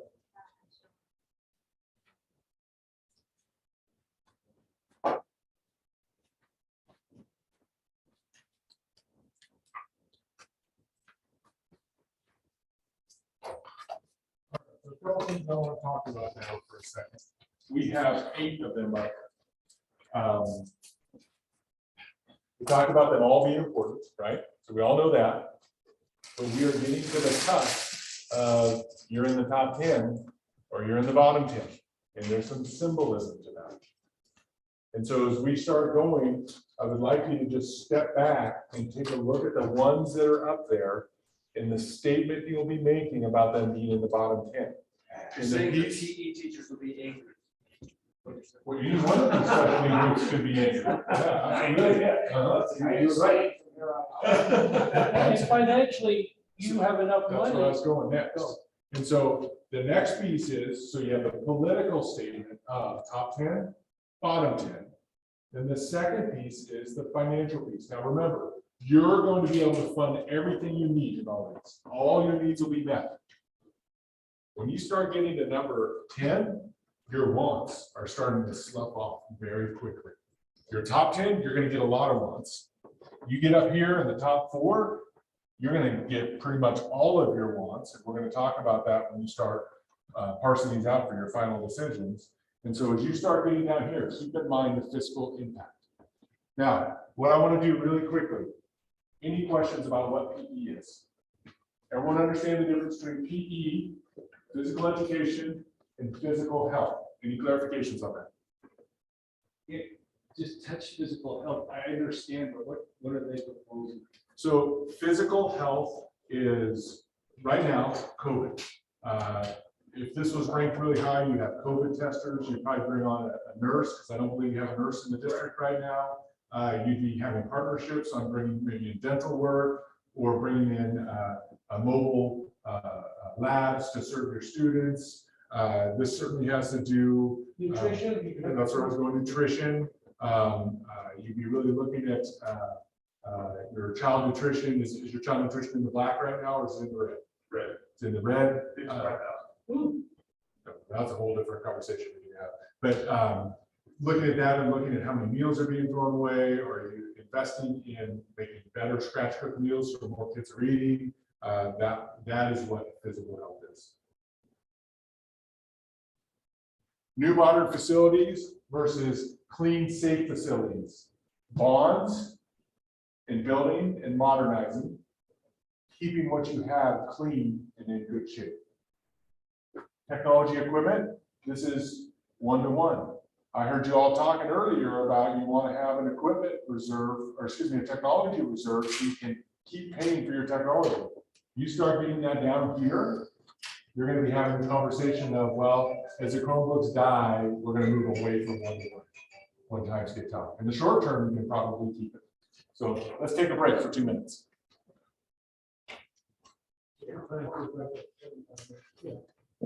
Well, somebody's gonna be insulted. Oh, yeah, somebody. Yeah. That's right. Eric is right. I'm just going to, hey, guys.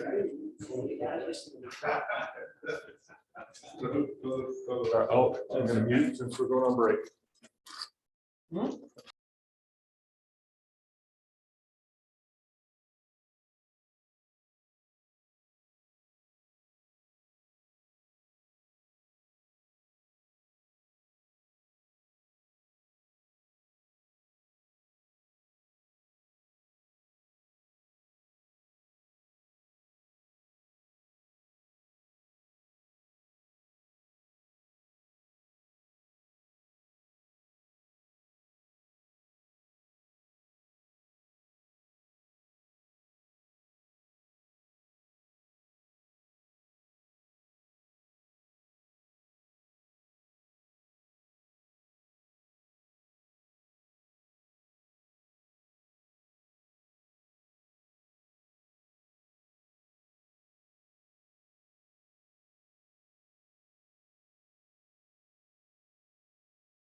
in making good, strong decisions, whether it's academic decisions or social emotional decisions. Transitions, this would be about supporting the, what did you say, 1,500 different school districts that feed into the high school or something like that. That's about those transitions in and the transition into college and or career readiness. Extracurricular, this is, Football. yeah, no, football team. Yeah, no, you're right. Extracurricular football team, baseball, clubs, those sorts of dances, leadership, all those sorts of things. Family engagement, this is different than community outreach. That's the partnerships. This is engaging the people that are in your schools. Coming back to school nights, I think thought exchange, maybe you're familiar with that, as a program you're using now to get people's thoughts. I talked about that one. World language, Spanish, I assume you have up here. Do you have any other world languages? No. But that was the point of the community. They'd like to see, one community member would like to see more language opportunities. So if world language was number one, you probably have some more offerings in besides Spanish.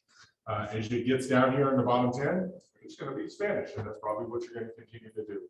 And then social science, we spent some time talking about it. So you have 2 dots up there right now. You have a dot on ed options and decision making.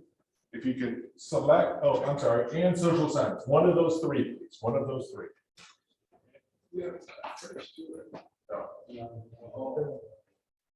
We finished up this year, I believe, with a UC Scout class, online class, and they should finish up.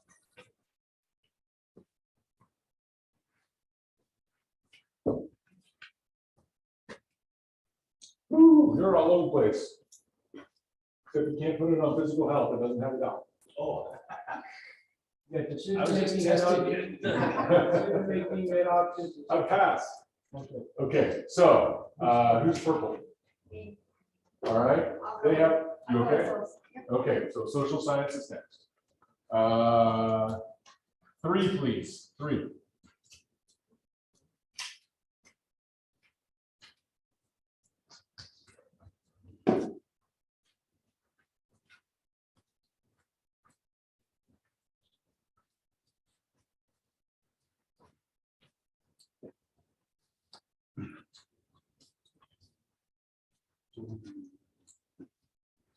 Very much.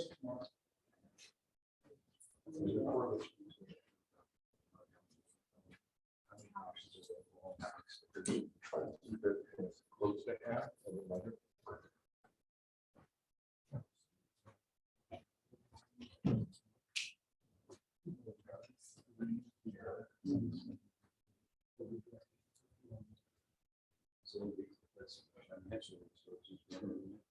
Yeah, and also, I'm going to ask you to come up and pull off one of your stick-ums, please.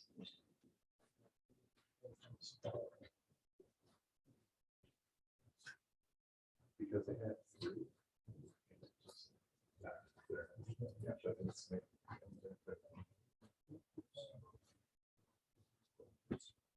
Oh, don't do that.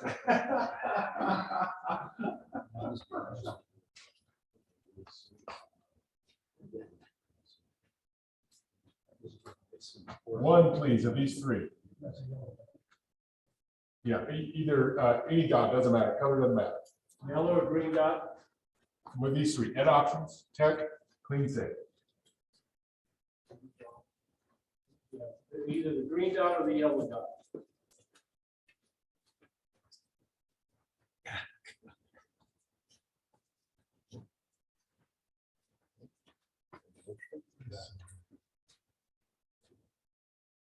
All right, Jim, so we're going to talk to you. Go ahead, you don't have to stick on there, that's okay. You want to talk about tech and equipment versus ed options? yeah, it's gonna have a dollar cost. Some of these don't have dollar costs, they have redirection, people power. Remember, people information. are dollars. What's that? People are dollars. People are dollars, but also there's priority what they do with their time. So some things may go away, and it's just not adding new staff to do new things. So I think this has to get in there somewhere because it's a real cost every year. There are some things in place to just, I think, better articulation in some cases. So that's why I prioritized it. Anybody interested in moving? Did he convince you to move? If so, just tell us, and now we'll move on.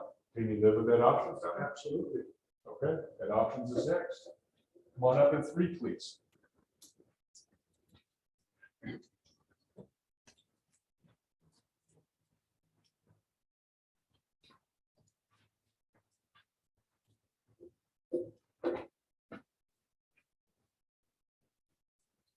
Three.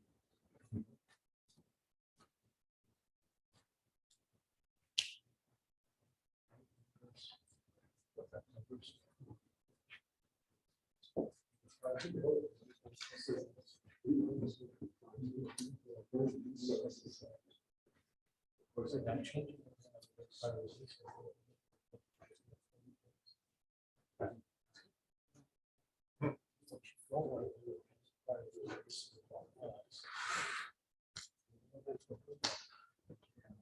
So this is different than This is a control. You can't get to this point. Okay, everything else stays the same. Because that's why my school did that. tech equipment or physical health. 1, please. They both have a dot on them. It didn't start like.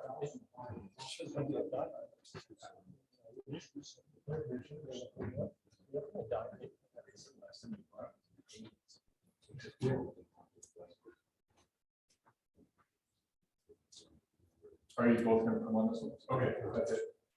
I was just delaying so you tell me that. All right, 3 dots, please. 3 dots. Or not dots, stickums.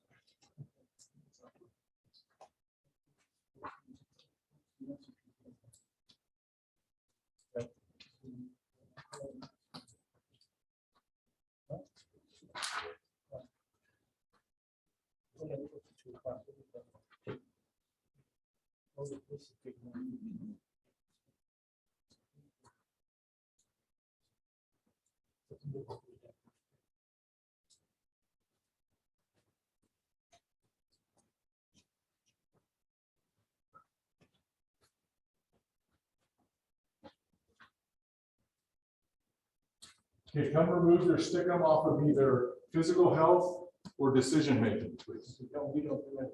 Yep, you don't do anything.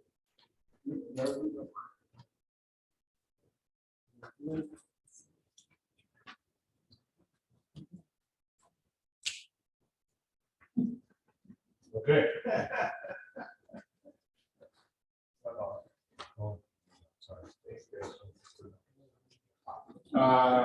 Two of them, please. 2 of them. 2.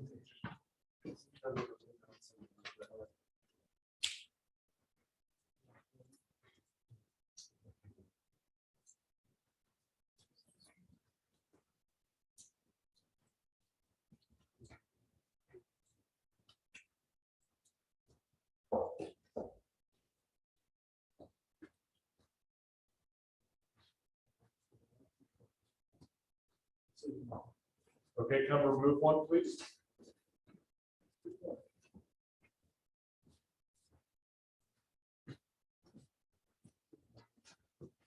Okay. 2 again, please.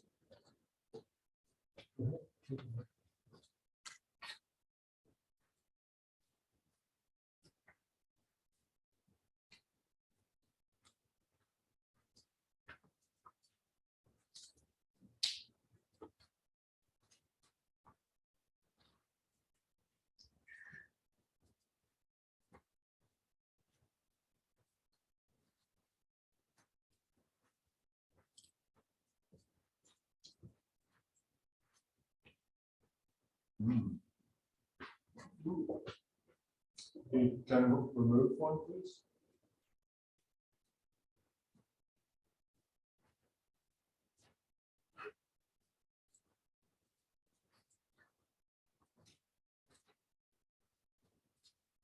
We've got a split here.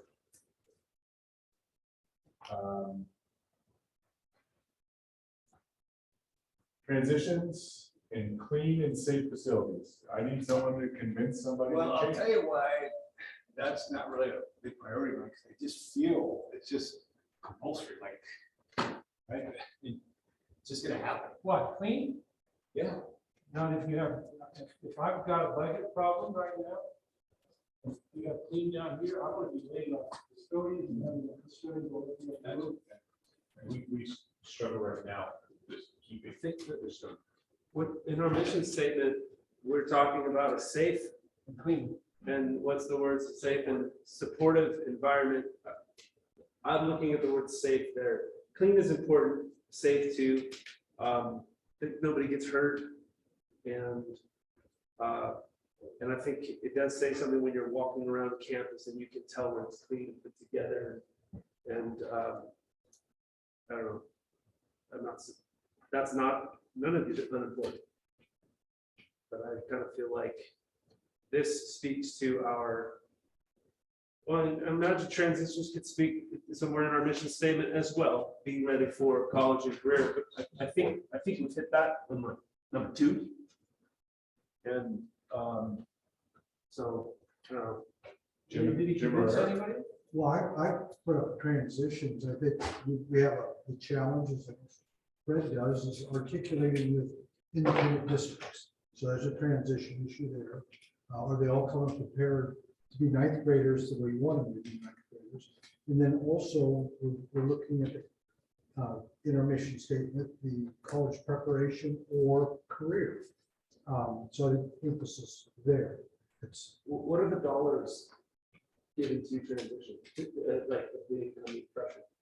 I don't know. Do we have it? It's a human resources issue. Use of people. But I think maintaining a clean facility and a safe facility, there is a real dollar attached to that. You have a whole crew of people who work really hard to that. And so I'm thinking about them and the efforts that they're putting in. Right, and I know there's issues of retaining or attracting and retaining.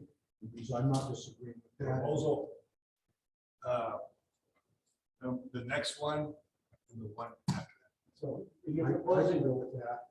So we've got, obviously your proposal, so there's 2. How do you feel about that? Proposal, clean safe becomes 14, transitions becomes 15.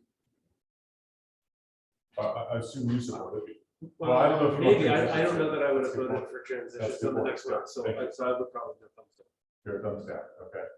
Maybe because I don't fully understand. You're a yes? Yeah. Okay, so we've got 3. Transitions. Transitions is using our counselors and what other type of support people to provide integration with the people coming in from the elementaries and what's the right word? Articulation. Yeah. And articulation with the next level. And then providing them the supports to do both well. career center kind of stuff. Here's another one that's huge. Is it, Transitional IEPs.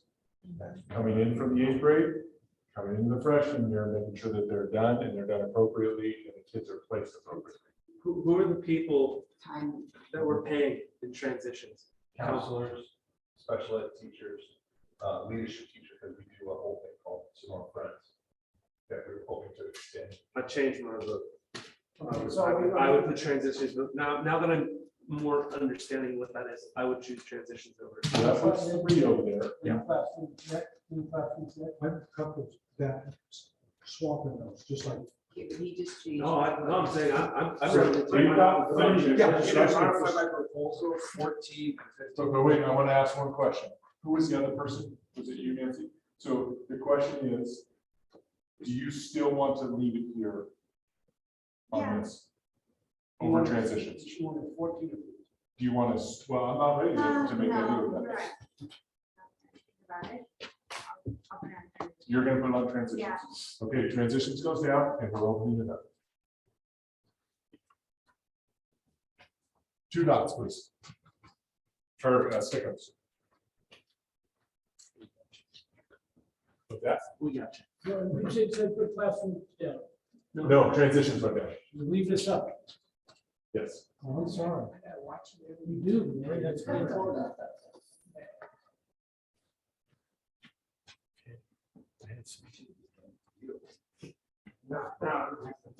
You're solidifying it, yeah.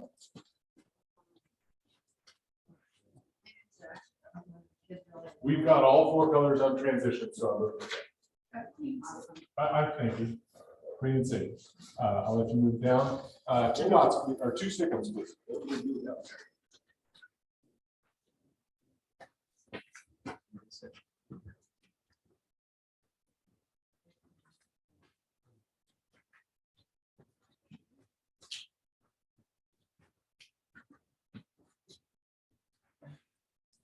Woo, you guys are all over the place.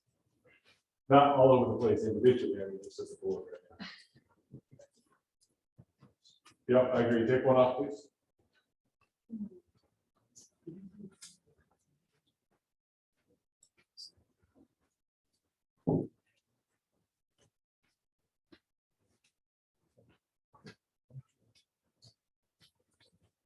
All right, here we go. World language and extracurricular. Speak to your compadres about why you voted where you did. I run for extracurricular because I have a son that has IEP.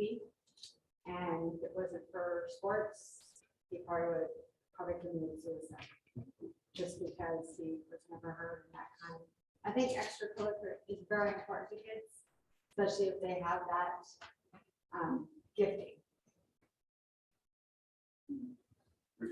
I second that. It's just, in short, I think extracurricular is a non-mandatory escape. You know, it's an activity that's not mandatory, but it allows kids to escape. You might remember when we went to our education administration courses, I was like, you never give us both people enough money for equipment. They're spending it all on sports. I didn't know the advantage. And you pointed out the racial tension and how sports teams often can overcome it. So just a lot of good reasons. You okay, Jim, with that? I would like to see language in there, but I'm not gonna win that one. Okay. Alan Peterson, superintendent at Merced Union, said a great thing. He said, our athletics program is our #1 academic intervention for keeping kids engaged. One, please. We just let you there. Well, we get Oh, yeah. down there eventually. Toward.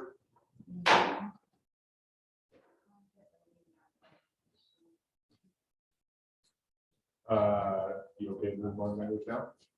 All right, 1 again, please. That's your good.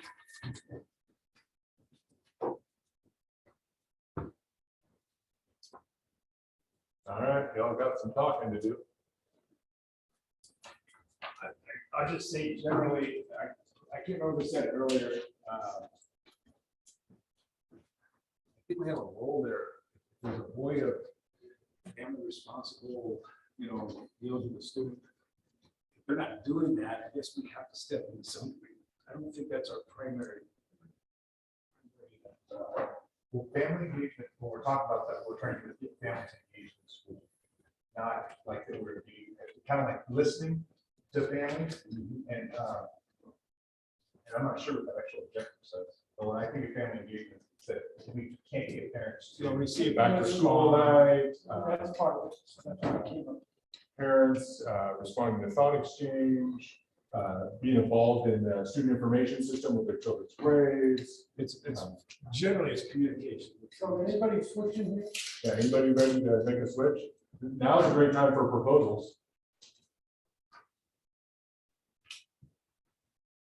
Well, I would suggest one, family engagement, again, it's not a dollar cost, it's an allocation of time to facilitate that. And it seems to me that we give squeaky wheels, people believe it's a very small minority. And the kids that are where that is, we're having challenges. Number one is tied directly with that. You know that no dollars associated with that. You just. I'm going to caution you that there are some dollars associated. Thought exchange is one of your family engagement. Student information system is one of your areas, one of your family engagement. Those are examples dollars that are tied. Yeah, if we're creeping down to 17 or 18, it's a matter of maintenance, right? Maintaining.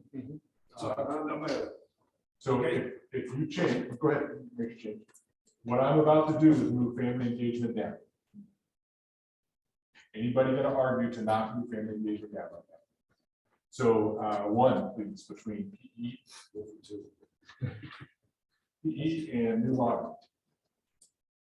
Well, you can take these out. Or whoever that color is on the book. 50 years.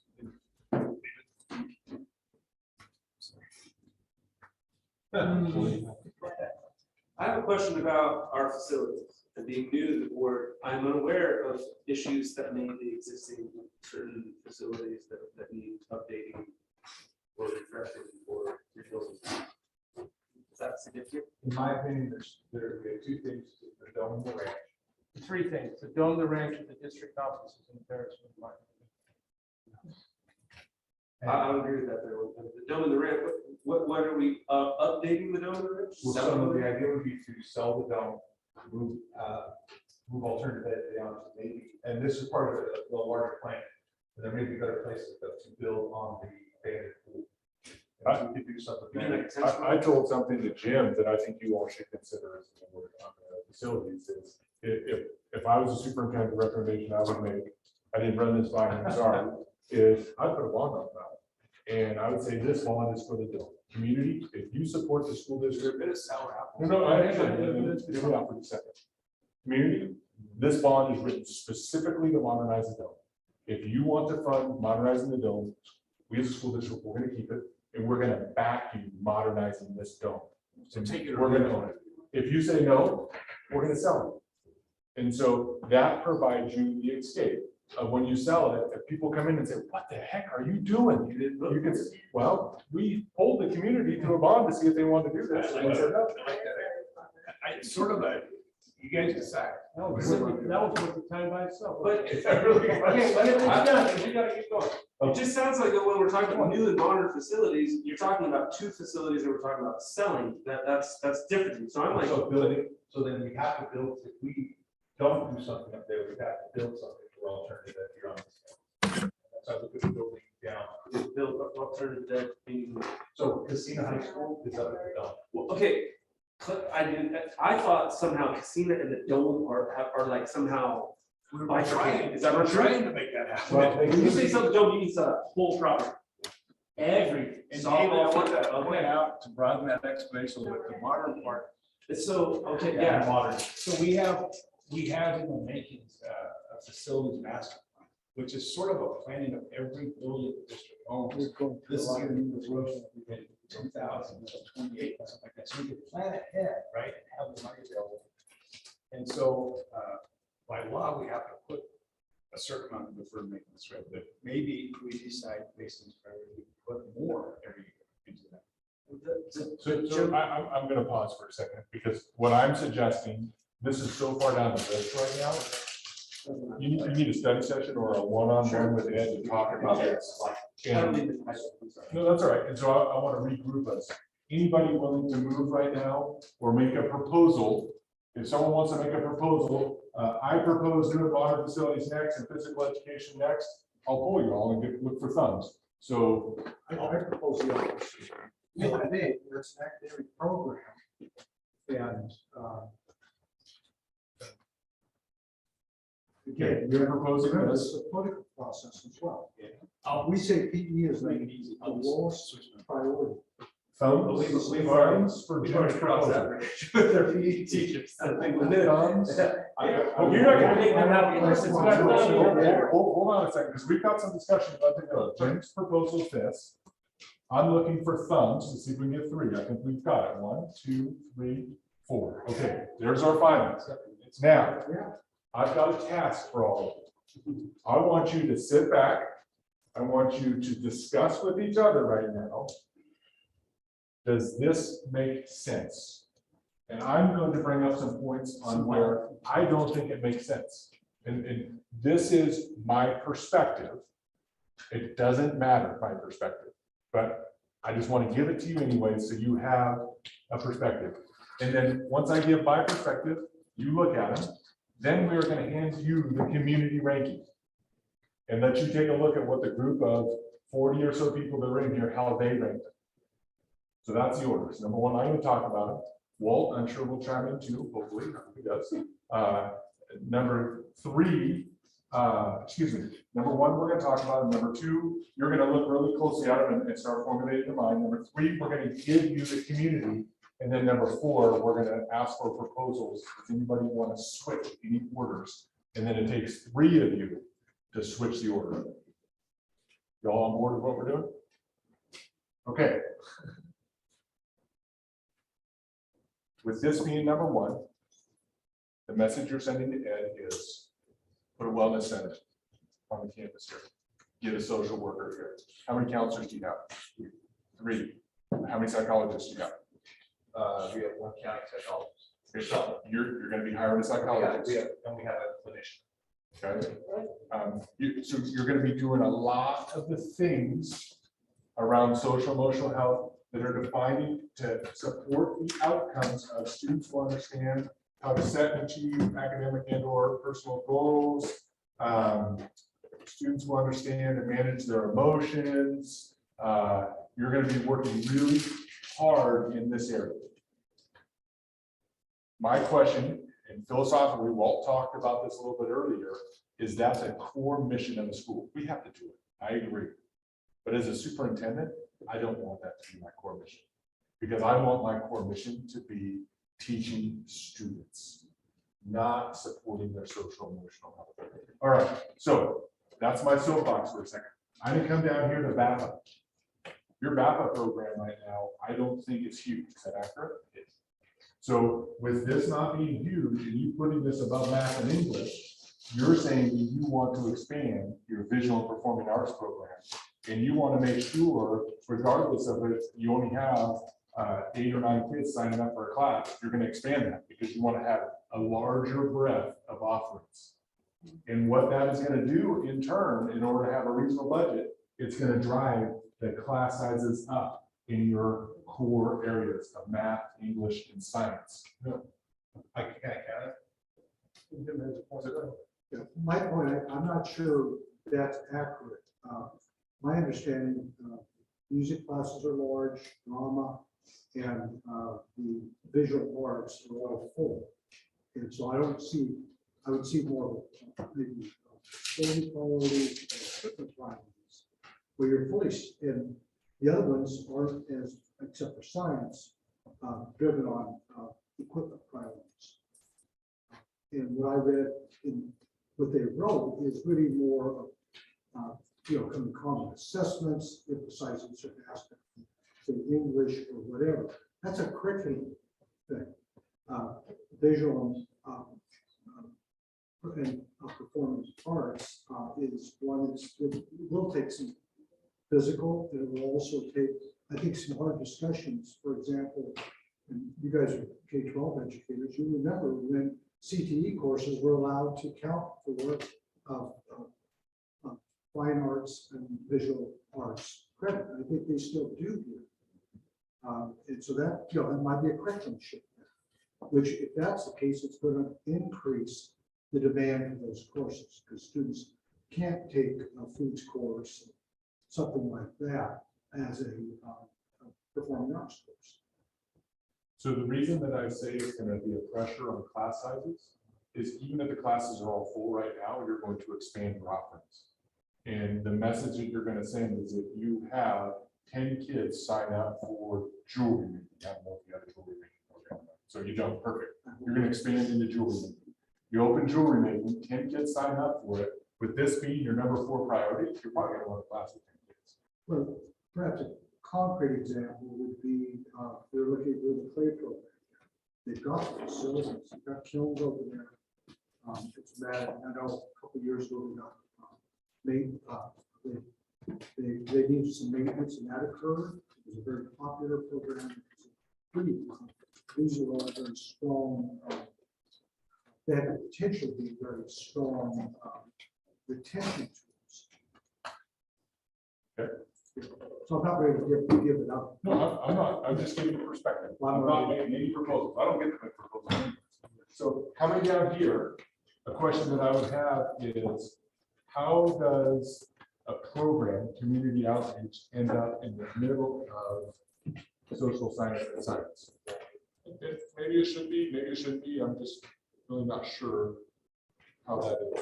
We start coming down, a little bit of a question. This is going to need to be answered in the budget. You start getting down here, that question of, are you truly going to maintain and replace one-to-one? I think in the short term, 17 million bucks, what you got right now with your ESSER dollars, you can do it. But when those start tapering off, if this is down this low, it's likely you're not going to be able to maintain that. Something to keep in mind. I would argue that, I mean, I'm not proposing this, but like the money for facilities, you know, for modernizing. It's long-term maintenance. That should be done along with that. We'll keep putting money into that fund. So that we need to do those things. Yeah, keep going, community priority, unless there's something you want to talk about. No, I think symbolically, they just need to make it, they need to say, are they symbolically sending a message to the teachers and the community that you want to send? If I'm an English teacher, I'm looking at Rafa going, what is the board telling me? And if I'm a world language teacher, what am I saying to the community, the importance of world languages?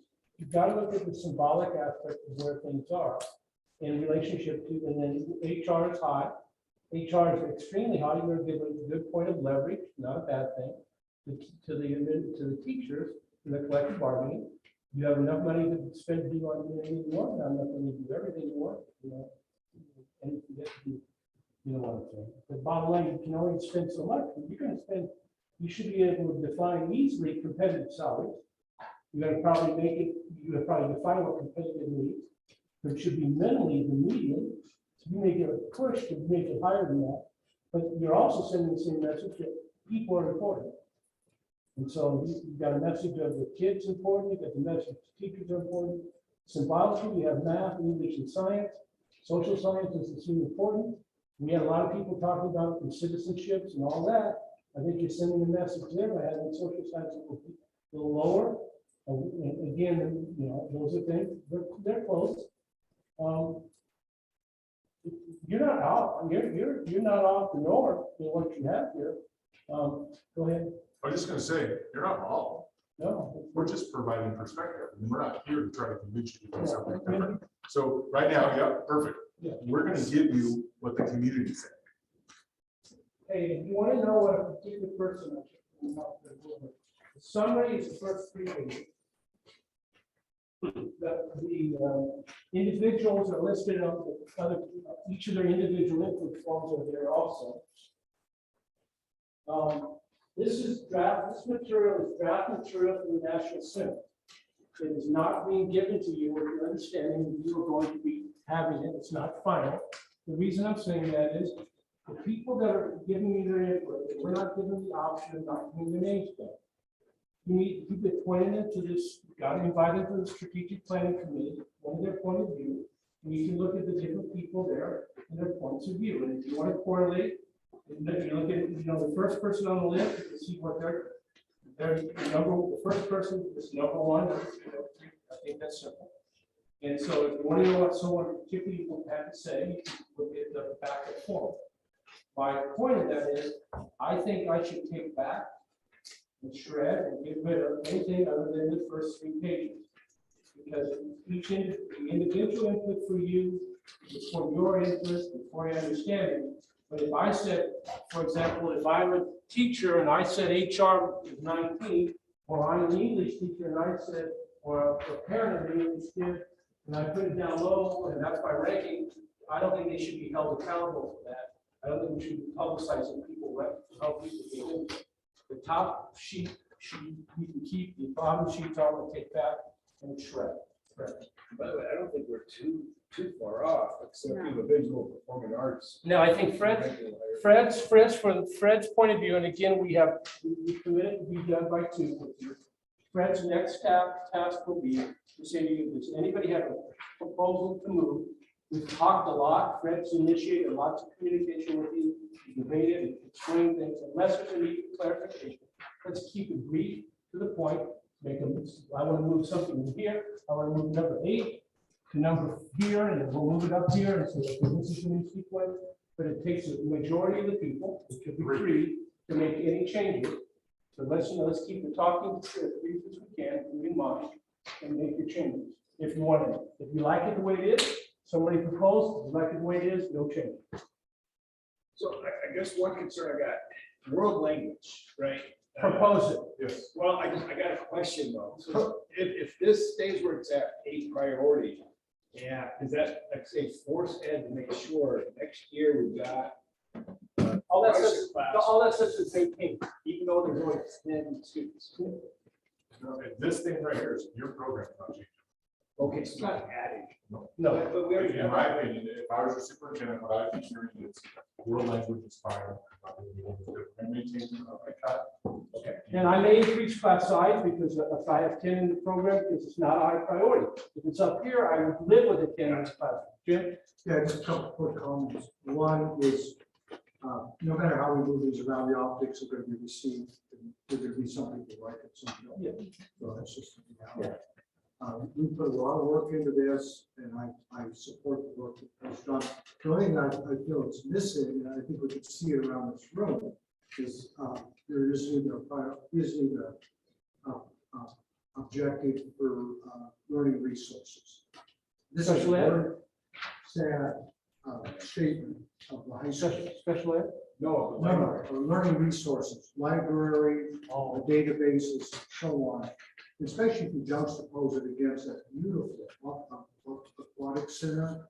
And when you come in here, it's like, our priorities are what we've done. And I know we inherited this. At least there should be some professional databases. That's a facility issue.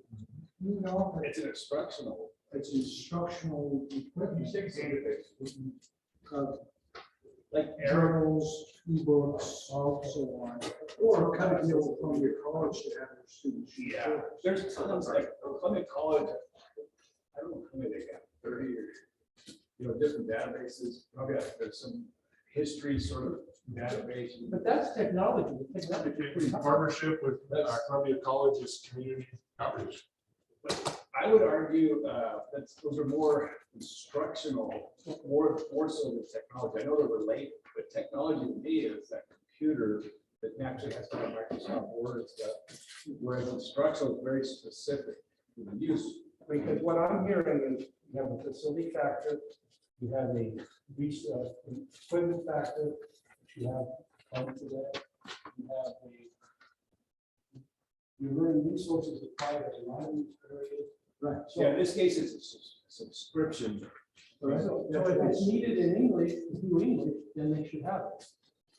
Well, I raised that question a couple of years ago, and I was told your students use Google Scholar, which in my opinion is not a real high class. Now we're getting to the how. Yeah. We're the how. But I want to understand the point though, too. I'm not understanding what they can't access in their homework. Well, they can, whatever's out there on the web, they can do that, but there are subscriptions, the journals, ebooks. And if you look around, a lot of these are very old, it's like a few years old homeworks. Okay, so what I think needs to be a note made for Ed or Kim, that we need to come back and discuss the resources that are provided. Resources of what you're talking about apply to many of these programs. Right. And so I think if we talk about that topic, what kind of resources do we need in English? What kind of resources do we need in math? And have that internal discussion, maybe a study session on that, and then put outcomes accordingly. We could probably address it. I would like to put that with Ed, his staff and faculty. I'm willing to talk to more to understand. Yeah, I could, Any proposals to move anything? I would suggest swapping social science and community knowledge. That was the academic program. I second that. So hold on, give me a second. So what would happen is social science would, and this is how I'm moving when you do this, will fit right inside of here. And if there's two other people that support what you just suggested, this will slide over and then this will come in again. That's what it takes at this point. So I see one person that supported, two people, three people supported, it's done. Mary? I'm here. Okay. So this becomes 8, and this one's now 9. 4 proposals. I make another one, or I have to- Yeah. I would say, let's go with yours. I'll second. You're proposing to be 10. Okay, one thumbs, 2 thumbs, 3 thumbs. You're not there. Okay, you have a proposal. I still think HR needs to be higher. I feel like that's, you're talking about real dollars. The most money we're gonna spend is on our personnel. To make sure that we have the right people, make sure it's a good priority, that we're training them, equipping them, doing all that we need to do, so that we can keep all these other things going. Okay, and let me explain something. I know there's 3 votes there. The reason I didn't do it is my hope is to have all 4 of you support when we're done. And so I want to give an opportunity for him to make his proposal, let you all listen, and it may not go anywhere, I'm open minded but, to that. but then he can move. So your proposal is to take HR and do what? Move it in front of CT. So move to this Correct. gap right there. Yeah, I'm open to that. Okay, I see 1, 2, 3. You're good with that? All right, there you go. Okay, I just check on understanding the superintendent's search. What's that telling, what are you telling Ed, what are you hearing that you're gonna do in relationship to evaluation, recruitment, hiring, collective bargaining? I hear, that we want to make a board raise. Well, and just one board members, I mentioned this before in board meetings, once we hit our aspirational reserve, my next project priority, or one of them, is to try to get compensation up to this floor. So can I say something before you comment? One of the things that you need to do next, especially with it this high, you as a board need to define for Ed what is competitive salary. That's what I pointed to Kim. So the question is, with it being this high, and then you need to come out and publicly state to your stakeholders, this is competitive salary stuff. Is it in the middle? Is it? I think we should give some direction to Ed, but I think Ed needs to negotiate that definition of bargaining. Oh, that's not the bargaining table, because they're gonna say we should be the top. Exactly. If we say no, so you negotiate, then you choose a cohort that they agree on, give and take. Oh, if you're choosing a cohort, that's fine. Okay, so you choose, and I recommend choosing 19 others, because then you can go to school services and get their Sabre, or the Cabre, one of the two, right? Anyways, whichever one it is, and you can compare them. That's fine, but now that you have your comparison group, and if you want to agree, that's all dandy, but where do you want to be? Okay, but your suggestion, Fred, is actually illegal. When the board says you will define whatever adequate compensation is. We're already telling. that you can't bargain. We're already telling Ed you can't bargain at the table, and that's the whole idea of collective bargaining. So I think Ed, we can give direction to him, maybe some parameters. I think it's his job to negotiate. So that's what we're talking about. We're making one of the same language. If I'm negotiating on that, I'm not going in and saying, tell me what you think we should give you. I'm going to use the construct for you. What do you believe the board is a competitive salary? So that I know going in how to negotiate. And so I'm not going to go in and just sit down and say, talk to me about your proposal. Okay, so I might have misheard you, but I think you said that we need to tell Ed what that is. You need to approve what the definition is. We can't define it before it goes to Tim because he has to negotiate. You No. can't go with a pre-deposition if you're not willing to bargain. Absolutely, you go with the position of the district. He represents the community and you as the bargaining team. He needs to hear from you what's your position. I get that, but you still have to be free to have the discussion. That's why I use the word construct. I don't use the word. Totally get that. But going in blind without that is like saying you're dead. You're gonna pay. I get that. Okay. Ooh, sorry, but I mean, you have to notice that both of our both. We need, as a superintendent, your support for that. And we need you to come out publicly and say things like, this is what we believe a competitive salary is. Not if you're on step 5, over in column 4, it should be $85,365. I don't mean that, just on what do you define as competitive? That's what we need. And see, and so, and I would believe, basically, you're going to be my board member, I would say, let's, in closed session, decide a comparison. And so, one, let's decide median or 75th percentile, the 95th percentile, whatever percentile you want. I advise you to be the 50th percentile, the median, the middle, not average, the middle. So you have enough money to do all this other stuff. If you do 90%, which if I'm a teacher, I want my 90%, you're not gonna have enough money to do half of these things. Just so you know, when we run those numbers, we're talking like 10% rate. To get to median? Yep. So I didn't know where our salaries are at. And when I'm thinking HR, I'm not, my first thing isn't that they're paid a raise. Because that concerned me when you said that that's what you're hearing. Because that is what I'm trying to communicate by moving it up. So much as I'm also thinking about the accountability. Because it doesn't matter what we're paying a teacher, it's not doing the job. Paying half, it's still not worth it. We need to make sure that we have the right people. And that's more where I was thinking of an HR. But if by moving it up, if the unintended consequence is we're gonna just pay everybody more money, even if they're not doing a good job, then I'm. Go ahead. Hold on, and I want to speak to exactly what you're saying. You are correct. There are several components to HR. And it's all about attracting, retaining, and training qualified staff. And so salary is one component. There's lots of other components. But when a teacher sees that, and I'm picking on teachers specifically on purpose, when a teacher sees that, they see, ooh, it's time for a raise. Look at number 12, HR is number 1. Don't name the name, And number then, 12. and then next to it, in No. letters with. HR, no, math is number 1. Oh, you're right. You know, you're right. HR is number 6 on there. Yeah. But it says payroll. Okay, Jim and then Eric. Okay, just a real quick comment. We're gonna make a statement on Tuesday, at the board meeting, about trying to go there. We've done some stuff. So be careful what you say, because remember, this is. Yeah, but I'm just saying that was the intent, it's very old work. Yeah, be transparent. But your outcome, according to Kim, she should have an outcome.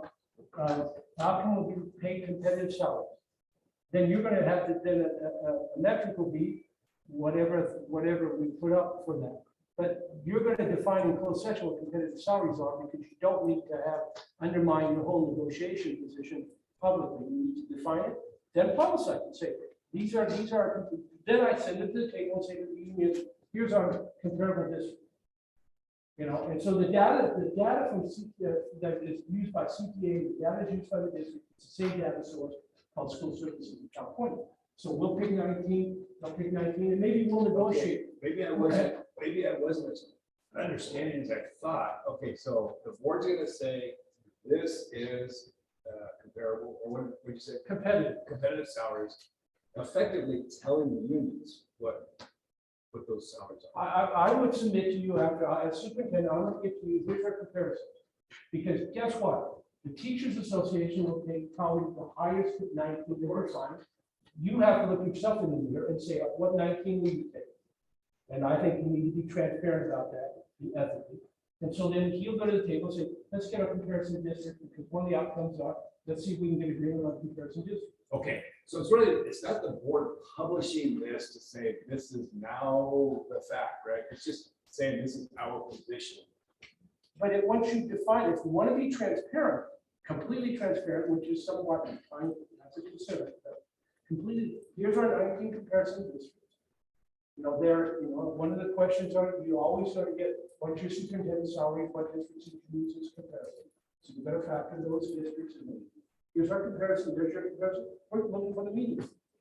And so any committee member can go pick out 19 and fight at the meeting. So what? I'm just gonna say the obvious. Say I was working for the union side, right? I would say, we don't accept that. That's fine. Okay, I just want to But clarify. when I go to fact finding, Right. and this is how, this is where the rhetoric in fact finding. Yeah. That's why we do real well in fact finding. I've been there committed. Because at that point in time, it doesn't matter the points of view, or what your rhetoric is, you get the facts. And the facts you base your thing on. When you get to negotiations, CTA, state give you facts. And I think about was responsible for reporting. Right. Yes. And I actually look at that in my head. Okay. And then I've got some ideas too. Yeah, so let's refocus in on our task at hand. So any more proposals? Will you get the week?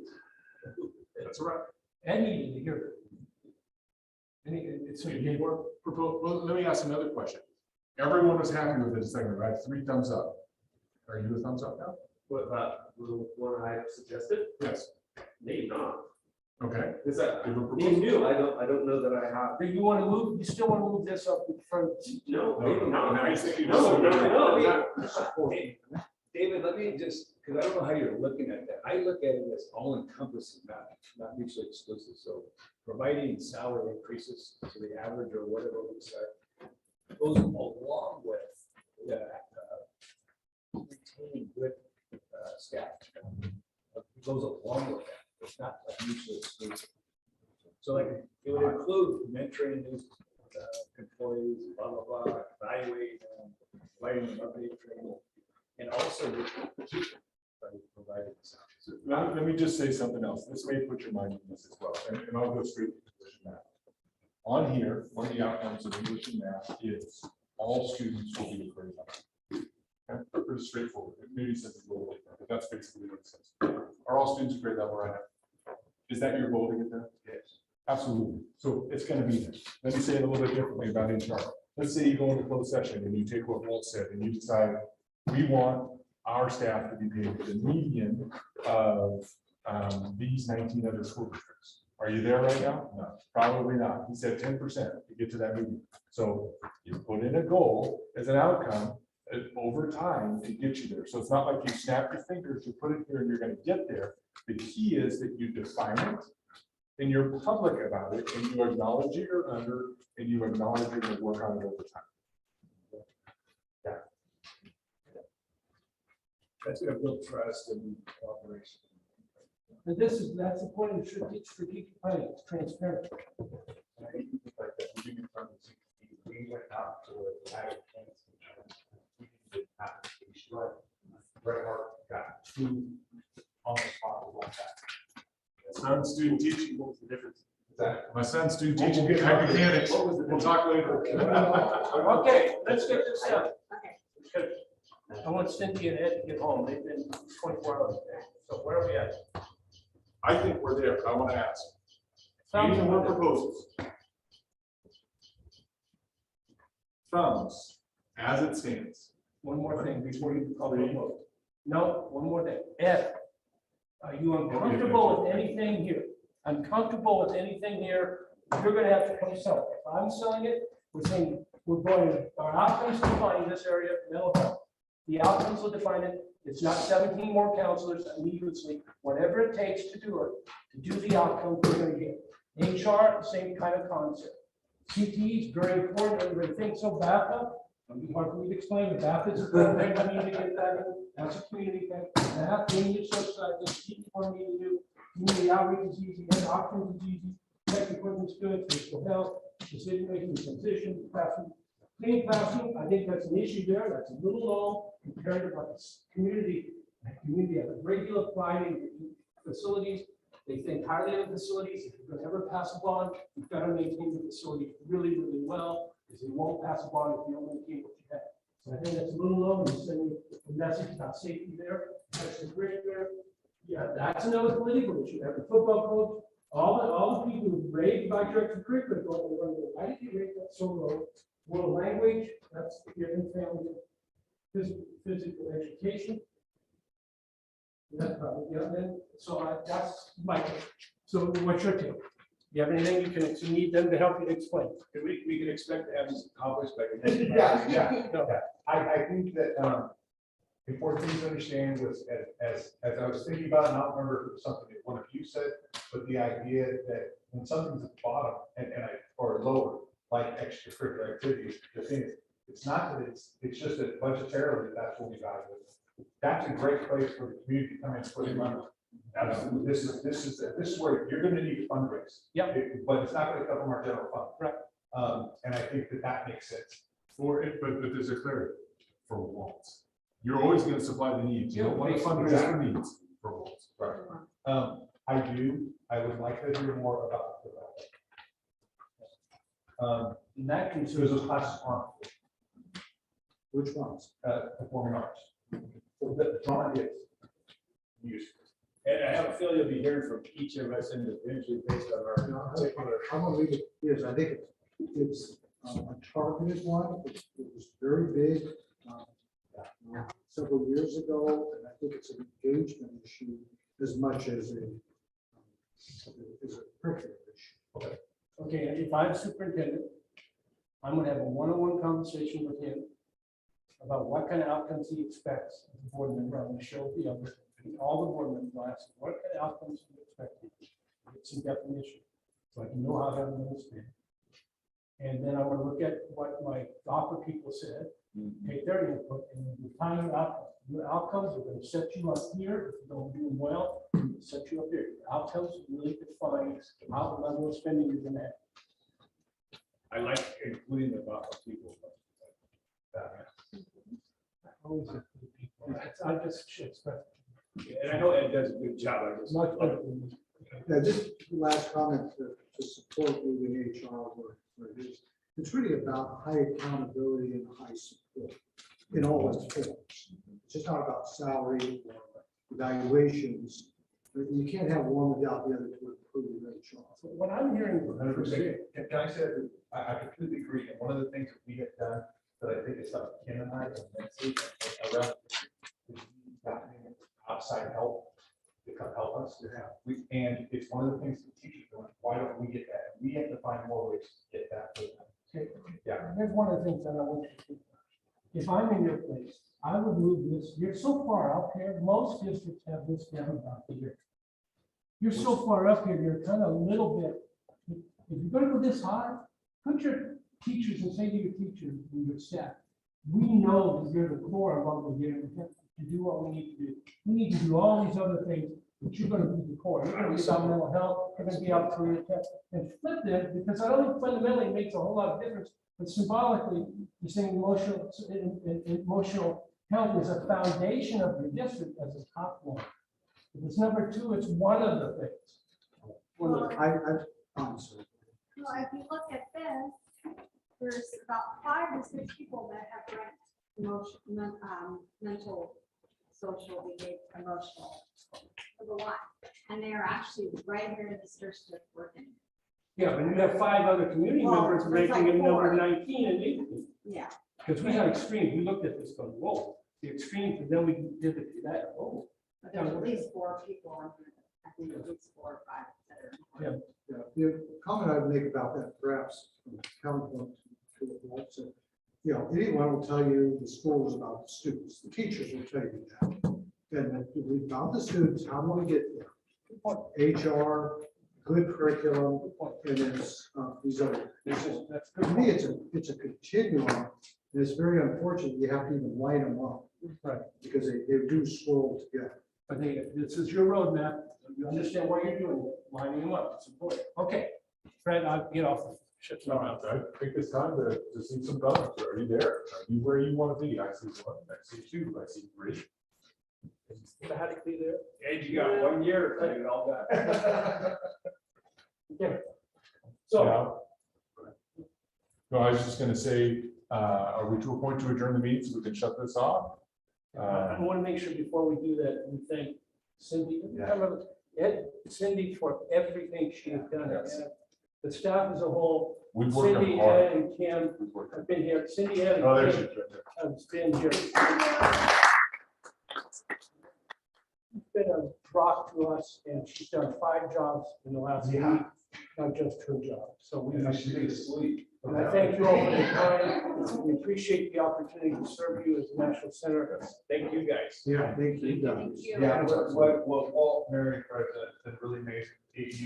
I had high expectations, and you exceeded them all. So That's thank nice you. for us to hear. We really did, we wanted to please, so I hope that we mentioned, he had a lot of pressure because he's been through it a lot. I hope that you all been pleased with what we've done, because we worked hard at it.